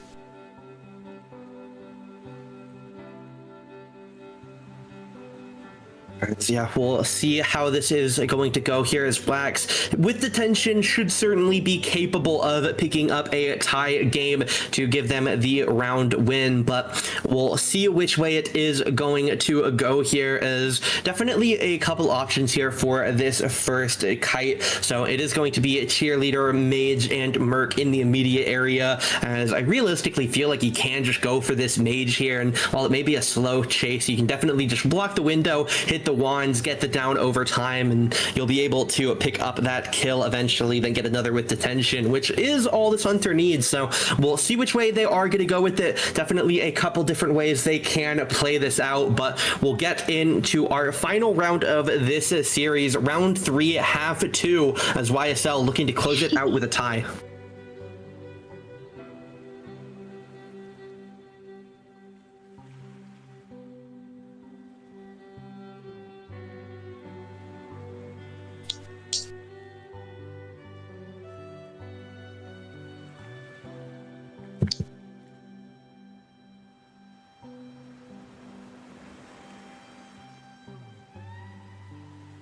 Oh yes, getting into the match here, we do see Waxarters kind of looking around and bolting the window as he does see that cheerleader around the corner. And yeah, it's going to be confined wax artist here, so just going to be able to tie on here as long as possible, shut down some of these powerful areas. So we'll be chasing on here. We'll see this cheerleader pallet drop comes out as we will get on into the chase here as Wax going to start working on blocking up some of these pallets and windows. We try and get any chip wax 50 onto the cheerleader as we'll almost get another hit there, just barely going to miss as cheerleader using up some of these speed boosts here. Not going to be left with a whole lot to work with as the window almost gets blocked up, but it will be the wax in time. So first hit going to go down onto the cheerleader, and already the tempo quite in favor of the wax artist as more wax stacking on. 50 flywheel comes out for the cheerleader to make this vol. 88 wax though, so it shouldn't be that much effort here for the wax artist to get this down. Turn the corner, shoot a few wax blobs, get the hit, and it is going to be the down here. So despite no cipher being just now passing 70%, it is going to be the first down and the first chair for this wax artist, as they're going to need to figure something out here about this upcoming rescue, as it does look like they are already sending the mercenary in, but with Wax blocking up some of these ciphers, it is going to continue to be difficult. And Wax, he doesn't need to worry about double downs. He is just going to pure chase this cheerleader and lock this game up as quickly as possible. Yeah, gonna get that hit on the cheerleader and try. And yeah, it's gonna successfully be able to lock off that cipher. He's gonna try and stop decoding as much as he possibly can. But yeah, we're gonna be seeing cheerleader being put into her second chair here. Yeah, all survivors up and healthy, no damages, but this is cheerleader's second chair, so we're gonna have to be able to see what the survivors choose to do here.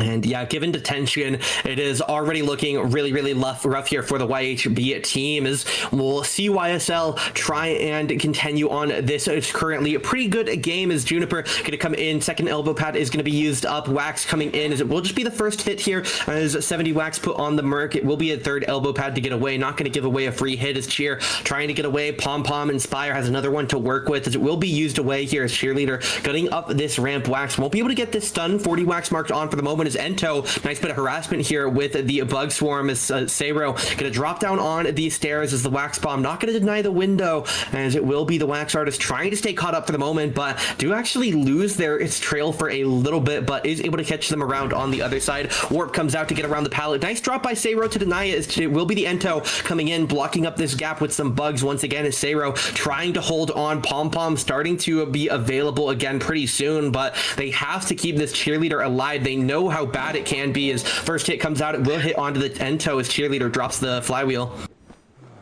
Yeah, cheerleader using that flywheel, a little bit unfortunate as Ento did take that body block hit for her. But yeah, Ento really saving a lot of stuff for this cheerleader here, able to extend her life just by using these bees and just Big Boat in general. Ooh. And yeah, attempted a wax bomb there, gonna miss out as Ento trying to harass the wax artist off of this ramp, not quite gonna get it. Sayro jumps down once again on the cheerleaders. It's been good chase, or good kiting so far, obviously good harassment as well, joined by that entomologist as Sayro trying to figure out the direction to go here. Gonna try and get back up over towards the stairs as wax bomb comes down, blocks the window, but isn't really gonna catch the cheerleader as more wax might be able to do it here. 80 wax, 90 wax, they get the wax, and it will be the down here. Cheerleader should be gone, but the ciphers have done pretty well since. 3 ciphers completed, 1 at 75, 1 at 60. They really do need to finish these 2 ciphers up quickly though, as if they can't get a pop very soon, they are going to be in massive danger to this post-kite detention, as 90% on 1, but they still have yet to get back on the 70% cipher, as they're opening chests right now for the entomologists. They know they need something to help them out in the later portions of the game, as a cipher is popped, but this mid cipher, it's just too dangerous right now, and it is going to become a really big struggle here for YHB to pop something. Yeah, but unfortunate for the survivors here, having that cipher in middle, Wax just being able to wax it off, whether it's with the big wax puddle thing or if it was just waxing it on its own. Just having a lot of control. Also, just not many places in this area Colonel to really kite with, so they're just gonna keep their distance as much as possible.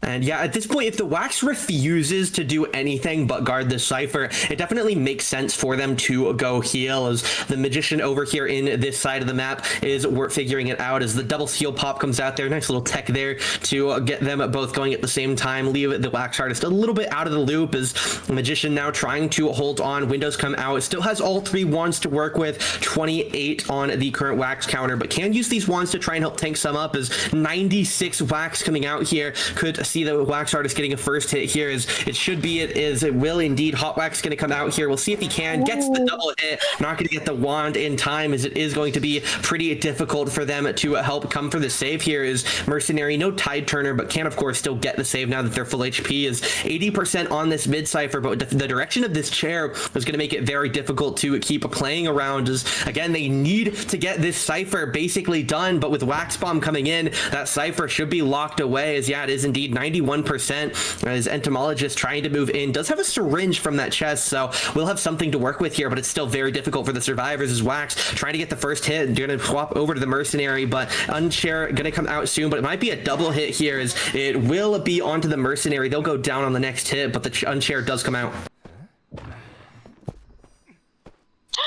Oh, and they are gonna actually be able to also get that lock, and it will be 1 tap. It is very much primed, but yeah. Oh, they need the Cypher to unlock. They need it to unlock before the Mage goes down here. They are trying, as it will be Juniper going down. The Merc might get picked up here, but no, the pop comes out in time. Back onto the Waxing now as Mercenary trying to kite around here. 12 Wax, doesn't have an elbow pad, has nothing to work with but a pallet and a window, and needs to make magic happen. As Merc trying to get around, but he is going to get hit by the Wax. He is going to get downed. And again, the survivors must get every player currently alive out of this match. They have to somehow figure it out through detention. If they leave with 2, they are going to be eliminated from the tournament. As Mercenary now on a chair, he will die before detention ends, and the survivors are going to have to figure something out. Yeah, we see Ento on the gate here, just trying to get it open as fast as possible, and we do see Joggy kind of at the big boat area. I am not too sure here, but maybe wanting to potentially come in for the rescue. He does have 2 wands to work with, but with that Wax also having detention, Colonel, I do think it might just be a bit unlikely for the survivors to get all out here. And yeah, everybody should know what's happening. They are going to start working on this other door, but the doors don't matter if you can't get the Merc off chair. Detention up for another 50 seconds. They have to figure something out, and they have to do it in the next 20 seconds before this Mercenary dies out on chair, potentially even less time to work with. They realize now it's going to be a rotate coming over from both players, but they have to get going. Look at the Mercenary bleed timer on that chair in the top right of your screen, as it is going to be an attempt here. Mage starting to run in. They have to get to this rescue right now, as the Mage trying to come in, as we'll see if he is able to get it. Rescue comes out with a Terror Shock. Mercenary dies, and that will be it. YSL claim the series. 2-1 round wins, and it should be a 4K at this point. The survivors, aware of their situation, could have taken the tie and eliminated themselves. They go for the high risk play. They do get punished. It will be a 4K, and it will be YSL moving on. Yeah, YHB survivors realizing that they have to go for that rescue. If they want to or not, a tie would not be enough. And they tried their best. They absolutely did to try and get that Cypher off, to try to get this 3 out, but we're just unable to. Yeah, that YSL just survived. Hunter playing so extremely well with the Wax Artist, and that is like a big congratulations to Team YSL. And yeah, they were able to pull out, and despite the rounds, it is still going to be a 12 kill total for the Hunter here. Obviously, 2 players could have gotten out in that last game, but they know what they had to do, so they went for it and end up getting 4K'd once again. So in technicality, not a single escape for them, as YSL are going to walk away with the series, and they will move on here in the Seaside Summer Marina, as they'll move towards the quarterfinals, where again, they'll take on the winner of CH4 versus Prototype. But definitely a big accomplishment for them. Despite the round 1 problem, they are still able to win round 2, win round 3, and move themselves forward.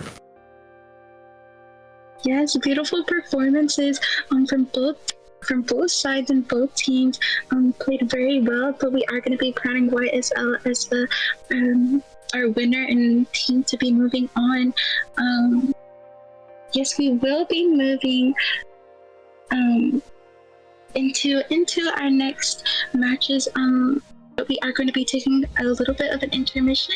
So yeah, just thank you so much, Colonel, for allowing me to commentate beside you. It was absolutely lovely, and yeah, I hope to be here commentating again soon. Yeah, definitely been a pleasure. As we'll send things on over to a little bit of a break. We'll be back once again. Shouldn't be more than maybe 5 or 10 minutes with FNE versus GSL.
Alrighty, everybody, welcome back to Seaside Summer Marina. We are heading into our final match of the day here. We got Gaslighters, also known as GSL, versus FNE.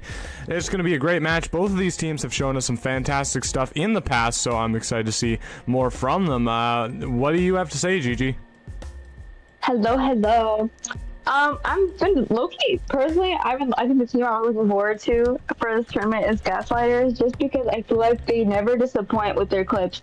You know, I feel like there's always a show with them. So I'm really excited to see what they're playing now. I believe they did go against like a wax artist the previous time they were playing. I thought that was a really silly little match there.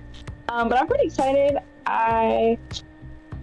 I'm ready for some good gameplay. Like I think that's what everybody wants right now, some good gameplay. And I think we're going to see that with this matchup right now. So let's see, are the teams ready? Like what's going on right now? They should be. I mean, we should be pretty much good to go like right away, I would have to think. That was the idea, but it looks like maybe we will see a little bit more of a delay. Definitely the last matches ran significantly longer than we were expecting them to, especially with that deliberation period we had to go through. So, I mean, now I can't even tell what's happening because I don't know if you see the team channel. GSL is just posting like an unlimited amount of like Goku gifs. So. Oh, Dragon Ball Z gifs, yeah. Yeah, that's what's happening right now. In case anyone was curious. Oh yeah, if anyone's curious about the behind the scenes, these are the behind the scenes. Don't look behind the scenes, everybody. It's a big giant mess. There's just spaghetti all over the floor, all on the walls, everywhere. It's a disaster. It's a huge giant big disaster. You know, we're holding it together. We're making it work. You know, it's organized chaos, as they say. Exactly, and who doesn't like spaghetti? I mean, I personally love some spaghetti and some marinara sauce. Perfect combo. You know, the traditional combo. The traditional combo. I mean, most of the time, the traditional stuff is usually the best, especially when it comes to food. I mean, yeah, that's all I have to say maybe about that. Maybe hunters, traditional hunters. Traditional hunters, too. I love that. I don't know. I'm like, because the thing is, if we start talking about food, I will not stop. So I'm trying to connect it as much as I can with the game. So what map was banned, by the way, for this first team? GG, all I see is Goku on my screen. Like, I'm trying to find it, but that is all I see. that is all that's taken up my eyes right now. Okay, let's see. Let's try to. I can't even. Let's look. FNE GSL. What are you talking about? Look, scroll a little bit up. Yeah, but do I just have bad eyes? I think you do. Oh yeah, here it is. Leo's memory. Okay, I just have bad eyes, I guess. Yeah. It's okay. It happens. I mean, I think if you're getting spammed Dragon Ball Z gifts and My Hero Academia gifts, then it's reasonable. And I see a Neon Genesis and Galleon gift. These are some peak anime decisions. See, I'm an old man. I don't understand these. Old gen. Yeah, these these moving cartoons. They don't. Oh. I don't know that life, but you know, I gotta use my reading glasses just to see them properly anyway. So, you know how that is. Seven using seeing moving pictures that are not videos doesn't know how to act. It's okay. Okay, you know what, it happens. Like, oh my gosh, I think there are sometimes, like, that's me with AI. I've gone to the point where sometimes I can't tell if something's AI or not. I can the most times. Like, I feel like 8 times out of 10 I could tell when it's AI, but like sometimes, especially if it's like a short clip, it's really hard to know. Or like, especially images are a lot harder than video. You know what's, oh my god, you know what's so annoying? Is like when I'm looking for like room inspo and I go on Pinterest, because Pinterest is cute. Like, I love looking on Pinterest. Like, I literally spend hours on Pinterest trying to find some good info, some good aesthetic, and then I save a bunch of photos that I think are really cute, and it's like, you know, whoever decorated this room really has style. And then I go on TikTok, and it's like, oh yeah, half of those are AI. I was like, what? Yeah, you know what? I hate Pinterest. I know I'm gonna get jumped for that, but I hate Pinterest because every time I'm trying to like look up something or like just Google something random, it's Pinterest. Pinterest comes up with a bunch of unrelated images that I don't want, and it's like the first 3 search results, and it gets me so annoyed. That's me with their freaking ads, bro. Like, why am okay, bro? Like, I searched up like nail inspo one time because I was getting my nails done, and I was like, I can't even look for anything because every photo is like 3 ads next to it. And I'm over here because I know someone who works there, and I'm over here telling her like, bro, are y'all gonna fix this? Why am I seeing more ads than I am images of what I searched up? But I love Pinterest. Pinterest, she's just a girl. But I feel you though. There's some good things on Pinterest. Okay, it's got its merits, but it pollutes the search results so much. Maybe I'm just using a trash search engine. Maybe that's just what it is. But maybe you're using Pinterest wrong. Well, how am I using Pinterest wrong? I'm not even trying to use Pinterest in the first place. It's just there. Okay, you gotta pin stuff. You know, you gotta pin your interest. Pinterest. No, why? No, I don't want to pin things in Pinterest. I want to search on, like, Google and find things that are not Pinterest. Oh, no, I know what you mean, because, you know, oh my gosh, I know what you mean. Now I know what you mean, because I thought you were just talking about, like, searching on Pinterest, and then you're just not getting the result you wanted. But you're, like, searching up on Google, and then you'll find, like, 3 links, and, like, oh, 1,000 videos on this, 1,000 plus photos of this. I was like, no, I don't want Pinterest. Like, show me an actual normal article link. I feel you. Yeah, no, I've literally had it before where I've searched up just something absolutely, like, so simple, like JavaScript object, I think it was. And I got a Pinterest link with, like, a bunch of images about just a bunch of memes that include JavaScript objects. At first, I didn't even know that kind of thing existed in the first place. I mean, they were funny, but like, I wanted to understand more about a JavaScript object. I didn't want a Pinterest link to a bunch of memes that are gonna distract me. Right. See, I see that. So now you're giving me all these great points, and I'm like, wait, let me backtrack. Let me backtrack my opinion right now. It's kind of real to me. I feel like Pinterest has fallen off so hard. Oh no, I just realized we're in an IDV stream and like I'm just crashing out about Pinterest. Oh. I know. I mean, I don't know. I mean, look, I don't think everybody's ready yet. I mean, what can you do? We're crashing out on Pinterest. It's better than crashing out over a game. That's true. Well, I do that too. I do that very often also. So, let's see there. I mean, right now, okay, you were commentating the first round, right? First set? Yeah, I did the first set with Kiwi. Fun. Did you, like, see any moments you enjoyed? Anything you're looking towards, like, with, you know, the current set right now? Well, I mean, there's a lot of really fun, like, I got to see 2 sculptors today, which is crazy. We got to see a clerk in the first round. Like, there was a lot of really fun character picks. So if anything, that's what I want to see. I want to see, like, just coming in and going completely off meta right away. Oh my gosh. That's what I like to see. I'm such a traditional babe, bruh. Like, we love, you know, OP Hunters. It's like, okay, come on, like, you know how it's gonna be. If they do this, they're gonna get a 4K. If they don't, they're gonna get time, blah, blah, blah, blah. But, like, when you know that one Lego meme where he's in a tuxedo and then he, like, has his, like, he gets enlightened and it just zooms in on his face. Like, that's from the Lego movie. That's yeah, I know exactly what you mean. That's how I go to the hunters. I see something, like, I think, was yesterday, and when Pit Stoppers chose Mary, because I didn't see their Mary yet. I just saw it and I was like, oh, Mary, like, oh my goodness, I've not seen my girl, because she's considered, like, a tie hunter. So I'm like, oh my gosh. I was so happy to see him marry for about like 10 seconds, and then I realized he was wearing the Warren clothes skin. I was like, oh, never mind. That's like half the fun about playing Mary is you get to have a bunch of fancy skins, but no, we're doing Warren clothes, I guess. I feel like that's just how I pick my survivors and hunters. Like, oh, how many skins do they have? That's who I'm gonna main. What? Oh my gosh! So you do not like Warren clothes. You're not feeling the Warren clothes. No, okay, it can be good, but like Bloody Queen's Warren clothes, it's like not even good. Like, it's just a dirty dress. Like, it could have at least looked like a Warren clothes. Like, it looked like she just rolled around in like the pig pen for 5 minutes, and like that was the end of it. You'll never believe what Warren clothes are.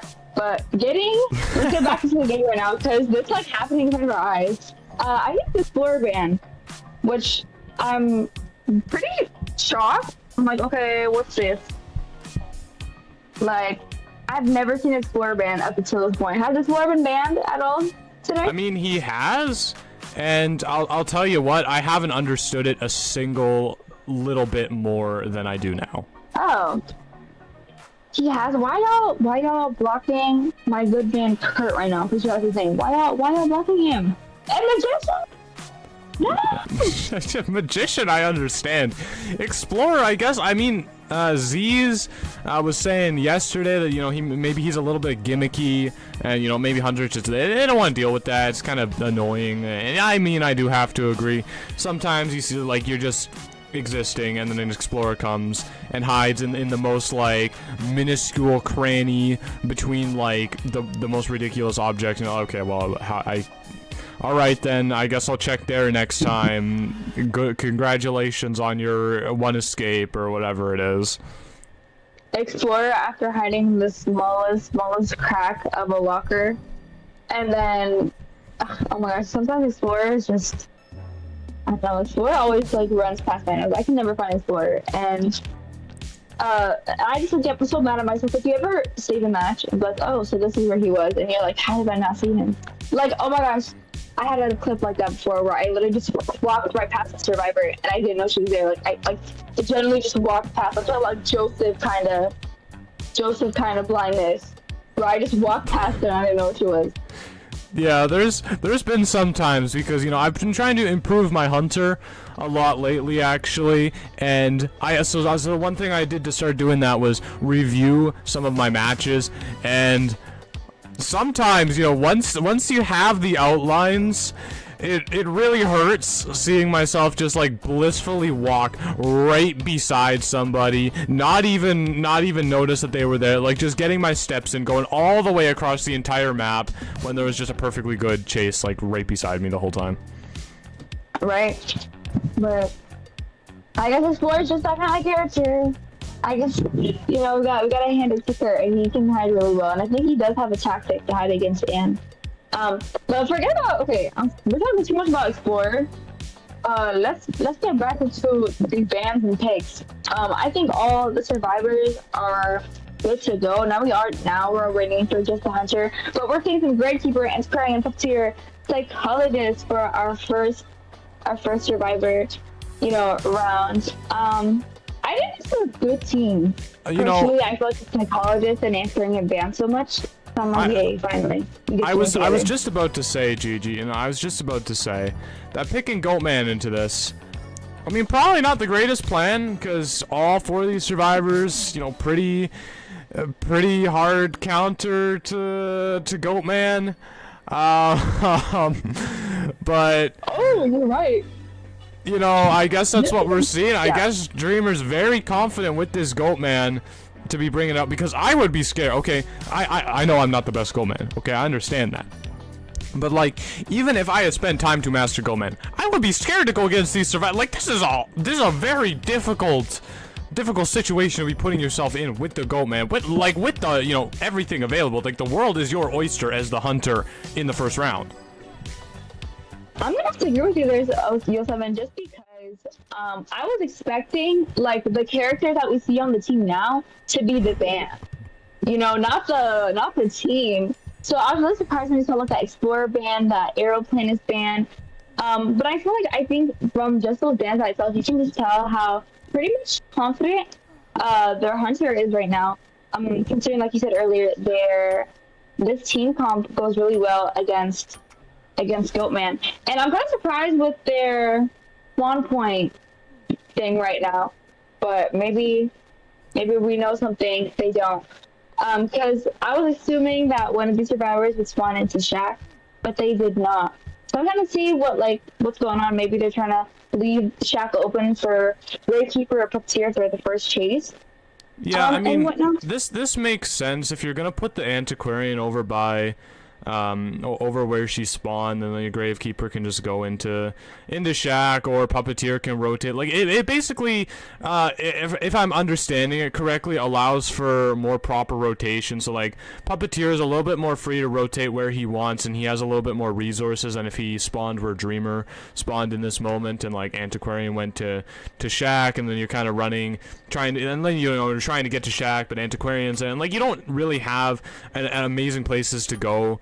So I'm assuming that's what the plan is, although I don't even know if Goatman would choose to chase the Puppeteer. I guess maybe that is the best chase that he has going for him, because I don't know how you would even begin to go for a Gravekeeper or a Psycho in Factory. I mean, can we talk about the fact that it's Leo's memory as well? Because, like, that. Oh yeah. Who does that? One of the most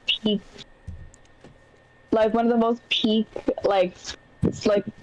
maps. I feel like Leo's memory is such a good map. So I'm kind of like, I get really excited when I see like Leo's memory showing up in a tournament. But yeah, I was assuming that too, like assuming that, Instagram was leaving Shack open for, the Gravekeeper or Puppeteer to rotate into that, just in case that they're the first chase, but that does not seem like the case. Hold up, bars. Oh, and we see a deduction pause. I mean, we can see him looking for the psychologist first, which I just kind of feel like Dreamer now has invaded my thoughts, invaded my mind. Is like, oh, I'm just gonna violate every single one of Yo7's expectations. I'm gonna make him wrong every single time for everything he says. Like that's what it feels like right now. Oh, Goatman's not a good pick. All right, we're going Goatman. Trust, guys, we're going Goatman. I'm sure that's not actually the case. Of course, they probably have a plan. They got a strategy that they're looking to execute. It's just going over my head because Uncle 7 over here, I'm hard stuck tier 6 hunter. Okay, like I don't understand the machinations that go on within these people's minds, but yeah. See, when this stuff happens and like we don't expect anything from, I'm not expecting what the hunter picks. I always say they know something we don't. Which is like they're probably like they got some tricks up their sleeve, which is why they're like catching us with the elements of surprise, and whatnot. But this is the first time I've seen Dreamer's Goatman. I mean, I feel like I'm pretty new to like a lot of these teams that are playing, but I noticed I'll notice some users, like for example, like I think Paper Moon. I feel that's such a cool username. I think that is Paper Moon. I think that's such a cool username. Yeah, Paper Moon's a really cool username. Right, and the way they have it spelled. But yeah, I guess with like ignoring, I guess Puppeteer and Gravekeeper, that was kind of like right, most close to this Goatman here. He's deciding to go for the psychologist, who actually runs out of Factory. Yeah, and yeah, that cage is gonna, deny that pallet, that very important resource, and yeah, getting a hit on psychologist right away. I mean, I guess she's just gonna kind of create a fortress here. Goatman gonna start breaking that, and off she goes. Oh no, actually not leaving, opting to stay here. I really thought she'd be making a mad break for those, for that factory area, but I guess not. I assume this as well, but we see that first, a little mess up on the first cage, but I guess a little bit of redemption from the second cage. We see Psychologist use her flywheel. Whoa! Yeah, I mean... I've never seen that happen. Oh, and we have the blink coming out. But I feel like all this time from walking to factory, from where this Goatman spawned, gave this team some good time to decode. I'm like, this is practically a 3-cipher fight right now. Yeah, I mean, look at these ciphers. That's something that, you know, a lot of newer players, I find they really struggle with is exactly that, you know, rotation, rotation, rotation. If it takes a hunter, you know, 15, 30 seconds, whoa, dodging out every single bamboo. Actually, Antiquarian, though, getting the rescue off regardless. Very, very smooth rescue, and I think now we get to see that psychologist. Oh, whoa, I was going to say see that psychologist going into factory, and I'm guessing she's just gonna want to stay into factory as much as she can. No, she's already got that wanted order proc, so she's trying to get as far away from these ciphers as humanly possible, which turned out to be not exactly far, but you know, she tried. I mean, it's better than that chair that's sitting right next to that cipher. I thought that's like the worst case scenario, being placed there when that cipher is so like being done. And look at that Gravekeeper kind of like. Look at that Gravekeeper just going down under with his. I forgot what it's called, but that Goatman just caught me completely at surprise. That little backtracking and just bam hitting. It looks like I'm kind of worried about this Gravekeeper over here, but he does get the save off. Yay, Andrew was able to get it done. I'm kind of wondering where Antiquarian is because the last two ciphers aren't like a crazy. They aren't crazy far from being finished, so I was assuming some like harassment. But here we go, that corner action from the psychologist here, trying to waste as much time as she can for her teammates to just get that last cipher done, since there is one more cipher left at 60%. So all this time, picking her up, walking over, and doing that cheering animation has already put the cipher at 10% increase. Yeah, I mean, it looks like GSL here probably just gonna opt to, you know, sacrifice that psychologist. Her stress was used up. You know, she's just kind of a useless character at that point. Pallet stun coming out from the Antiquarian. Definitely not happy if you're Dreamer there. Who I'm noticing now, you know, his skin really kind of matches the ambiance we have here in Leo's memory. I was about to say. I'm pretty sure. Wait, is this I'm pretty sure this was FNE playing Survivor, and then GSL as the Hunter. Oh yeah, you're right. This is GSL as the Hunter. I don't know why I said GSL. It happens. I'm sorry. Their name just rolls off the tongue. GSL. It's fun to say, so we're gonna pretend like that's a valid excuse and move on. Okay, I guess. I mean, I thought that was a messed up little cage, but was able to kind of block this Antiquarian's like. Some of her, you know, options. Did they just pop? I guess yeah, they did. They popped. The Antiquarian just didn't have that borrowed time, so now we see Dreamer trying to do a double cage shenanigan. Does mess up a little bit, but gets there in the end. Gonna try to go for one of these survivors. Has detention left to work with, but Gravekeeper is gonna be able to burrow down into his little hidey hole there, and not a lot of resentment left on the side of the Goatman to work with to kind of knock him out of that. Actually, he can knock him out of that with just one basic attack. Oh yeah, because he has detention, so. Now probably going to use the cage. Oh, yeah. Go for the Gravekeeper. Is it going to be in time to stop that Puppeteer, though? I don't think so, because Puppeteer can take a detention hit, so I don't think this is going to be an issue for him. Oh, well, look at that. Look at that spawning into the exit gate. I was expecting Puppeteer to just come in, wait for Gravekeeper to be, you know, shared, because he doesn't tide. He never uses tide at all. This poor Antiquarian. I feel like it's been like 5 years since you touched that gate, and it just has now barely opened. But it's looking like a draw for the FNE survivors.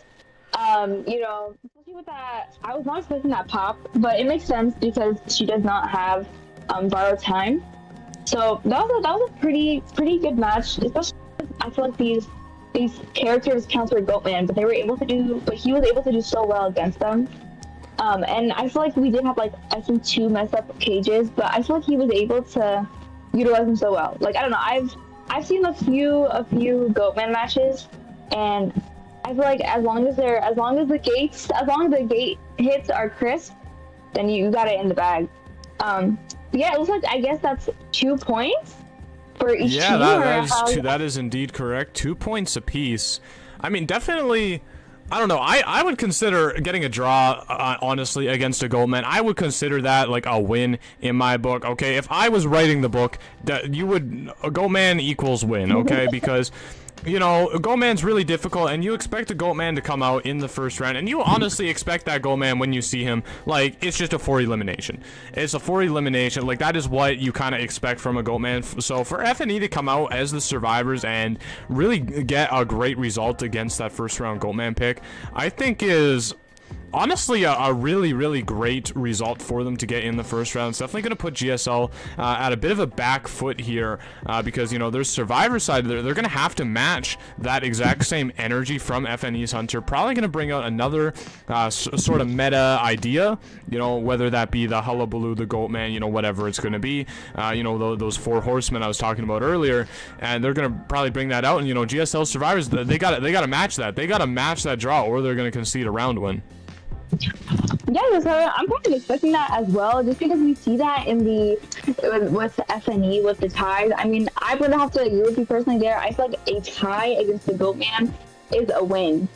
I don't know. I feel like because Goatman, after all these Hunter nerfs and buffs or whatever, you know, when they send like 50 characters being nerfed and buffed, whatever, I feel like after everything, Goatman has and is right now the best hunter in the game right now. So I think getting a tie against this guy is just, like you said earlier, it's a win in my book. Just because I feel like Goatman is just such a good hunter such a good and hard hunter to go against. And we just saw some amazing plays from the FNE survivors. And I'm kind of also excited to see what GSL will have to give us with their survivor side. You know, maybe with some meta picks as well, maybe meta hunter, meta team comp. And I'm excited to see that, especially I do know that Zeus does use forward. And I haven't seen forward that much this tournament. So I will be a little bit excited if Zeus does decide to pick forward. Maybe he's saving it, but let's see. We're gonna see some forward action right here. Maybe, possibly. Yeah, I mean, like Zeus did play forward actually in the previous match that GSL did play, and I mean gave me a bit of a jump scare. I'll be honest with you, with the self healing right into a football. It didn't really end up working out against One Balloon's Wax Artist, but it scared the living everything out of me. Like I got spooked. I'll tell you that. I think that clip of you getting spooked got clipped, and I think I saved it because I was laughing because they cut you off, like oh forward, and then it just cut off, and I thought that was the funniest thing ever. Oh, did like I'm such a you know, like I feel like anything that has a cut off in a video, it could be the stupidest. It could be a photo of a slipper, but then if it cuts off to another photo, I think I will find that hilarious. So anything that has a cutoff abruptly in the meme or in the video or the picture, I think that's peak humor for me. Peak humor. I mean, let's you know, ground ourselves back into the band picks here. We're seeing another Explorer band, Gigi. What do you make of it? What do you make of it? What's the beef, you guys? Let the poor guy read his book and shrink in peace, please. Okay. Like, what is this? I mean, at least we get see Magician this time, though. We do see Magician for the GSL Survivor picks. You know, we saw him banned last round, so I'm like, okay, let's see finally some Magician action. And the mechanic action. Okay, I know Zeus is quaking in his boots right now. I know he does not like mechanic, but I don't know. I think she's a silly little girl. Yeah, I mean, Mechanic, honestly, a pretty good survivor, especially, you know, if you're going for that Cypher Rush, obviously. Definitely, I mean, it is kind of a toss-up between Mechanic or Lawyer being the best decoders in the game right now. I think, well, I mean, to be fair, they are really the only 2 good decoders. Prisoner kind of exists, and, you know, I mean, apparently, actually, Explorer is band pick worthy, so, I mean, what am I even saying anymore? I don't even know. You know, maybe I'm completely out to lunch right now. What are these prisoner strays? What about Mind's Eye? What about Mind's Eye, man? Like, well, I mean, Mind's Eye, I mean, I don't even have to say it. Everybody knows Mind's Eye is just the hot mess, you know, sitting in the basement somewhere no one wants to touch. Okay, that's not Mind's Eye. That's the survivor playing Mind's Eye. You know? Okay, I'm gonna have to get clear. I don't know. I just thought you just not including Prisoner. I was like, wait, I thought Prisoner was a decent decoder. But no, I feel you. See, like with that, I guess because they're an okay decoder. I mean, you have mechanic and explorer. You know, leaving those two options, and we do see mechanic and a coordinator in this team comp right now. Not forward like we were expecting, or how I was expecting. I mean, I wasn't really expecting a round one forward, and I'll tell you why. Because Goatman. Because Goatman exists. One word. And, you know, just being the fact that Goatman exists basically means forward cannot exist in the same world as a Goatman, or at least forward does not want to exist in the same world as a Goatman. Doesn't even want to really deal with that at all. See, I understand that, and there we go. There's the Goatman just ruthlessly just being picked. I see that. I mean, imagine. Okay, I think I've had an instance where I was trying to play forward, and I couldn't even get to the survivor. Like, I just kept him. Like, I was trapped in a cage. Like, the cage wasn't even near the Goatman. I was just trapped. Like, it was so humbling and mean. I was like, okay, dang. Like, I didn't even have time to mess up my stun, because I knew I was gonna mess up. But like, didn't even have time to make a mistake. Just gone instantly. And then, okay, yes, exactly. But going into, going into spawn points, I mean, catching me a little bit off guard with these spawn points. I do know GSL has some silly spawn points. I think they tweeted out some silly spawn points over their time. And I feel like it can work. I feel like it does work. So what do you think? I mean, I don't really. You know what? They did this same thing on Arms Factory. I think it was Arms Factory. Wow. And you know what? I didn't have words for it then, and I don't think I really have words for it now, Gigi. I gotta tell you the truth. I really struggle to find the logic here. I mean, Killerbot's gonna take the middle, of course, it's being offered to you, so why wouldn't you take it? I guess maybe that's just really the big idea of this kind of thing, that you just have the hunter, you're very sure of where the hunter is going to spawn, so you could potentially control exactly who the hunter is going to go for, and we maybe see that with Mechanic taking that full kite build, Coordinator having the full kite build, and you may potentially protect them. I don't know. That's just me guessing, though.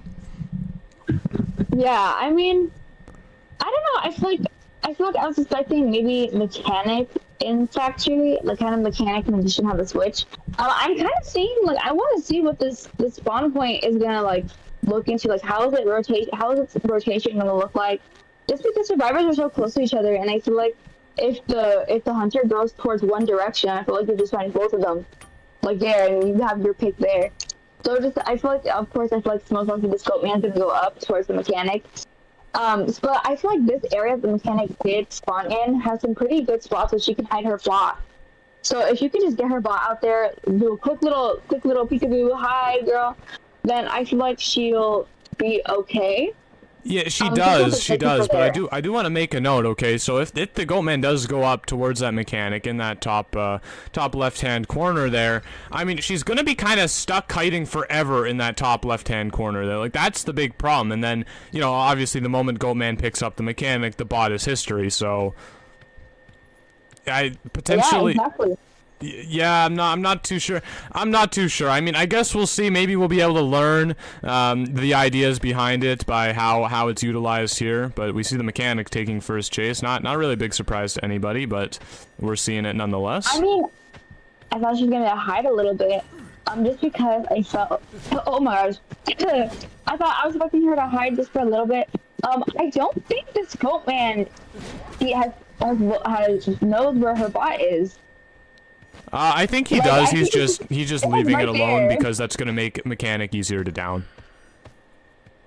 Yeah, I mean, I guess they're just trying to get Mechanic out of the way, but I feel like this might be a crucial little detail just because her bot is out there, so she can use the code normally with this bot. But I think it is a little bit closer to chair, so if Goatman does see a cypher shaking near her chair, that might be the bot's working. But look, he's just running. Yeah, I mean, we're going to see him. I mean, I guess he wastes a little bit of resentment on this bot right now, but it is also going to feed him a whole bunch of presents. Looks like the Gravekeeper's coming in. Going to get a free rescue off of it, though, so, I mean, you know, Terror Shock, not worth nothing. Actually, that was not the Gravekeeper, that was the Magician. They look very similar. Okay, I'm gonna keep a better eye out for that. Yeah, and we have Mechanic on her second kite. I was expecting a Gravekeeper as well. I mean, I didn't notice that was a Magician until you said it. But, yeah, I mean, a little... Oh, look at that crisp body block, but will she be able to get away in time? I'm not sure. Just because she's no more pallets in this area, I feel like, you know, there we go, there's a chip hit. So I feel like the Goatman doesn't really need a cage unless it is for, you know, to close in that distance between him and that looks like exactly what we're gonna see. Whoa, wow! That was at the max range of the hitbox, really poking her with the very end of that. Is that a crowbar? I think that's a crowbar. Is that? I don't know. What is that? The smallest pixel of his weapon. I feel like it's a. I don't know. I think it's just a stick. Yeah, I don't know. It looks like some sort of wizard staff, but like made really badly in 5 minutes. Yeah, look at this. I mean, there we go. I mean, it looks cool though. It's a cool, fancy looking stick. I mean, great play from the Goalman, not allowing the Gravekeeper to get anywhere near this chair, but he does manage to make it anyway. Make that last. Oh my god, this is crucial. Make that last second rescue, and that's just I was not expecting Gravekeeper to get this rescue off, but this means everything. I mean, they do not have a last cipher, so this Mechanic, all she can do is to try to die in the farthest corner that she can, so that her teammates have enough time to get some of that decoding progress. I mean, let's see, the last cipher is at 20%, now it's at 30% now, saving 10% for decoding. But uses his trait, you know, takes that teleport. I don't know if he needed it, just because I feel like he's a little bit close to this coordinator already. And yeah, there we go. Starting off another cipher, I'm assuming.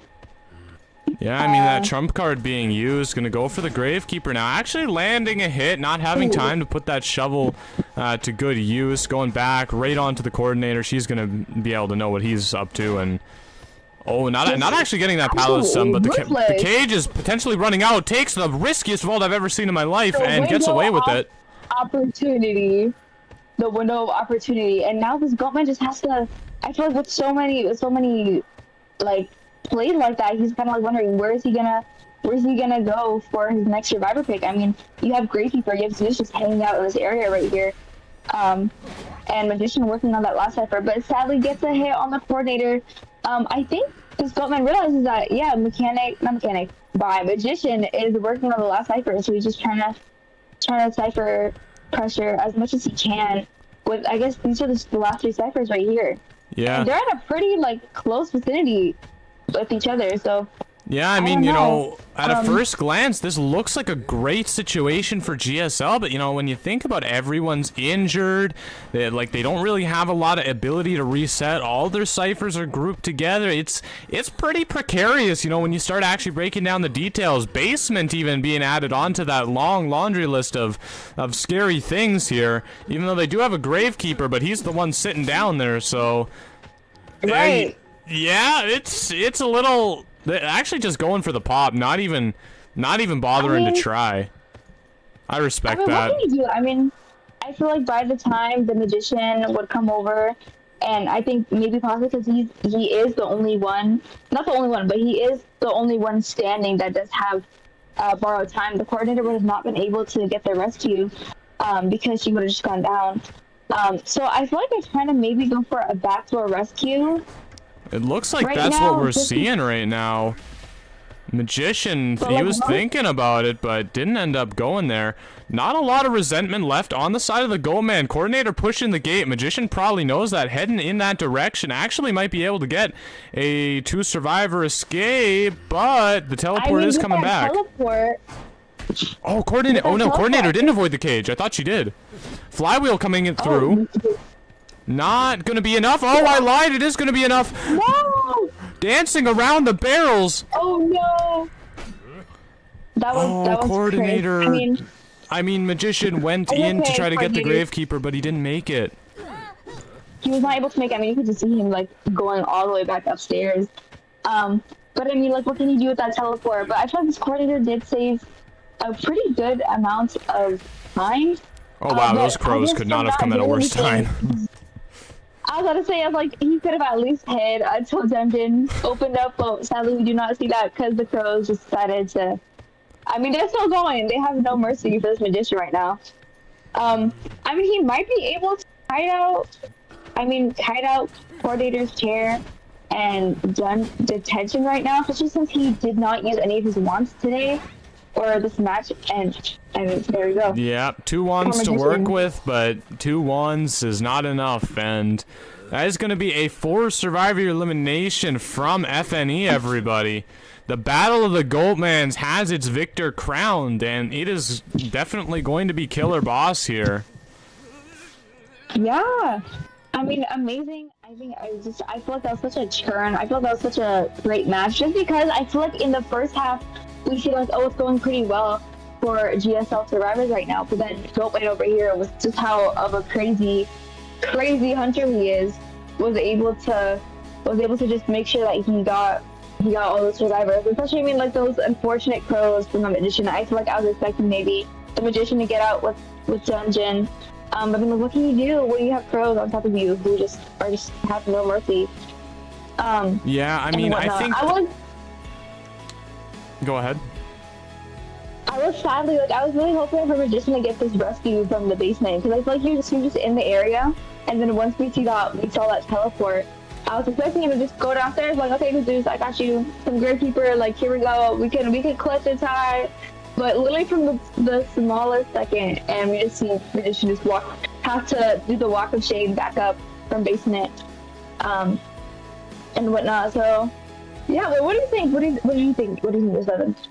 I mean, I think the real nail in the coffin there was the cipher locations from the survivor. Like, I mean, hey, they didn't put anybody in the middle of the map, and, you know, I really think that kind of showed, because all their ciphers were remaining in the middle of the map. They weren't able to get any of them done, and yeah, I mean, I'm not saying their spawn point was directly involved with that, by the way. If anyone's going to construe it that way, it's not the point. I'm just drawing a correlation there. It doesn't actually mean anything, but yeah, that last 3 ciphers being grouped in the way that they was just yeah, not the play. It was very unfortunate. Ciphers can spawn a little bit randomly, and Goatman just was able to leverage that to his advantage.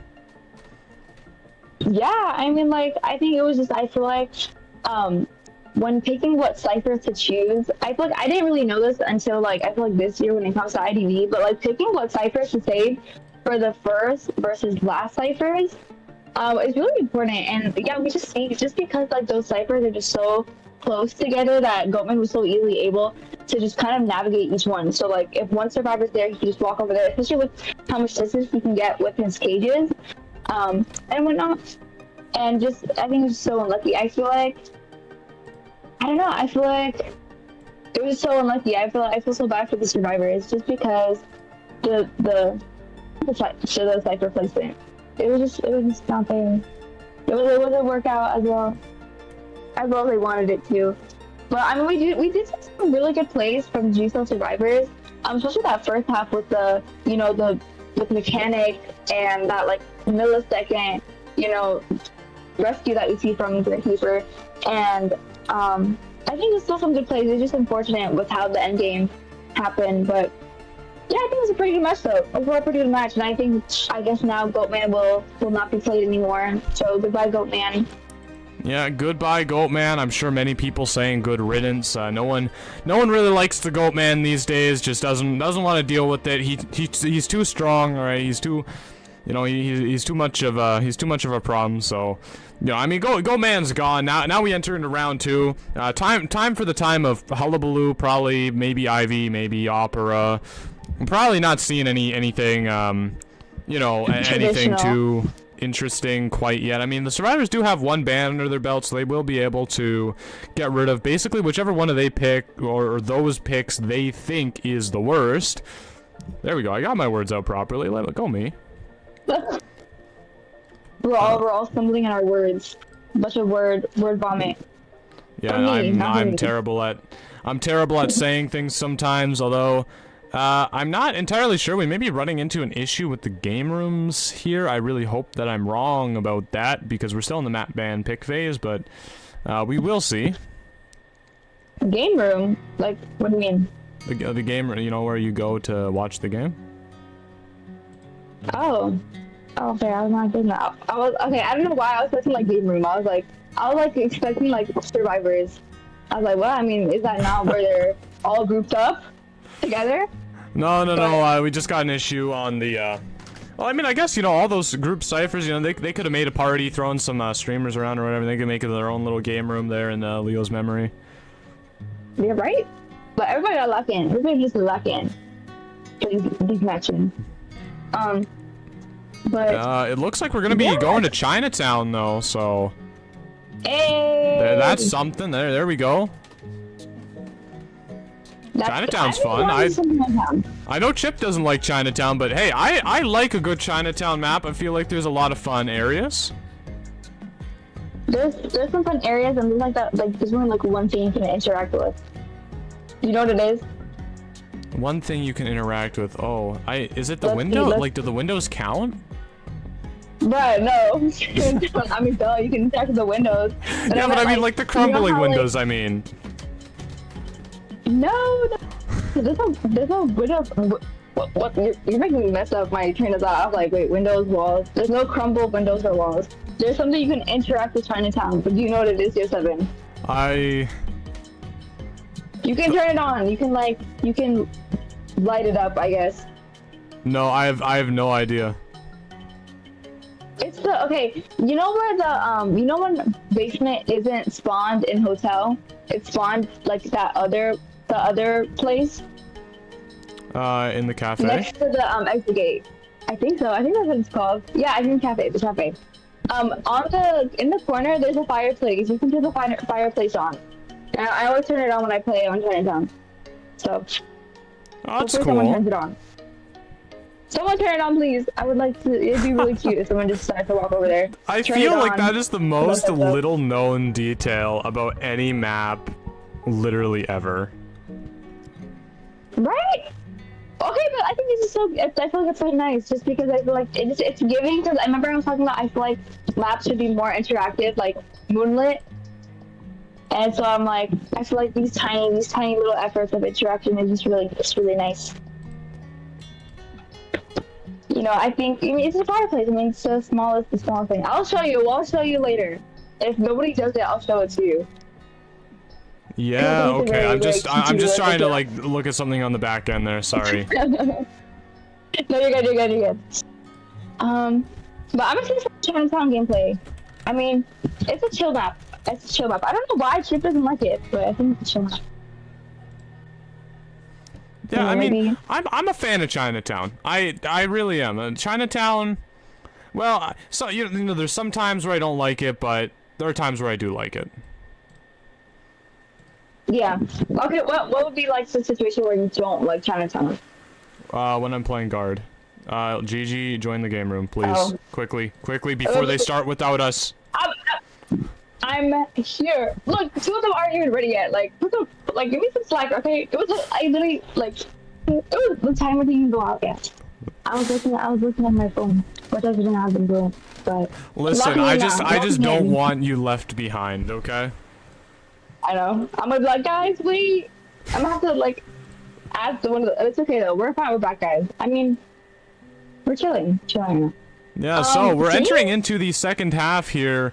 Of round, or no, the second round, first half round 2, everybody. I got it. Flip flap backwards, bibbidi bap dap.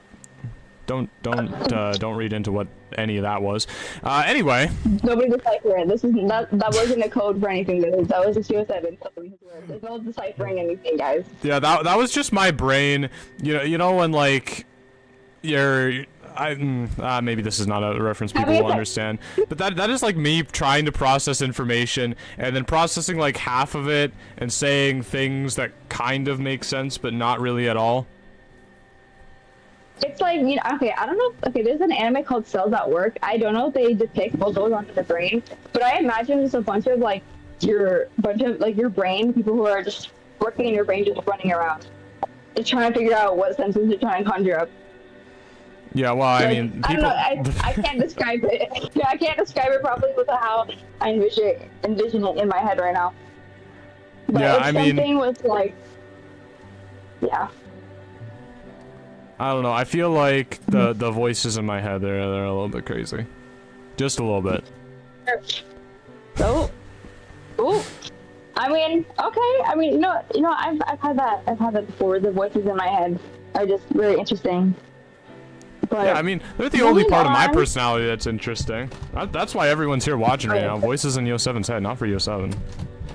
Oh yeah, 100%. They're literally looking for. I mean, if you see the chat right now, people are like, oh, this poor Yo 7, poor old man, can't even get his sentences straight.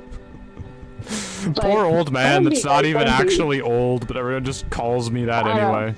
I think it was just like those things that just came out of nowhere, and it just stuck. It just sticks. I know where it came from. Never People get do out that of in it. real life with me too. Like I've started doing it now, whereas how I just get everyone that I meet now to like guess how old I am, and like the most common guess is like 35. I'm not even kidding. Whoa. What the frick? And that really hurts because that's like 15 years older than I actually am. Yeah. Sometimes it probably has to do with the way you like talk. Like for me, okay, in person, I'm a very like, I would say I'm a very extroverted person, but on text sometimes I text like a millennial. Like I text like an old person sometimes, especially with people I don't know. And it's like, cause I have like 4 older millennial siblings who have like a 13-year age gap with, so they're not old, but like I've grown up with how they talk. But No, I feel that. I really do. Let's get into the pick and bans here. Yeah, We see we gotta lock Wildling in. coming out, Barmaid, Seer, Coordinator, Priestess, Embalmer, Novelist, Weeping Clown ban. Who do you think Killer Boss has got up his sleeves right now? Probably another meta hunter. They did ban Ivy, so I'm maybe expecting Hullabaloo, maybe Opera. I'm kind of going towards Opera. Yeah, I would say but- on Chinatown, probably Opera would be the better half, They're yeah. okay. Yeah, just because I feel like Hullabaloo, I don't know. I played Hullabaloo on Chinatown. I don't know if I prefer it that much, but I mean Hullabaloo is still good regardless of the map you pick. I am surprised here, U7 with this barmaid pick for this team right now. Yeah, Very, I'm not very surprised as much by the Barmaid pick as I am that they're playing Barmaid and Coordinator in conjunction with each other, which, I mean, Barmaid can't actually give alcohol to Coordinator, so... She can't, guys. Yeah, Remember, it's like she anti-synergy. cannot. I'm not really sure where the Barmaid works into this team comp here at all. But I guess we'll see. Yeah, So, I mean, she's Wax still Artist there. from Killer Boss. It is Chinatown, so... Wax Yeah, Artist she has is this a thing here. Cool. Very, very excited. I mean, I think I like a good Wax Artist gameplay. You Also, know? I love I the think Wildlings persona build here. Just stun. I know. All capitals. Right? I was gonna point that out, but I was like, yeah. Yeah, it's just this, like, I think it's like, I think there was one person's persona titled like Death. And I love people creative with their persona titles, which is like the whole stun in like capital letters, 4 N's. It's like, it's really showing you like this wildling has nothing on his mind but to stun the ever living Wax Artist, which I hope we see. I hope, come on wildling, show us the stun. Yeah, I don't know if you That's played right. with or if you watched the matches between Emily's Besties and Omni, but Emily's Besties, they spelt out "We don't like wax" with their persona builds. It was really funny. Yeah, I was commentating that, man. I thought it was so silly. Like the way they just had it set up perfectly too, with the way they were set up. And it's like, we don't like Wax Artists. I thought that was the funniest thing ever. I mean, it is. I mean, they are fuming right now. That's for sure because Wax Artist is coming I out. know. Can we also just quickly address like what is going on with GSL's builds right here? Like they have 3 survivors with the full kite and only Zeus IDV there having borrowed time. Not even borrowed time. Well, yeah, he does have borrowed time, but I was gonna He does have talk borrowed about time. Tide Termer. Right, yeah. Yeah, we have the borrowed time and Titan from only one person. Like, no other time cards. But I mean, I guess just maximizing the amounts of kiting potential. I guess just because I feel like they just need to get back on their feet right now, with how things are looking. So hopefully, I guess maybe. Yeah. I feel like farming would be the most ideal chase for the Gaslighters right now, just because you can kind of put a stop to getting her back to full health when she gets a hit through their drink. But what do you think, Gustavus? I mean, I think it's a big risk. That's my real honest opinion. I mean, all I've given you is my real honest opinions, but I'm making sure you know this one. I think this is a big risk to bring this, especially against a wax artist, because he can just place the place the hot wax upon you. Well, actually, maybe it's better against a wax artist because, I mean, popping against him is really difficult anyway. So maybe you just don't even want to care about being in that position. Like, they don't have BT anyway. All right, time to sacrifice everybody. Like, we'll remember you. Goodbye. Exactly. But I do think, okay, I didn't realize what these things, those vibrations on the wall were until, like, a couple months ago. The wildling whistle? Yeah, little when your screen shakes, like little vibrations. Yeah, I mean, I guess if you never play Wildling, how would you know? Because, like, it doesn't tell you. No, I mean, like, no, but if you do play Wildling, like, what does it say? Okay, getting back to the game. It looks like this black guy is trying to block off these ciphers right here. You might go for the Wildling first chase, which is very interesting because Wildling is the only person in this comp who has tied. Yeah, I mean, probably just not gonna bother. I mean, Wildling's gonna go to an area with a lot of walls. Not wanting to deal with that. We'll hit him once, though, just for the presence, wax artist. Very scary hunter once he has presence on him. So, I mean, that's something that they just want to get. Yeah, but I guess because we've gone into a pretty lot of time right now. Okay, that lady on this side of the screen jump scared me. Goodbye. But lucky back in. That scared me. I was like, what is that? Oh my gosh, okay. It's okay, GG. It's not real.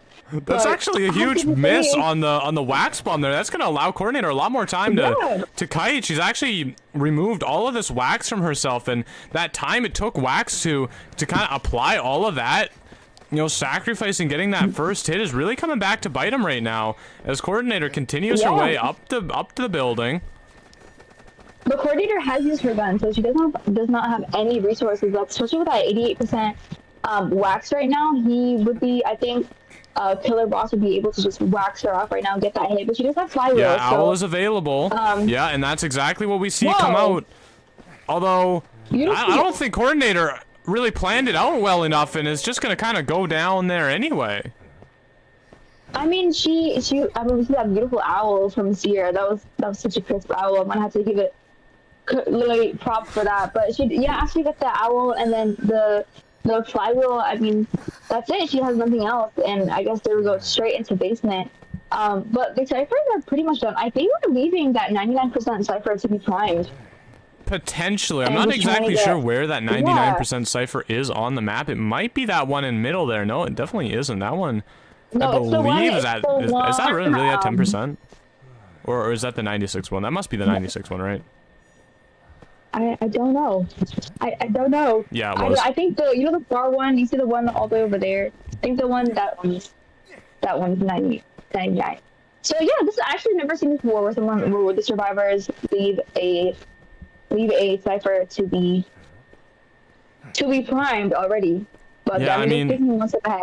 Yeah, they keep, teasing the rescue. They kind of coming in, making sure the wax artists can't really fully go and commit to somebody, but it doesn't look like they really have any plans to commit to this rescue really at all.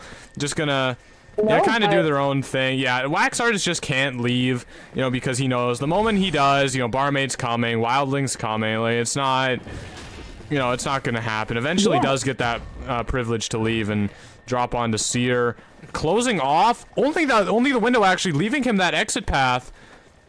Although, I mean, Seer, yeah, we're gonna see a double down here. It looks like wax late game, just very powerful. You almost avoids it, but not quite. But I mean, but like, I feel like because these survivors were able to keep this wax on his toes a little bit, because he didn't know whether someone was gonna go in for the save, they were gonna sell. I think it was because of the wildling just staying there with his boar a little bit, like trying to give off the impression that he was gonna go for the save. But I mean, look at these ciphers, feels like, but I'm like, this is looking like a tie right now. I mean, they look great, but you gotta keep in mind it is a wax artist. It is a wax artist that you are seeing right now, so... I mean, yeah, he's gonna just start doing exactly what he just did there. Coordinator or barmaid has to get this rescue really quickly, or she's gonna about to take a double down, not quite landing it from the wax artist. Now, he doesn't have a lot of wax left to work with. Coordinator... Why do I keep calling her coordinator? Barmaid... Yeah, barmaid... actually didn't opt for the Dovlin. I feel like the Dovlin would have been the play because on top of the speed drink, she would have had time to get that off by now, and then you don't have to worry about that lack of borrowed time. Gets a pallet stun. This is probably where they're gonna pop it. It looks like this is what they're doing. No wax left to really work with. Oh, but I mean, warp is up in 5 seconds. So warp is up and available. I mean, Wildling does exist. Wildling was the one on. Wildling is the one on the gate, though. Oh, you're right. He's gonna see that. He's gonna go for this gate. He's not gonna be able to see the seer though, and that's the big thing. He's gonna have to really go back to this warp because he doesn't know where that seer is. That seer could be coming in. He would be none the wiser. So you know he is required to go back to that warp unless you play this hyper aggressively, which I don't think Killer Boss wants to do. You know, keep in mind FNE does have that round win, so probably just gonna opt to go for the safe tie in this situation. Exactly, but I think this wax artist is trying to, you know, delay as much time as he can by waxing off these exits, which I didn't know he could do. So like last year. I mean, he actually sees the seer now, so he is free to commit to this. He does know where both survivors are at this point in time. Gonna probably go try to wax off this exit again now, and seer being caught in that position is actually really bad for the survivors. That is not what you want to see. Wildling getting hit off this boar is big because now he's at wax limitation. Seer is gonna go try to get that rescue. I don't think he's gonna quite make it in time. Wildling now hitting the ground, and this looks like another just late game insane crazy forced survivor elimination from Killer Boss. I mean, this year might be able to get the gate open in time. No, Wax will just close it. Right. I mean, this is pretty scary. I mean, I don't know how close Seer is to another owl. I doubt he is has any progress on an owl just because I feel like he wasn't around this wax artist as much. So I mean, what can he do? I mean, Dungeon's not here. Dungeon's all over there, so I don't know if the wax knows it yet, but wait for Dungeon to respawn locations. No, but I mean, what can he do? I mean, like, you're gonna get crows eventually. That's like a long time. Yeah, what a heartbreaking match. Very sad. I mean, it was looking pretty well, especially with how they were playing their ciphers. But this wax artist can just be so annoying with how he blocks off those gates and Seer might actually get to Wildling. Oh no, he's not. He's nowhere near. No, he won't. But he might be able to get to. He's gonna look for Gate, but I think Killer Boss has realized where he is, and yeah, we see that warp coming onto the table. Gate just waxed off, just in case. It's not even close enough, but just in case. Remember, he cannot see the progress of it, so. And we're gonna see Seer try to maybe farm an owl. Dungeon is maybe a possibility if he can kite for long enough. Wax cannot really shoot over these walls very well. It is doable. He has gotten that second owl. Gets the owl, but will he? I don't know if he's gonna make it. Yeah, enough patience taken from the wax, and there's the surrender. I mean, what can you do if you're the Seer right now? Yeah, I mean, I guess if you wanted to, you know, play Captain Hindsight, we could have maybe been more disciplined on the owl, but like, I don't think really realistically the Seer can do much there. I'll be honest with you, GG. It's tough.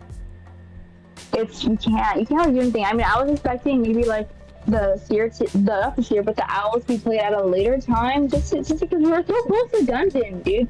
Like, we were so close to Dungeon, I feel like, but it's just so scary playing Seer, as like, it's really scary playing Seer with a wax artist because he can just wax you, wait for that owl to go out, or you can use his top wax to just get rid of the owl. and then bam, like you're just helpless right there. But still, I think we still just got such an amazing game from these survivors. But then that end game is always just swooping in. You never know what's gonna happen until it does happen. So, I mean, it was very interesting match. Very great match. I think I would rate that match a good high rating. Just because I feel like we just saw some great plays from both sides.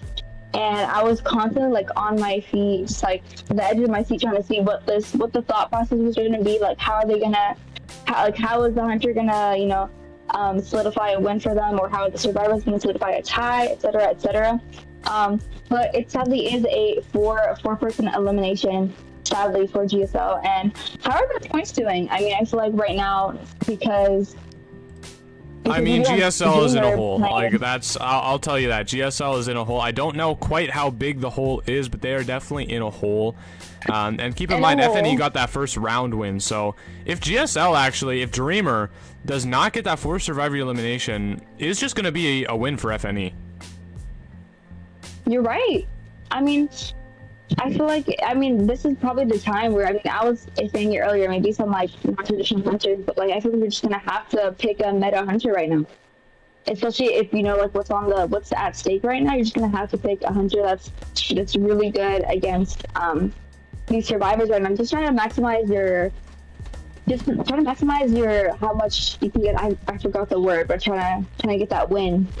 Yeah. From this for Dreamer right here. I'm expecting like a hullabaloo, maybe. Yeah, I just have to say, my heart really breaks for GSL in that last match, because it's like they really did pretty much everything right, at least in my opinion. Like their gameplay was so solid. It just, that Seer getting spotted out, making one, small error and getting seen by the Wax, ended up just totally crumbling their entire house of cards that they were trying so hard to build. And yeah, that's just a really unfortunate, end game for them. Like, because it's like, even looking back at that, I can't even blame them for any of the decisions they made. Like, usually when you look back at it, you're like, oh, well, they could have done this and that. Like, I cannot even say that they played it badly. I'm going to disagree with you there. Like, I feel like in my definition, I feel like they did do everything correct. I mean, giving that coordinator that owl, telling her, but kind of making this Wax artist stay on the edge of the seat, like whether they were gonna save or not. Just like so much time. Maybe a prime sniper. I feel like they did do everything right, but there's sometimes it just doesn't go as planned, or you don't know what the future will hold, and that's you're getting spotted out just like from the tiniest pixel. Just brings everything down. But we saw a good fight though. Like, obviously not to take anything away from Killer Boss. Like, they played that match fantastically. It's just, it is just unfortunate how just one little crack is enough for a great hunter like that to tear your whole game to shreds. Yeah, considering how Wax Artist is just blocking out, I feel like they would have been able to get the tie, but Wax Artist's ability to just block these face off with his wax, it's just so unlucky when you remember that he can do that. Yeah, for sure.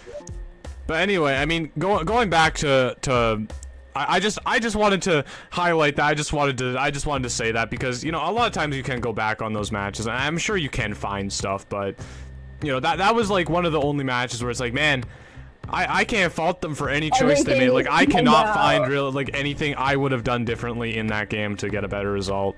Like, at least on the first viewing. Yeah, and I feel like now Dreamer just has a lot of pressure on right now, just because he has to get this 4-man right now in order for GSL to stay and to make it to round 3. So I feel like a miracle needs to happen right now. But I'm kind of excited to see what Dreamer will kind of show. I'm expecting a very, very meta hunter, like Hullabaloo.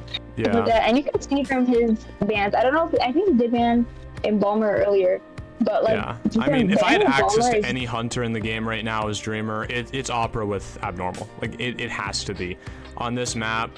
I mean, and he is gonna be able to play it. They actually banned out Dreamer's Dream Witch, which I did not know he had, but I guess he does. Oh. So maybe we I will did see not that know opera with Dreamer. abnormal. That to me, if you are proficient with it, is the best choice in this situation. Maybe you could go for an Ivy. I could see the angle of Ivy as well. But I feel like opera, I really just believe in the opera pick here, personally. What about you, Gigi? I'm rooting for the opera as well. I mean, I was expecting opera last match as well, just because I feel she's pretty good on this map, and I feel like if we need a meta hunter, opera is the person you want to pick, and whatnot. So I'm assuming opera, but I feel like it's kind of like up in the air right now. Like that's not like 100% who Dreamer will pick right now. But I do see Prospector picked from the survivors right now, which is, I don't think it's crazy. I think Prospector is a great character, but I've never seen him as of right now. Not yet. Yeah, I mean, maybe the Wildling potentially leaning in the direction of that opera singer, you know, that ban. I don't really see any reason for Ivy to go that way, so I would have to imagine that maybe they're thinking about that. I'm not too sure. I mean, I don't even know. What I hate playing opera into, I feel like forward is not that bad. Prospector is not that bad. Kind of like they're both annoying, but they're not that bad. Seer does kind of suck, but I mean, you thrive in the chase as an opera singer. Like Acrobat's really the only like kind of tough customer, but even then, he's not horrible. Yeah, I mean, but I feel like with this team comp, I feel like if you were the hunter playing opera, I feel like you would have to pick for excitement, most likely, instead of the abnormal, which kind of might ruin the plans of abnormal opera. But I guess we're just waiting. True. We're just waiting for the drivers to get their talents in place, and then we'll see. I mean, we'll just see, you know, a little turmoil on the hunter when we get to him, of what Dreamer will pick for the hunter, because there's a lot of pressure right now.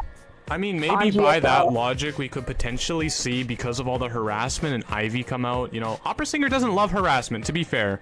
So maybe Ivy is the play here. I mean, I definitely think it's a toss-up between those two. Like, I don't think there's a shot you're playing Hullabaloo into this.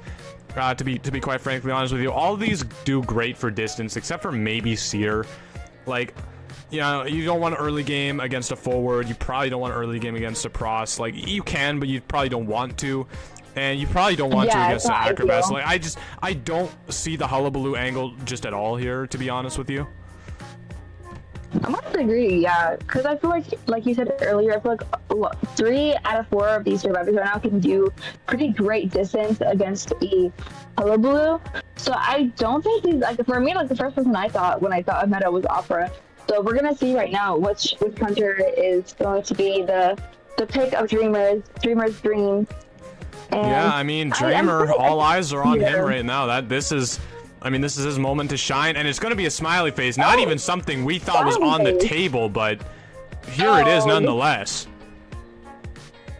Okay, wait, but okay, wow, I've seen a lot of smileys this tournament so far, 7. Like, I was not expecting it, especially because earlier I keep on getting surprised every time I see a smiley, but now it's like, oh, a smiley. Like, not a crazy pick. I mean, right now I feel like it is a very interesting pick, just because of all that's at stake right now. But like I said, usually maybe Dreamer knows something that we don't, and is about to absolutely demolish the survivors with a smiley face. Yeah, I mean, definitely if you're confident with it, I do see not a lot of problems for a smiley face pick. Like, there's not a lot that really kills his abilities here. Like, there's some stuff, but not too much. Definitely counters the harassment fairly good, and you have winning potential with that modified drill. That modified drill really can, you know, increase a late game bleed out situation that you can go for. So I can see the angle. I did not see the angle before, but now that Dreamer's picked it, like, I can see where he's coming from. These survivors doing like kind of I've never seen this spawn before. I don't know about you, Gigi. I've never seen this before. I've never seen this spawn here, but I think they're trying to bait the smiley to spawn into the corner, which I don't think he will. But like, it's just such a beautiful little spot right now in the top right corner. I just want to, you know, finish this little puzzle right here that they got going on. Yeah, it's like you want to make that perfect 90-degree square. Yeah, exactly. But of course, it's just bait, which the Dreamer obviously does not take. And just decides to spawn right under the Acrobat, which is, I feel like it's pretty good. The thing is, I feel like with these spawns, I feel like they're just very, I feel like the ciphers are just very close together. Yeah, I mean, Like from the start, like I feel like you get the ciphers on the side done, like where they spawn at. Then I feel like you only have the kind of middle area to work with, which kind of like I feel like can be very controllable with this smiley. So you think maybe potentially we'll see a 3 cipher grouping situation happening at the end of the game? Yeah, very similar to the Leo's memory situation where we just saw just those ciphers grouped together, pretty unluckily, and whatnot. But we do see Tide on the acrobat and forward. Yeah, I mean, have two bar times. Yeah, I definitely know we are a little bit fixated on the hunter right now. I mean, and I guess, yeah, Dreamer does need that forced survivor elimination here. All eyes are on them. You know, definitely probably, I mean, they must be feeling immense pressure. But as I've said many times during this tournament, pressure makes diamonds. And we'll see if that stays true in this situation here, GG. I mean, the same, you know, I was going to say the same pressure that softens noodles is the same pressure that, you know, can harden an egg. So let's see this. Yeah, immediately with those wind wings propeller, I mean, very, very average. Actually, it looks like he's going to go try onto this acrobat first. Yeah. Which surprises me. I would not be looking to chase the acrobat here just because of that, you know, ability to use the red bomb in this corridor. I mean, there's a couple other areas where he might be looking to use it here as well. And a fortress he can make here, which he does. And gets away with vaulting over it. So now, I mean, Dreamer, can he even chase this? Oh, he actually didn't put on that. Oh no, he did. Wait, did he just end the dashes himself? I guess.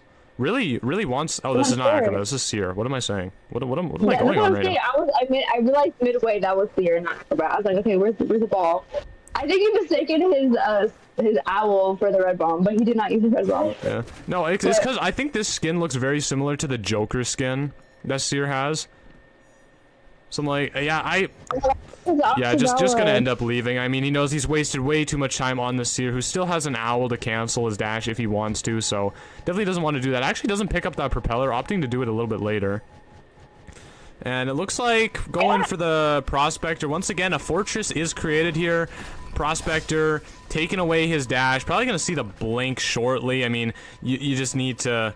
The faster you use your trade, at least guarantees that you get a use of it later in the end game. Yeah, but I mean, I was expecting that to be a terror spot, but I think that Prospector knew not to vault there just because he knew that Blink was going to be up. So vaulting there would have been a little bit risky, so that, you know, it would have been a potential terror shock, but is able to predict the Blink just for that, like for the terror shock kind of aspect. But right now, it's like, the thing is, like, Prospector, he did use his flywheel, and he doesn't have a magnet.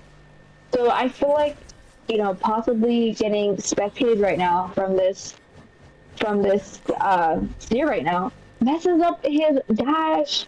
Yeah, this is just not going well if you're the smiley face right now. This is not at all what you want to be seeing. First down at, you know, 4 ciphers, but 3 of those are, you know, near and getting done. I mean, the 5th one's even, you know, starting to cook in the oven at that 60% mark almost. Just not at all what you want to be seeing off your first chair. No, like not even a little bit. Yeah. It looks like, I don't know what survivor that is, but it looks like someone's going to try to finish Acrobat Cypher. That was potentially like a pretty good progress. But I mean, like, you already have 2 ciphers made out with you.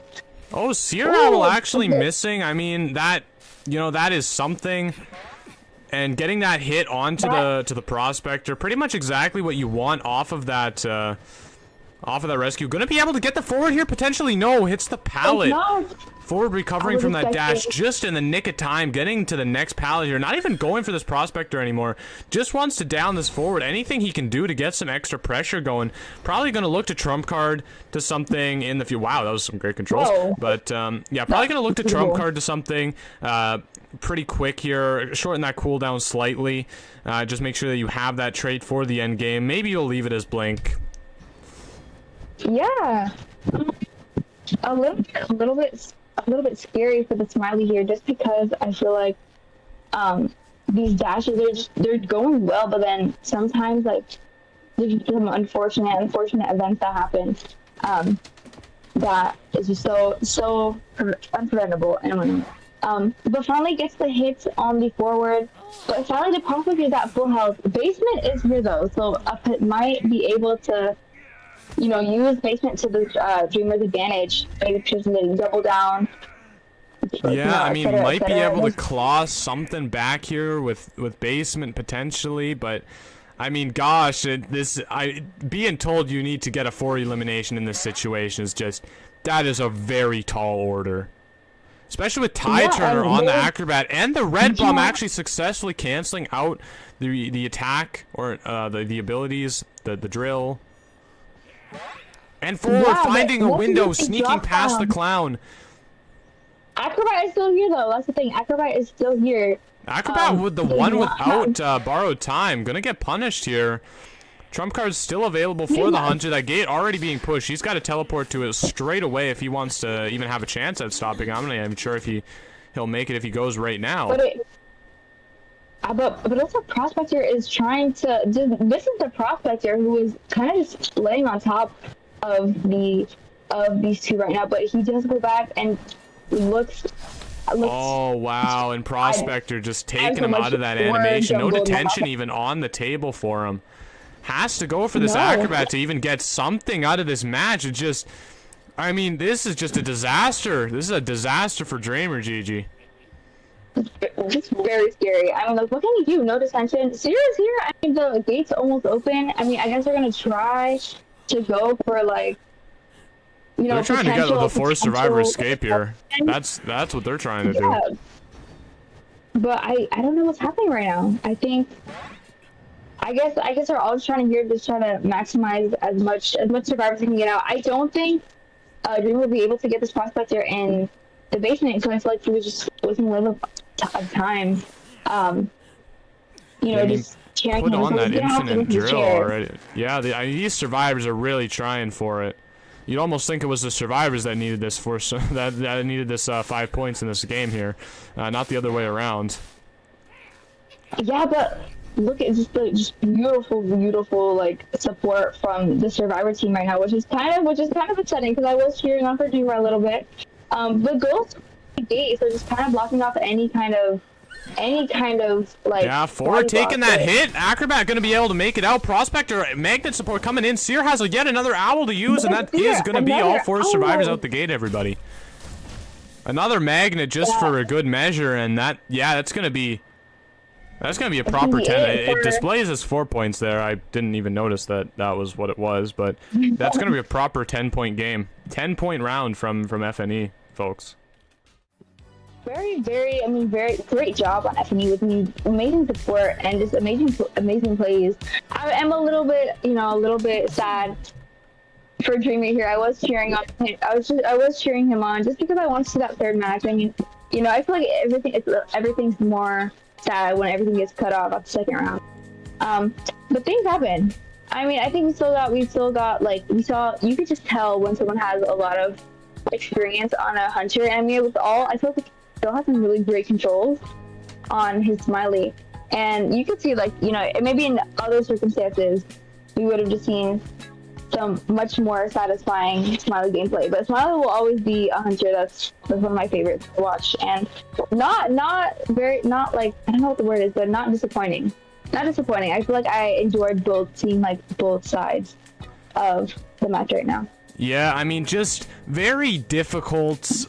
I mean, just fantastic play from the survivors, giving Dreamer a very difficult time. I mean, we saw in the early game the Seer and the Prospector, they both pulled those pallets right away, just kind of constructed themselves a fortress, keeping them safe from any clowns, you know, doing the dash into them. And, you know, just see that being very successful. Seer, you know, just had to leave him early game, tried to get any sort of hit on him. Seer was just able to completely do a full kite there, like didn't even have to use his owl or anything, was able to use it later.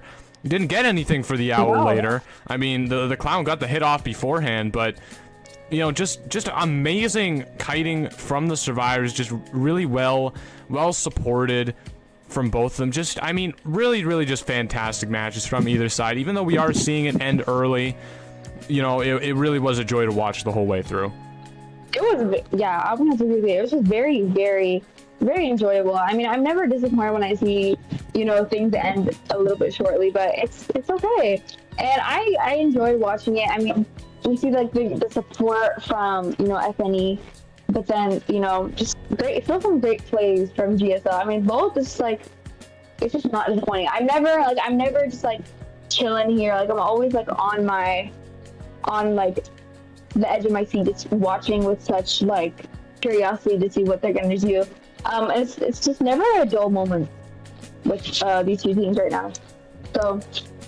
Yeah, I mean, absolutely. Very, very good to play. Of course, I mean, again, it is a little disappointing to see it end in round 2. I know everybody watching is rooting for that round 3, just because we want to, we all want to come here, and this is what this tournament is about, to watch amazing people do amazing things, in a game we all love. And of course we do all love, to see that. We want to, we like I just said, we want to see fantastic things, and we did get to see a little bit of that, but we all want to see as much of that as we possibly can. But sometimes it just ends up that way, unfortunately.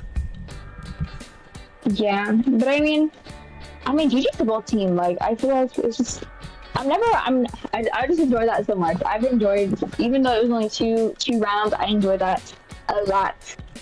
And like I don't know.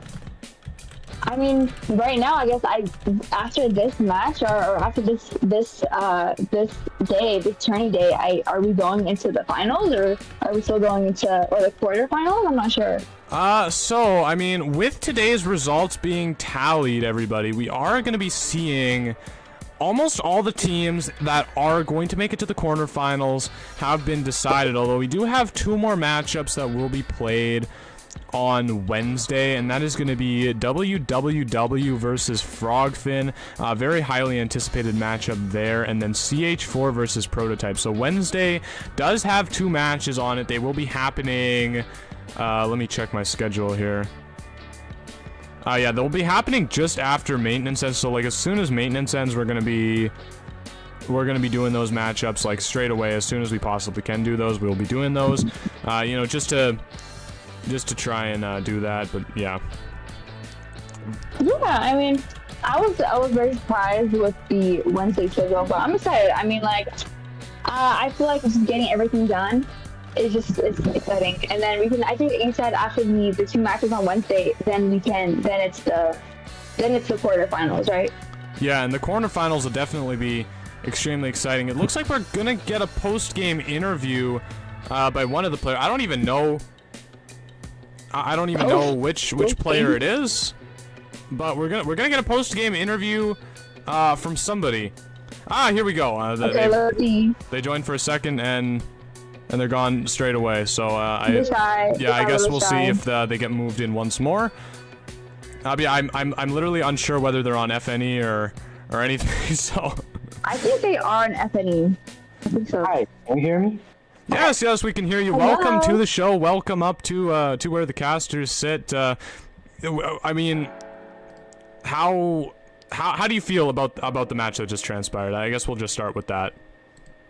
Yeah, the match was very intense, and we know like Dreamer is a very good hunter. Like he is a very good like Dream Witch player and Goldman and Opera. That was pretty fun. Yeah. Yeah, I mean, just jumping off something you said right away. I mean, Dreamer does have that really great opera singer, kind of in his pocket there.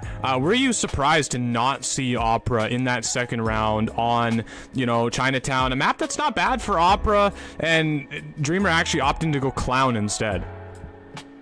Yeah, definitely. I mean, like Opera is really good at like Chinatown, especially this map. But I think he had to aim for 4-man, so that's why he picked a Crown instead of Opera to trying to get like 4K. Yeah, it definitely makes sense. I mean, you do see the abnormal coming out on the opera singer, but these days opera's just maybe not strong enough to pull that off. You do have a lot more winning chances with that smiley face, so makes a lot of sense. But I mean, I want to rewind things even further. Go into the first round. Now, we saw you guys achieve a really amazing result against Dreamer's Goatman, getting 2 survivors out the gate. Not something we see very often in the first round at all, especially when the hunters are playing meta. You expect that 4 survivor elimination to come out. I mean, can you walk us through the process, you know, that you kind of use to get there? Yeah, we doing the comp really counter the Goldman, you know, anti Gravekeeper. Those characters are really good against Goldman. Also like trying to do the Cypher Rush, just trying to pop like 6 or 7 Cypher at the same time against Goldman, because we don't know like Goldman's skill is abnormal or blink. So we're trying to do more Cypher, just trying to get like maybe a tie or one-man escape against Goldman. Yeah, I mean, you definitely achieved that as a result. You guys, I mean, did absolutely fantastic with that. I mean, you know, with you winning this match here, FNE is going to move forward into the quarterfinals. Now, we haven't done the matchup for the team that you may be facing, but you'll either be facing Frogfin, also known as Rival, or WWW. I mean, how are you feeling about the next matchup? Yeah, it's always excited to play with the next opener, and especially like opener like Rival. They are like strongest team in this server, so really like we really look forward to play against each one of the team for next round. Yeah, I mean, we definitely look forward to watching that match. I mean, you guys demonstrated some fabulous plays today, and, you know, going up against, I mean, obviously going up against Frogfin is not going to be any tall task, or WW, no less, if they manage to slay the Giant and actually make themselves a spot in the quarterfinals. Yeah. Definitely going to be a very hard game, so I'm sure you guys are going to be preparing. I mean, do you have any special strategies maybe that you use to kind of prep for matches and get in the mindset? Yeah, I mean, definitely more practice next week or this week, and we might do some research on the opener, and yeah, just doing more practice. Yeah, I mean, absolutely. I mean, do you have any questions that you want to ask, Gigi? No. No, I mean. Oh, sorry. Yeah, go ahead. No, it's okay. I mean, I feel like you're much better with interview questions than I am. But yeah, just congratulations, you guys. I mean, wonderful plays, and yeah, practice does make perfect. I mean, what else can you do? You know, just studying. I feel like it's like high school all over again, practicing and studying. So, but it goes a long way. So I'm very excited to see you guys in the quarterfinals once we figure out who your opponents will be. So yeah, keep on practicing. Keep that good vibes going. Thank you. Yeah. We definitely do more practice. Yeah. Yeah, I mean, one more thing that I do want to ask before I'm sure you guys are going to have a lot of celebration going on. So one more thing that I do want to ask before I let you go. I mean, do you think that matches, you know, you've won 2 at this point, FNE, you've beat ES1, and you've also now just beat Gaslighters GSL. I mean, do you think that your matches have been won based on kind of, you know, great planning in the moment, in the moment decision making, in the moment thought processes, and, you know, really performing fantastically when it is time to shine? Or do you think you've really been great at the preparation stage, you know, doing your research, getting everything, all your ducks in a row, and really knowing your enemy team and being able to just counter exactly what they're trying to do? Or perhaps a little bit of both? Yeah, I think first we do more like preparation before the match. Maybe doing like a little bit of time, spend a little bit of time on the research based on the comp or like specific like character the opener playing. And then I think, you know, my teammates are all like very stronger survivors, so they also have like the idea what to do like during the game, during a match. So yeah, it's kind of like a both. Yeah, I mean, for sure. I mean, I would imagine you definitely do a lot of both. Definitely, maybe perhaps a little bit of a silly question, but yeah, I mean, do you have anything else that you want to say on stream? Maybe perhaps some shout-outs that you want to give, or anybody you wanna acknowledge at all here? Yeah. Shout out to my teammates, the coach, and all the fans, and also the commentary. Very thankful for the host for this tournament. Really appreciate it. Yeah. Yeah, all right. Well, I will let you get back to your team. I'm sure you guys are, I mean, probably going to do a bit of a celebration, probably get right back into that preparation work. I can't wait to see more of you guys in the future, in the quarterfinals. Congratulations once again on your win. Thank you so much. Thank you so much. Alrighty, everybody. Well, that is going to conclude the post-game interview with FNE. You know, really, I mean, they really did put on a spectacular show there, getting a flawless second round. I mean, great job to them, and you know, I'm sure it's going to be really fantastic. They're going to produce a lot of great Identity 5 for us to watch, you know, in the quarterfinals. So, I mean, that's definitely something to get excited for, everybody. Woo! I'm also very excited. I've been saying I said woo like 3 times, but like that's how I feel, guys. Make some noise. Yeah, make some noise for sure. And yeah, I mean, with that being said, everybody, that is going to bring us to the close of this stream. You know, a little bit of a shorter stream today, only 6 hours. Only 6 hours, Wow, GG. only. I mean, like, yeah, the previous matches have been like 9. The previous videos have been like live streams have been like 9. But you know, I get that. You know, 3 hours less is still. Yeah, I feel like I have so much energy right now. Like I could go run around the block. I mean, the previous days I'm there for like 10 hours just staring at my screen. So oh my 6 hours, that feels like nothing. I feel like I'm ready to go still. You're ready to take the world on ahead. You're like, you know, this is nothing. I can do this. I could solve world hunger right now if I wanted to. Then bam, just start cooking. Just start cooking. I mean, for real.